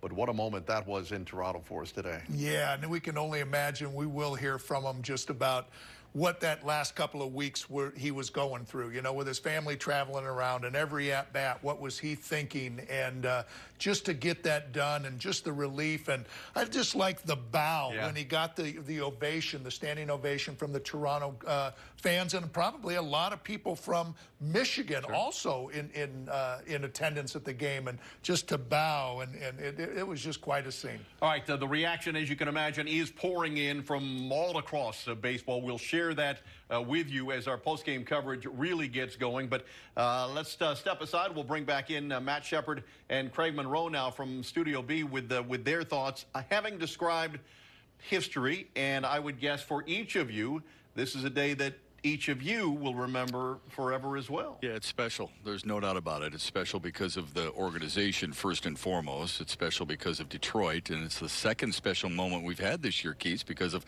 Spencer Turnbull's no-hitter earlier. But you can relate a little bit more than just about anybody else because you've been in that batter's box, and you know what it's like to try and hit home runs. Well, it's definitely a difficult task. As Torrey Hunter alluded to on his tweet to Miggy, he's won 500 battles, and today was special not only for himself but for Tiger Nation, for guys like myself who have won the Old English D. Proud to see him be able to accomplish it, be the first player in history of Tiger's organization to reach such a feat. So to get a chance to call the game today, listen to the great call by my partner here, Matt Shepard, it was honor. I was honored to be on this broadcast today. Simo, and you see him going to right field, something we've noted he's done quite a bit this year. Number 13 on the season, most of them the opposite way, and it was kind of vintage Miguel Cabrera, wasn't it? It really was, and we talked about it at the beginning of this series. Rogers Center, Miggy hitting at the Rogers Center, that he had 7 home runs, or hit 7 home runs, and they all were to the pull side. Right. And so it was just, I think the stage was set for that classic Miguel Cabrera's inside-out classic swing, the opposite field, we call it Oppo Taco, because he stays through the baseball as well as anybody to ever put on the spikes, and he hits it out to right field, and he's done this throughout his career, and he hits him out as if he was a lefty, and I just love the excitement that he showed behind when he hit first base, and he gives you the scream like, yeah! that said it all for me, Chef. What about the feeling? Do you think that was a scream of relief as well? I think it was a little bit of both. And I really enjoyed the moment here he had with Candelario and the excitement that his teammates showed. And then for all of them to come out. And you see the smiles. You see them clapping. They're his teammates. Yeah. And they were in the lineup. Guys are going to be able to tell their grandkids, I was in the lineup. Derek Hill was in the lineup when Miguel Cabrera hit his 500. That's pretty cool. Home run. It's pretty awesome. Yeah, it sure is. Keith, you and I are Michiganders. There are certain things that give us goosebump moments, right? I remember standing at Joe Louis Arena when the Red Wings won the Cup for the first time in 40-plus years and crying next to people I did not know. I remember when Jack Morris and Alan Trammell were finally into the Hall of Fame in Cooperstown, crying, right? This is a moment, had we not been on the air together, might have brought me to tears as well, just because of how much it means to all Michiganders and all baseball fans. Well, if you're of a certain vintage, the chance to get to know Gordie Howe and Al Kaline, and now the chance to get to know Miguel Cabrera over time, having played for a good long while as a member of the Detroit Tigers. And as our post-game coverage continues, we want to tell everybody that Miguel Cabrera is being moved to the Zoom room at Rogers Center. You'll get his post-game thoughts and share his sense of relief, I think, as we continue. But it was June 20th of 2003 that Miguel Cabrera hit his first home run. It was off Al Levine when Miggy was a member of the Marlins. Levine was playing for Tampa Bay then, and Tiger fans may remember that Levine spent some time as a Tiger. Miggy at the time was 20 years, 2 months, and 2 days old. But now you've seen that he has hit 362 of his 500 home runs with the Tigers. He's homered in all 37 ballparks, or in 37 ballparks, and against all 30 teams. And if you are one of the 346 pitchers that Miguel Cabrera has homered off of, somewhere you might be smiling or tilting a pint. And so now we get a chance to, to realize the company that Miggy finds himself in. The Tigers' off day will come in handy because he'll have a day off to reply to all of the text messages that will be flooding his phone. His phone will be blown up. Baseball world is celebrating this accomplishment with him, to be sure. The smiles on this day are stretching forever, including from those who have preceded him into the 500 home run club. Miggy, just want to wish you congratulations on the 500th club. You're just getting started, my friend. A long ways to go. Great accomplishment. Great hitter, complete package, and a great person. Congrats again, my friend. Miguel Cabrera, congratulations on joining the 500 club. Well deserved. I know you've been a great hitter for a long time. I've had the opportunity to watch you forever, and you're a joy to the game. You smile.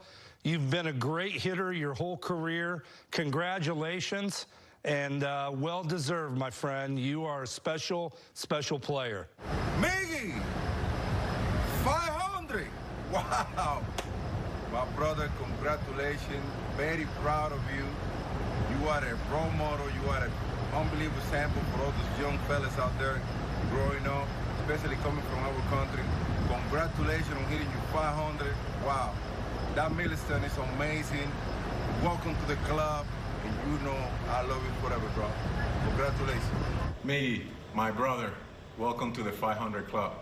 I'm so proud of everything that you have accomplished in this game. Many more to come. Good luck. God bless you.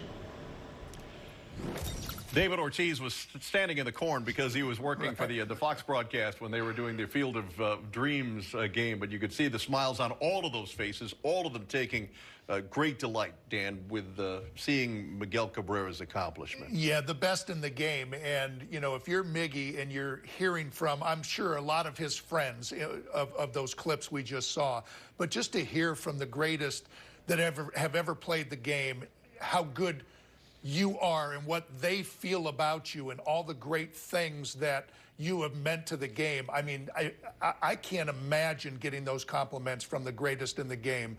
And Simo, I just think about everything that he's accomplished. You got to think about from a young kid, you know, and the body changes that he's gone through, the injuries, and then playing first base and then DHing.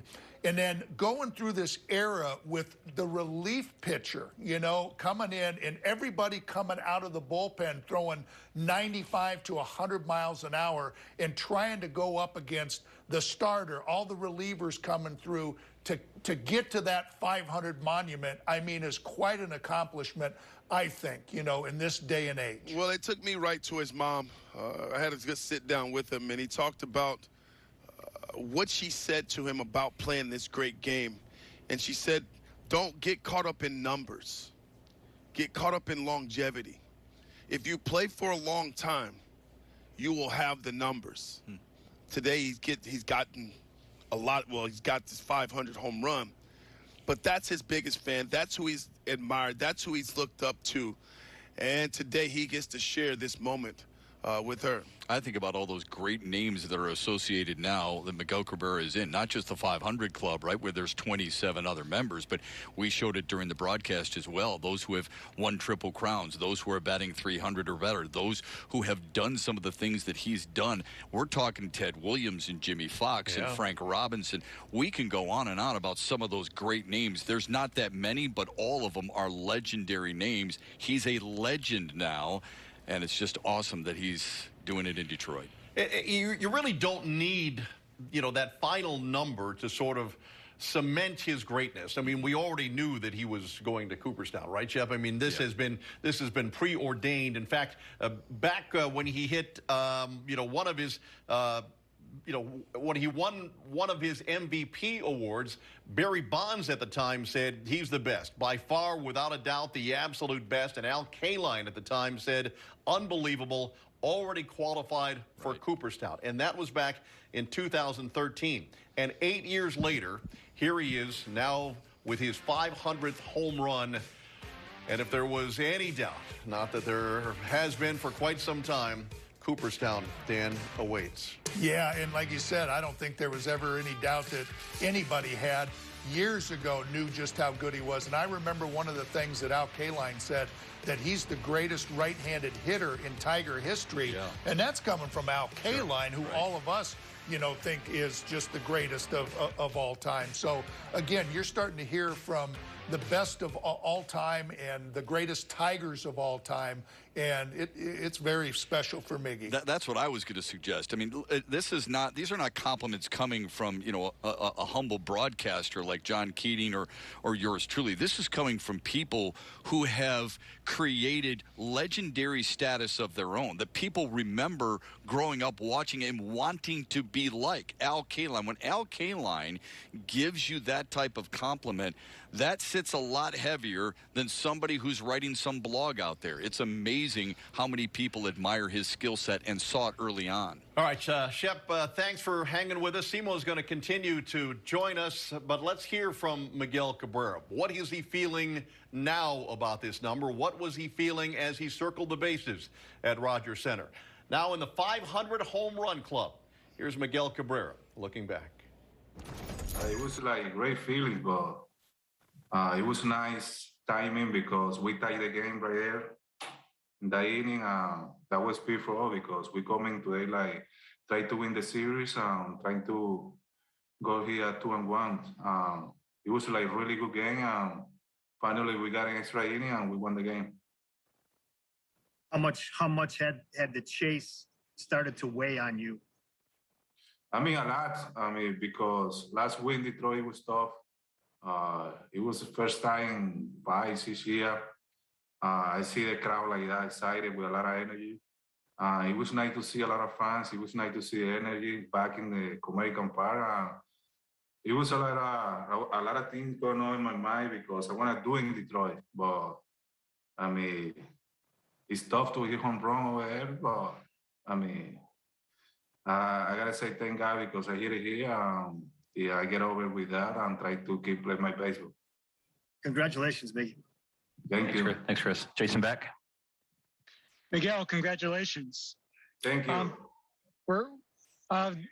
The reception that you got, the curtain call, were you surprised by that? And how much did that kind of touch you, that the visiting fans, granted there were a lot of Tiger fans too here, but how much did that touch you to get that sort of reaction and applause?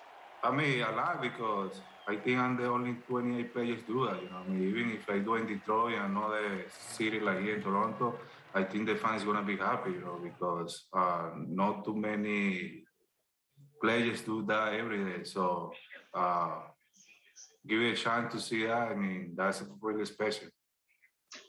You faced some tough pitchers this series. What was that at bat? What were you thinking at bat against Mats? And when you hit that ball, did you think it was headed out?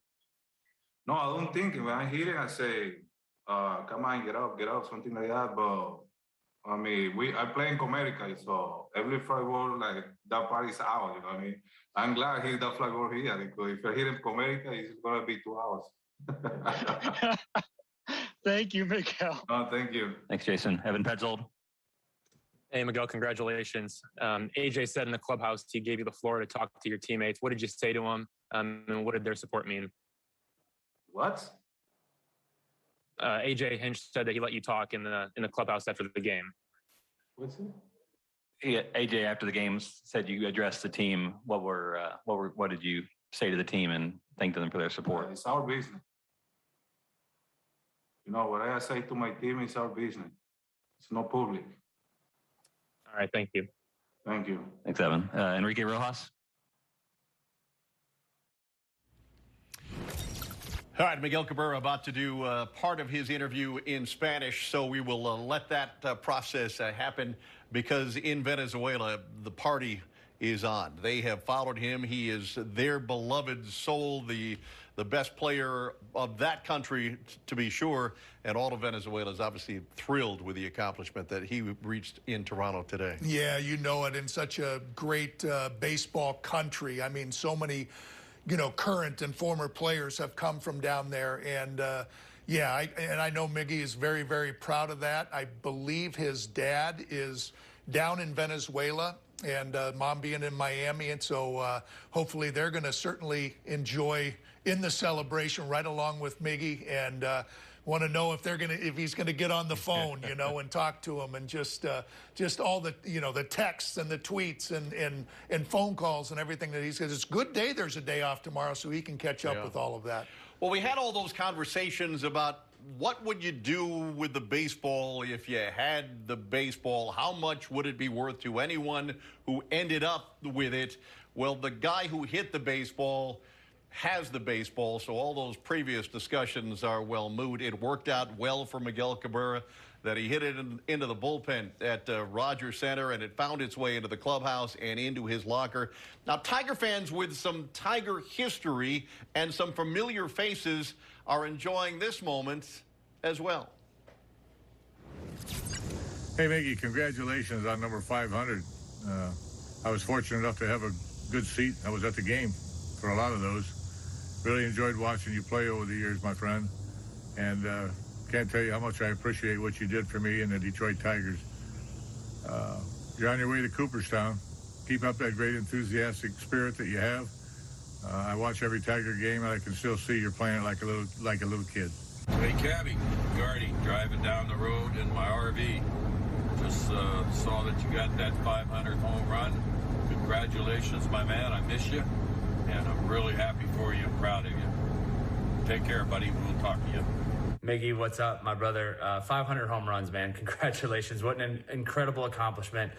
Not too often in this game that you get to really reach some of these milestones and really sit back and enjoy it. And I know that you're not the type of person to have everybody tell you how great you are. But I'll tell you, man, you're incredible. You're the best player. You're the best hitter I've ever played with. And you're going to have your statue out there in center field in Comerica Park one day. And you deserve it, man. Congratulations on all your success. Love you.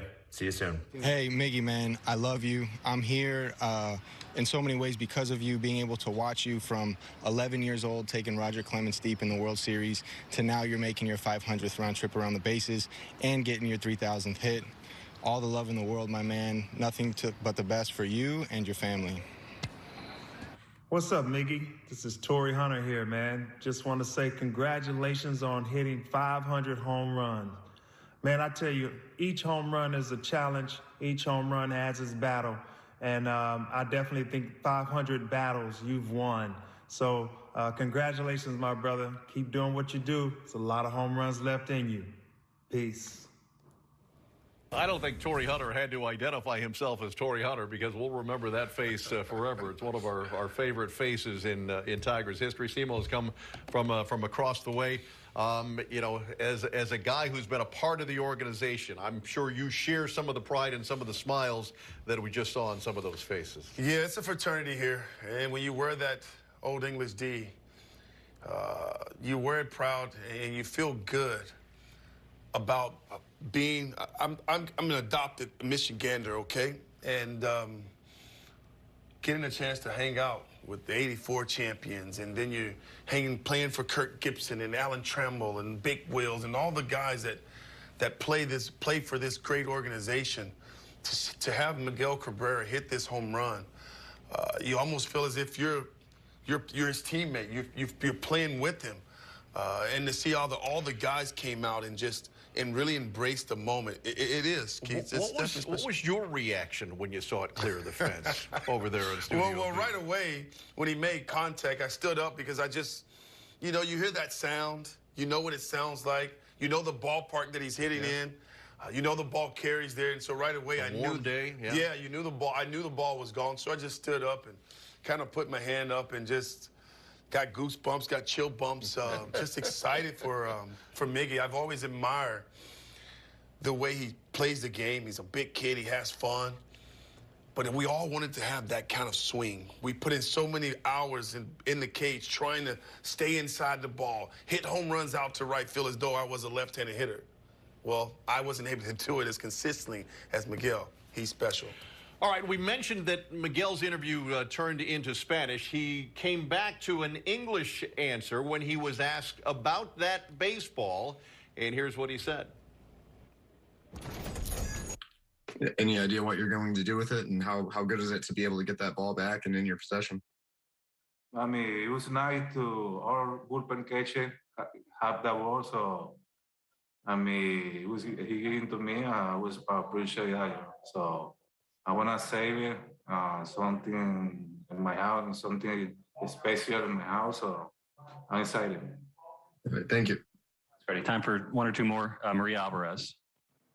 Miguel Cabrera, felicidades. Recordando ahorita tu primer jonrón con los Marlins en Miami, ahora conectaste hoy el 500. ¿Qué significa para ti ver ese recorrido? No, mucho. Significa que he pasado por muy buenos momentos. Le doy las gracias a Dios por darme esta oportunidad y bueno, esperar que me mantenga sano y seguir poniendo mi granito de arena en el terreno. Wrap it with Brad Galley. Miguel, you've talked about the mental struggle that professional sports have and the ability to get to 500 for you. How big is today to validate what you see as a successful major league career? We all know you're a future Hall of Famer. What does today mean for you? I mean, a lot. Like I say, not only for me, the people around me, the team, my teammates, the organization of Detroit, my coaches, the money I have from my whole career, the people from Venezuela, my family. I think it's really big because it's something special for my country, for my family. To be able to do this, I'm really happy. But at the same time, I gotta stay focused. I gotta keep to my doing and trying to help the team to get better and win more games. A lot of athletes that do a lot earlier in their career when their kids don't understand it, to be able to continue to have the success, to know that your kids got to watch this today. What does it mean as a dad to have this moment and share that with them? A lot, but at the same time, they're still young. They don't really know how big it is. So, I mean, I'm gonna have chance to explain them. So, I mean, they happy. They called me already. So, I mean, that's glad. I'm glad they see this and sharing with me. I say always thank God for this moment. Congrats, man.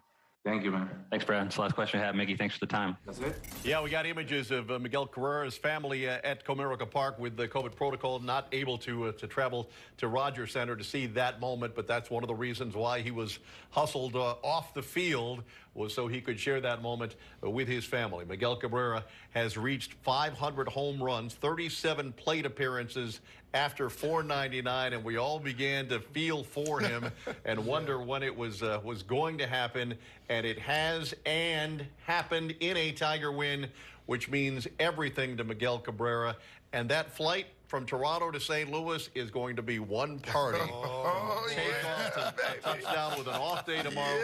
They're going to enjoy this. All right, stay with us. We've got more ahead as we take you officially into Tigers Live. Coming up, you'll hear from his teammate, Jamer Candelario, and one of his best pals on this Tigers team. You'll hear from his manager, A.J. Hinch, who is taking great delight in that which was witnessed today for the player and for the team. Stay with us. Tigers Live continues on a Sunday here on Bally Sports.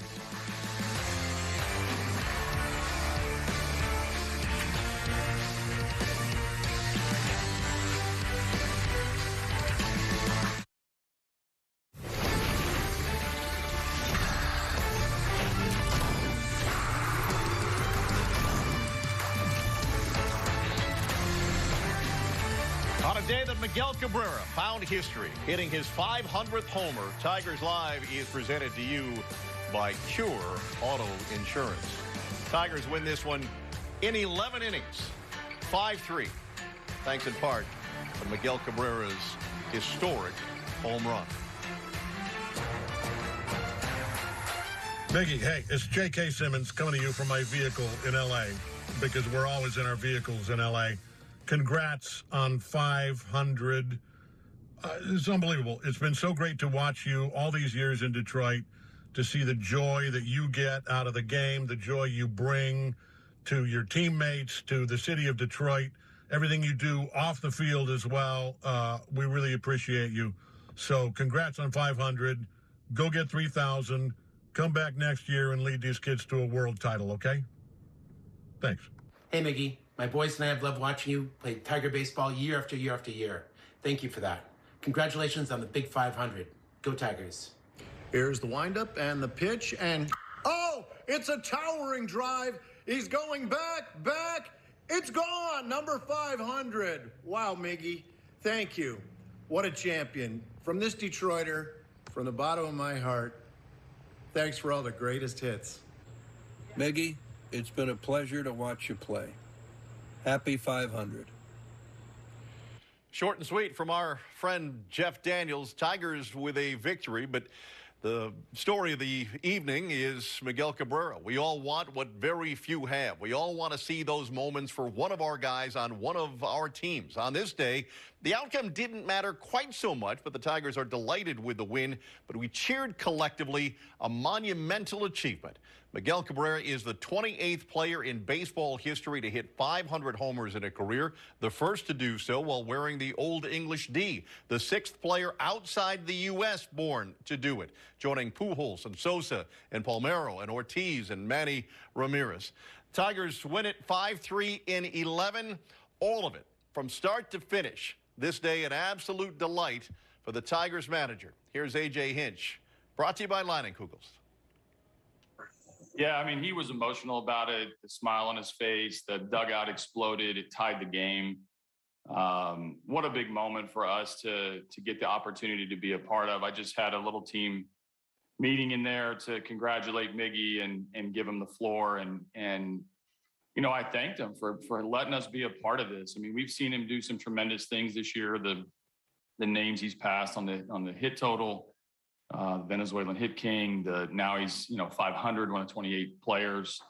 I know our fans back home gave him a ton of support. Everybody relaxed a little bit when he hit the homer, and then we were back into the game. So proud for him and his family, and in a career accomplishment that is so rare that you may never get to be a part of this again. Like, we have no idea who the next person that can be to pass this big number, and really cool experience for our team.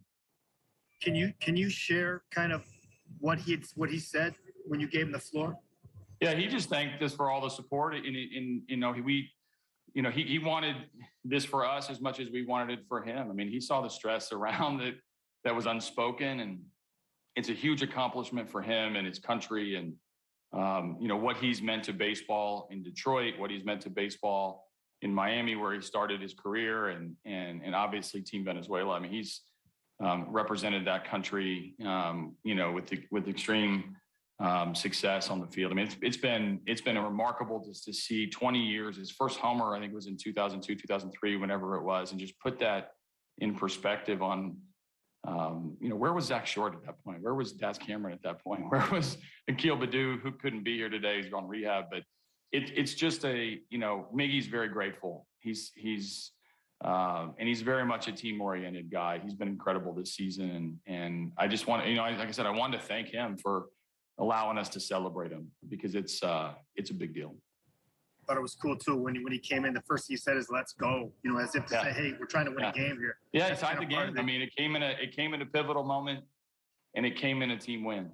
You couldn't have scripted it much better. Other than, obviously, we wish we could have done it in front of our 35, 40,000 screaming fans, but we know they were watching.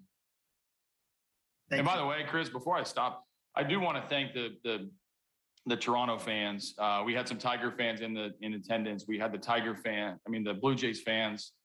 Remarkable reaction to that. And Steven Matz, obviously uncomfortable on the mound, but waiting a few minutes. Charlie Montoya, their manager, giving us that moment.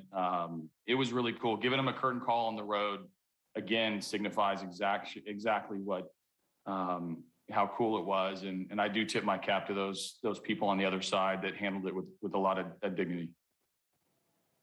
Thanks, Chris. Cody Stavenhagen. AJ, was it kind of fitting that it was an opposite field home run at this point in the guy's career? But his whole career, he's used all fields. Yeah, it's in this ballpark too. This is not a small ballpark. The ball travels a little bit. I know there were a couple near misses today where guys hit the ball pretty well to the pull side and it didn't go, let alone to the oppo side. So very just for him to have that highlight for the rest of his life. And I think it went into where our cage area is, so it even makes it better. We don't have to, fight anybody for the rights to that ball, and it'll go up on Miggy's mantle. So I'm pretty sure we secured it from our cage, and it'll be given to Miggy, and he'll keep it forever. Okay, and then for all the excitement, how much is this a relief for him too to have it over with? Yeah, of course. I mean, we tried not to talk about it. I tried to downplay it. We were all hoping for it. It's impossible to think about what that feels like. I mean, we only 27 other guys had that feeling before of having to get to this number, but it is nice to have it. Before an off day, he can now decompress, enjoy it with his boys here, and when we get to St. Louis, I'm sure we'll celebrate him. But it's nice that Miggy did it in such a fashion that's so impactful to the game. It's so impactful to him personally, and for us to be able to pull out a win on that day is very memorable. And now we got 3,000 coming up. Yeah, I'll be ready for that one too. All right, thanks. Thanks, Cody. Evan Petzold. Yeah, AJ, just one on Miguel. Curious, what's your favorite part about managing a guy like that, who he is in the clubhouse and on the field? Yeah, I mean, I think Miggy, for as much as a star as he's been, is still a kid at heart. I think his spirit's my favorite part. He loves to be at the ballpark. He loves his teammates. He has bought into to doing little small things to make him better. Super smart baseball person. And there's some humility to him. He respects the opponent. He has fun with the opponent. All in this kid spirit that, quite honestly, more people could have around the game, and it'd be a more joyful game and showcase their personalities a little bit more. So he's fun to be around. I mean, these are big numbers and these are big accomplishments. He's done and seen everything. You're not going to really say anything to him that he probably hasn't heard before, but he brings it to the ballpark every day. This year's been a blessing for me to overlap careers with him and to watch him enjoy this with his teammates and enjoy the meaningful at-bats that have and accomplishments that have come. And then what you got from Joe there at the end of the game, going up against their best hitters, he gave him everything he had. How impressive was that? And I guess kind of what does that say about where Joe might be at right now? Yeah, no, it's big for him to bounce back from his last outing and face a very dangerous part of this lineup. And with a small margin for error. They're one swing away from tying the game. So even though it's a 2-run lead and you feel like you can exhale, they trot that guy out to second base, and you're one swing away with Bichette, or Semien or Guerrero. So for him to be able to handle himself, he fell behind a couple hitters, didn't panic, executed some pitches at the end of at bats, and closed out a very, very emotional win for us. So our whole bullpen today, I thought did an extraordinary job from the beginning. I leaned on them a lot into the 5th inning in this close game, and each guy had to come in and had some stressful pitches on them, and each of them delivered in their own way. So and Joe at the end stamped a really fun win. All right, thank you. Evan, anything else for AJ? All right, we'll go take one more. Jason Beck. Yeah, AJ, I know you talked about how this park is kind of big, but the ball carries. Did you think Miggy's home run was going out on the swing? Yeah, I think like all fans, I think every time the ball was in the air, your first chance is to sit up straight. And he hit that one harder than he's hit the ones back home that were the near misses, even the one that he flew out to the track on. So I don't know this ballpark as well as I know other ballparks in terms of if the ball is going to stay high enough as it gets a little bit deeper to right center. But I thought he got it from the get-go, and then you always kind of hold your breath until you see whether or not it's going to clear the tall fence in the outfield. So we all jumped up like this was the moment, and it turned out to be real for us, and we got to celebrate him when he got home. Well, we got together and decided that Miguel Cabrera should be the Rocket Mortgage player of today's game. Why not? He is one of 5 Triple Crown winners in the 500 home run club, joining Frank Robinson, Mickey Mantle, Jimmy Fox, and Ted Williams. And remember this, and you wonder how they're feeling in Miami right now, because Miguel Cabrera was acquired before the start of the 2008 season by Dave Dombrowski. There were other players involved, but primarily for pitcher Andrew Miller and outfielder Cameron Maybin. And now 360 home runs or so as a member of the Tigers and finding his way to immortality. Well, they're not too happy about that trade, but the Tiger fans, they're definitely excited about what Miggy's been able to accomplish in a Tiger uniform. And really, they should be celebrated. The Tiger fan, these great fans of Detroit should be celebrated. And I know they feel good. Watching Miggy round the base, well, hitting the baseball first, making contact, circling those bases, and how proud they feel for Miguel Cabrera doing it in a Tigers uniform. Well, last week, we could all feel it at the ballpark because everybody walking by said, is today the day? Is he going to get? I feel it, 500 is going to happen today. Unfortunately, for Tiger fans, they weren't able to witness it in person, or many Tiger fans. There were some in Toronto tonight. But you know how much the Tiger faithful, Dan, wanted this moment. You bet. And speaking about Miami also, is Al Avila, I think, was the one that scouted him and signed him and everything. And now he's going to have a chance to also celebrate with Miggy, and seen him since he was a little kid. But, I just look back like myself, and I'm sure it's the same way for Tiger fans, is just how lucky we are to have spent all of this time. You showed that graphic up there. There were a lot of my heroes up there with Frank Robinson and Mickey Mantle, and I read a lot about Ted Williams. And to put Miggy's name in with those set of superstars and Hall of Famers and the best that ever played just tells you how lucky we have been to spend all this time and see all of those accomplishments that Miguel Cabrera has put up there over these years. It's mind-blowing for Mickey to see Ted Williams, Mickey Mantle. And we were talking about the greatest players of all time. Yeah. And Mickey now, for me, and I've always thought this, he's one of the greatest ever put on the spikes. Well, even he has lots of little kid in him. When he heard that he had tied Babe Ruth not too long ago, his eyes got big because all of a sudden that takes on a whole different context. And so now he's at 500 home runs. So what feelings are sort of bouncing around the Tigers clubhouse? Jamer Candelario has been a teammate of Miguel Cabrera since he became a Tiger in 2017. Here's Candy on Miggy as we get you back to Toronto. Jamer, you were the first one to greet Miggy after the 500th. What was that like, man? Man, I was excited. Since when he hit that ball, I know that something special is about to happen, and history is about to happen. And for me, being part of that, man, it's a blessing, man. It just, help us to win a ball game too. So it's special for him, for me, for my teammates, and I know for his family too. Yeah, you're close to him. You know how much this has been kind of weighing on him as it dragged on here. I mean, could you? He was happy. Could you also sense the relief that he had gotten that gone? We all feel the relief. You know, we all wanted it so bad that he making it to the 500. He deserved it. He worked really, really hard for it.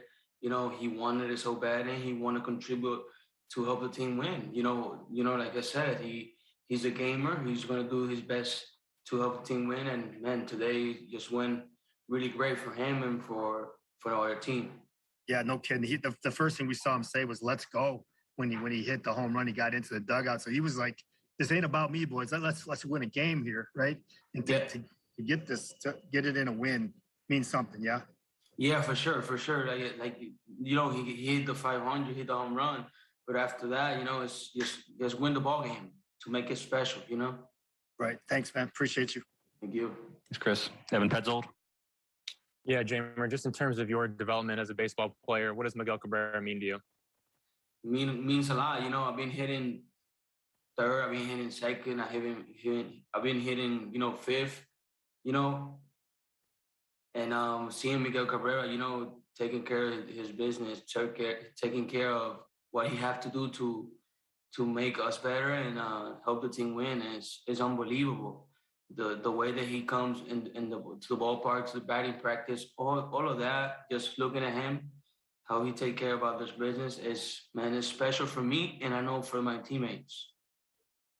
You mentioned too, just kind of wanting it as so badly as a team. So did you guys kind of feel some pressure too? Just like, even though it wasn't you that was looking to hit 500 runs, did you feel that pressure in a way at all, or no? We didn't feel the pressure. We just wanted it so bad for him, We just wanted to kick it out and we continue doing our stuff, But I know that he deserved this, and we were cheering for him, and then thanks God it happens today. All right, thanks, Jamer. Thank you, brother. Thanks, Evan. Jason Beck.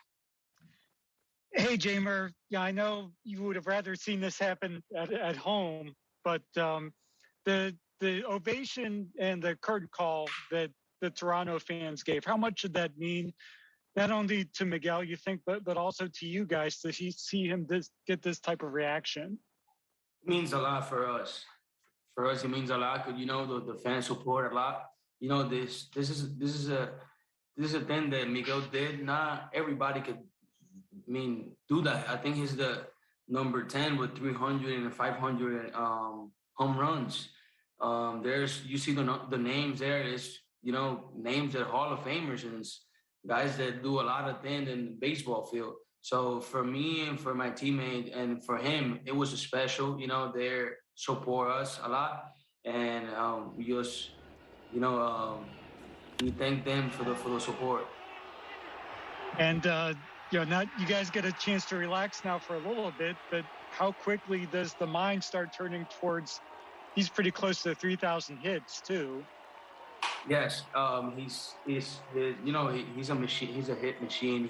He's gonna hit.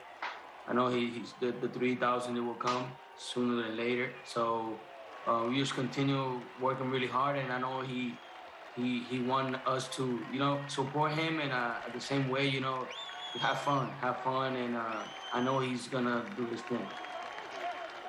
Was it fitting that his 500th home run went to the opposite field, where he hit so many balls? Something that I think my cousin told me that, hey, tell Miggy, somebody, I can't remember, text me and tell me, hey, tell Miggy to hit the home run to the opposite way.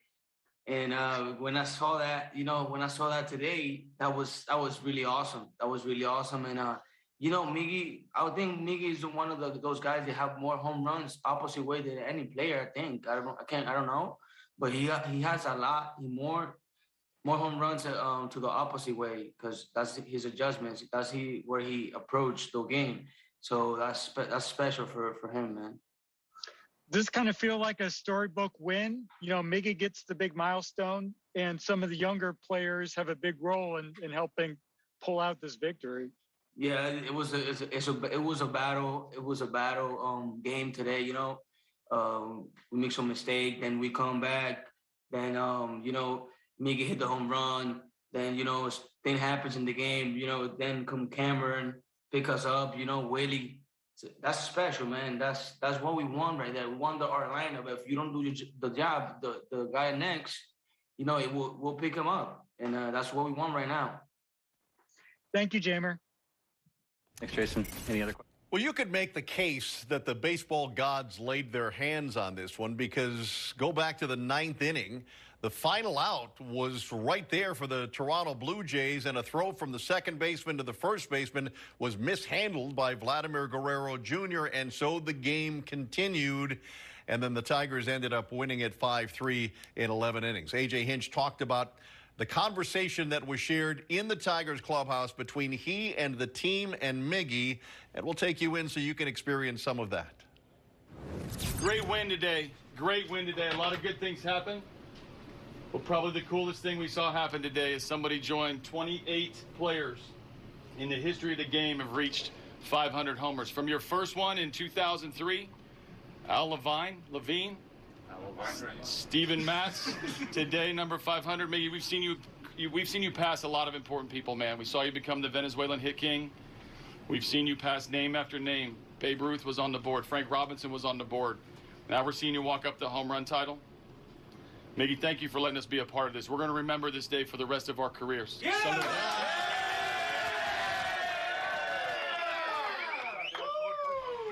So cheers to Miggy from all of his teammates. The Tigers win this one in 11 on a day that Miguel Cabrera found his way to 500 because they scored 3 runs and then some. Tomorrow, you can happily visit any participating Arby's and receive a free small order of curly fries. More Tigers Live as we continue on what's turned into a Sunday evening here on Bally Sports.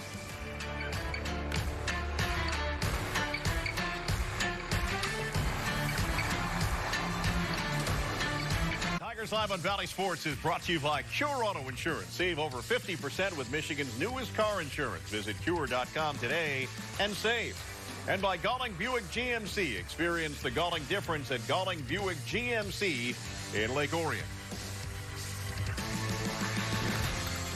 He is very easily one of the best players of our generation. So he's about to get 500 home runs. He's not very far off from 3,000 hits. Those are two milestones that are very difficult to do because they require lots of time on the field. And to have that combination is very, very special. So I congratulate him. I've been in awe from a distance, and you know, he's been a really great player to watch in our game. Very few people in this game have ever done that or even come close to that accomplishment. And for someone like Miggy, who's still got quite a few years left to play, going to surpass that number, it's something pretty special. Excited for him. Hey Miggy, congrats on 500 homers. You are inspiration for all of us, and I'm very happy for you. I want to say congratulations, Miggy, for 500 home run in the career. Congratulations, brother. He had a great approach. Everybody know Miggy. He had great hitting, especially 8-7 years ago. He's incredible. So it's a great hitting. That's why he had a great career. Hey, Miggy, congratulations on 500 home runs in the big leagues. Unfortunately, I got to see a lot of them here in Minnesota, but nonetheless, I've always enjoyed watching you swing that bat. Congratulations. You should be proud. I hope you're celebrating with your teammates, family, and friends. Good luck, brother. Love watching you play the game. That's very cool. We're all judged by our peers when all is said and done. And as long as baseball has been played, it's been a game of numbers. If you're going to keep score, why not make sure you know who did what and when? Matt Shepard did a deep dive into the numbers that Miguel Cabrera has been chasing and into the company he now keeps, further entrenching himself into baseball history. Miguel Cabrera has become just the 28th member of Major League Baseball's 500 home run club. Of the other 27, 18 have been enshrined in the Baseball Hall of Fame. Albert Pujols is the only active member of the club. He won't be eligible until 5 years after he retires.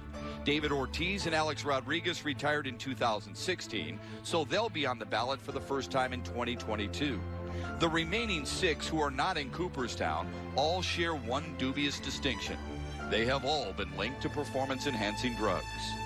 The Venezuelan hit king becomes just the 6th non-American-born member, joining Cuban-born Rafael Palmeiro and 4 natives of the Dominican Republic: Pujols, Ortiz, Sammy Sosa, and Manny Ramirez. In his 19-year career, Miguel Cabrera has homered off of the 12 most unique pitchers in the history of the game, victimizing Phil Hughes, Corey Kluber, and Bruce Chen most often, and he trotted around 37 different ballparks. Cabrera has become the 9th player to hit 500 homers while also racking up over 2,900 career hits. He's the 9th member of the club with a career batting average of 300 or better. He joins Willie Mays and Hank Aaron as the only members with both 2,900 hits and a 300 average. Cabrera's American League Triple Crown in 2012 puts him on the list with Jimmy Fox, Mickey Mantle, Frank Robinson, and Ted Williams as the 5 Triple Crown winners in the club. But he joins Fox as the only members to add multiple MVPs, multiple batting titles, and a World Series ring to their list of accomplishments. Cabrera is just the 3rd member of the 500 home run club whose first career hit was a home run, joining the great Willie Mays and Gary Sheffield on that short list. But he's the first and only person in the club whose first career hit was a walk-off home run. He certainly has always had a flair for the dramatic. Perhaps most meaningful for Tigers fans, he becomes the first member to enter the club while wearing the Old English D.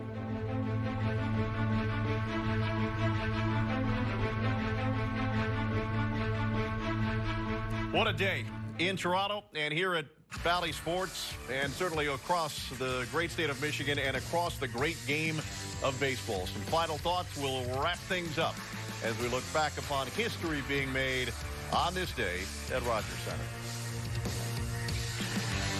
Detroit and your Tigers go hand in hand. So stream your team with the Bally Sports app. Plus, more team coverage, full game replays, and highlights. So you don't miss a moment. Get going! See you later! Tigers baseball on Bally Sports Detroit and the Bally Sports app. Stream your team. Presented by T-Mobile. It's the 1-1. Fly ball, right center. Deep. Got a chance! 500! Miguel Cabrera has done it! The high five to Santiago as he rounds third, and his teammates pour out of the dugout. And this crowd in Toronto on their feet. Did you know that the home run that you gave up to Cabrera was going to be his 500th?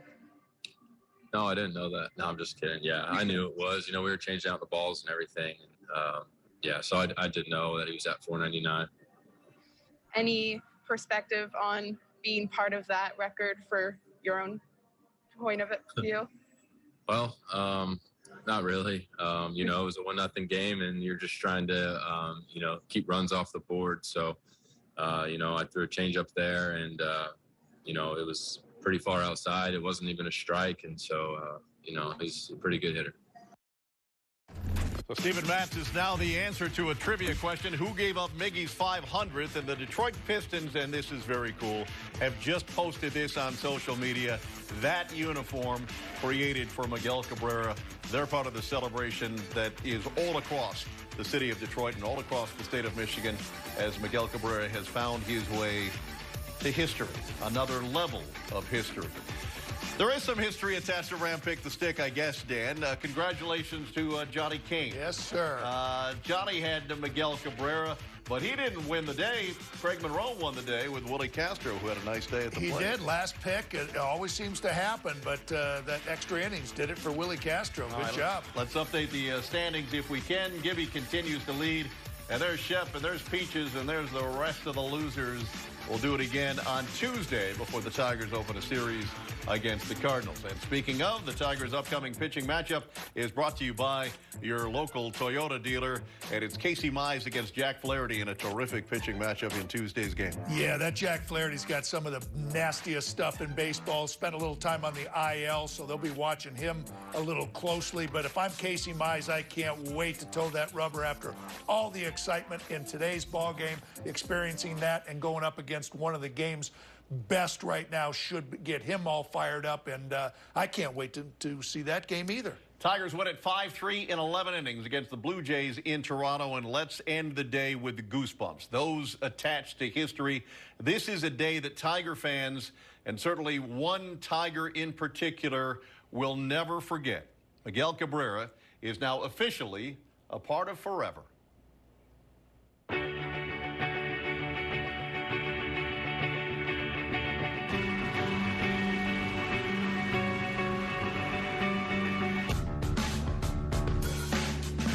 We follow the game for the memories we'll have and the memories we'll share, the moments to be told to our kids and their kids. What we have seen since Miguel Cabrera came to Detroit can fill up a mental hard drive.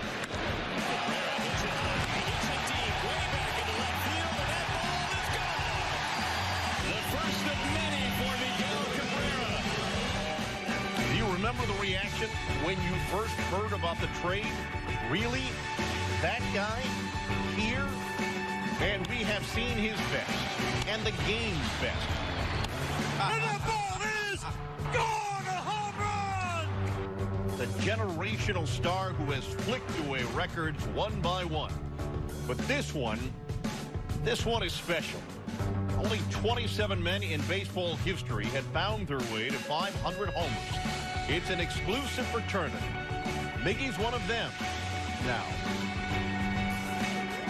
The 1-1. Deep fly ball. Right center field. That's got carry. It's gone! Number 500 and history for Miguel Cabrera. There is more on the horizon as we peer into the future. The chance to become one of only 7 with 500 bombs and 3,000 hits. But tonight we glance to the past, to what we have witnessed, to what we'll remember. And so many moments to be treasured thanks to the breathtaking skills of this Tiger for the ages.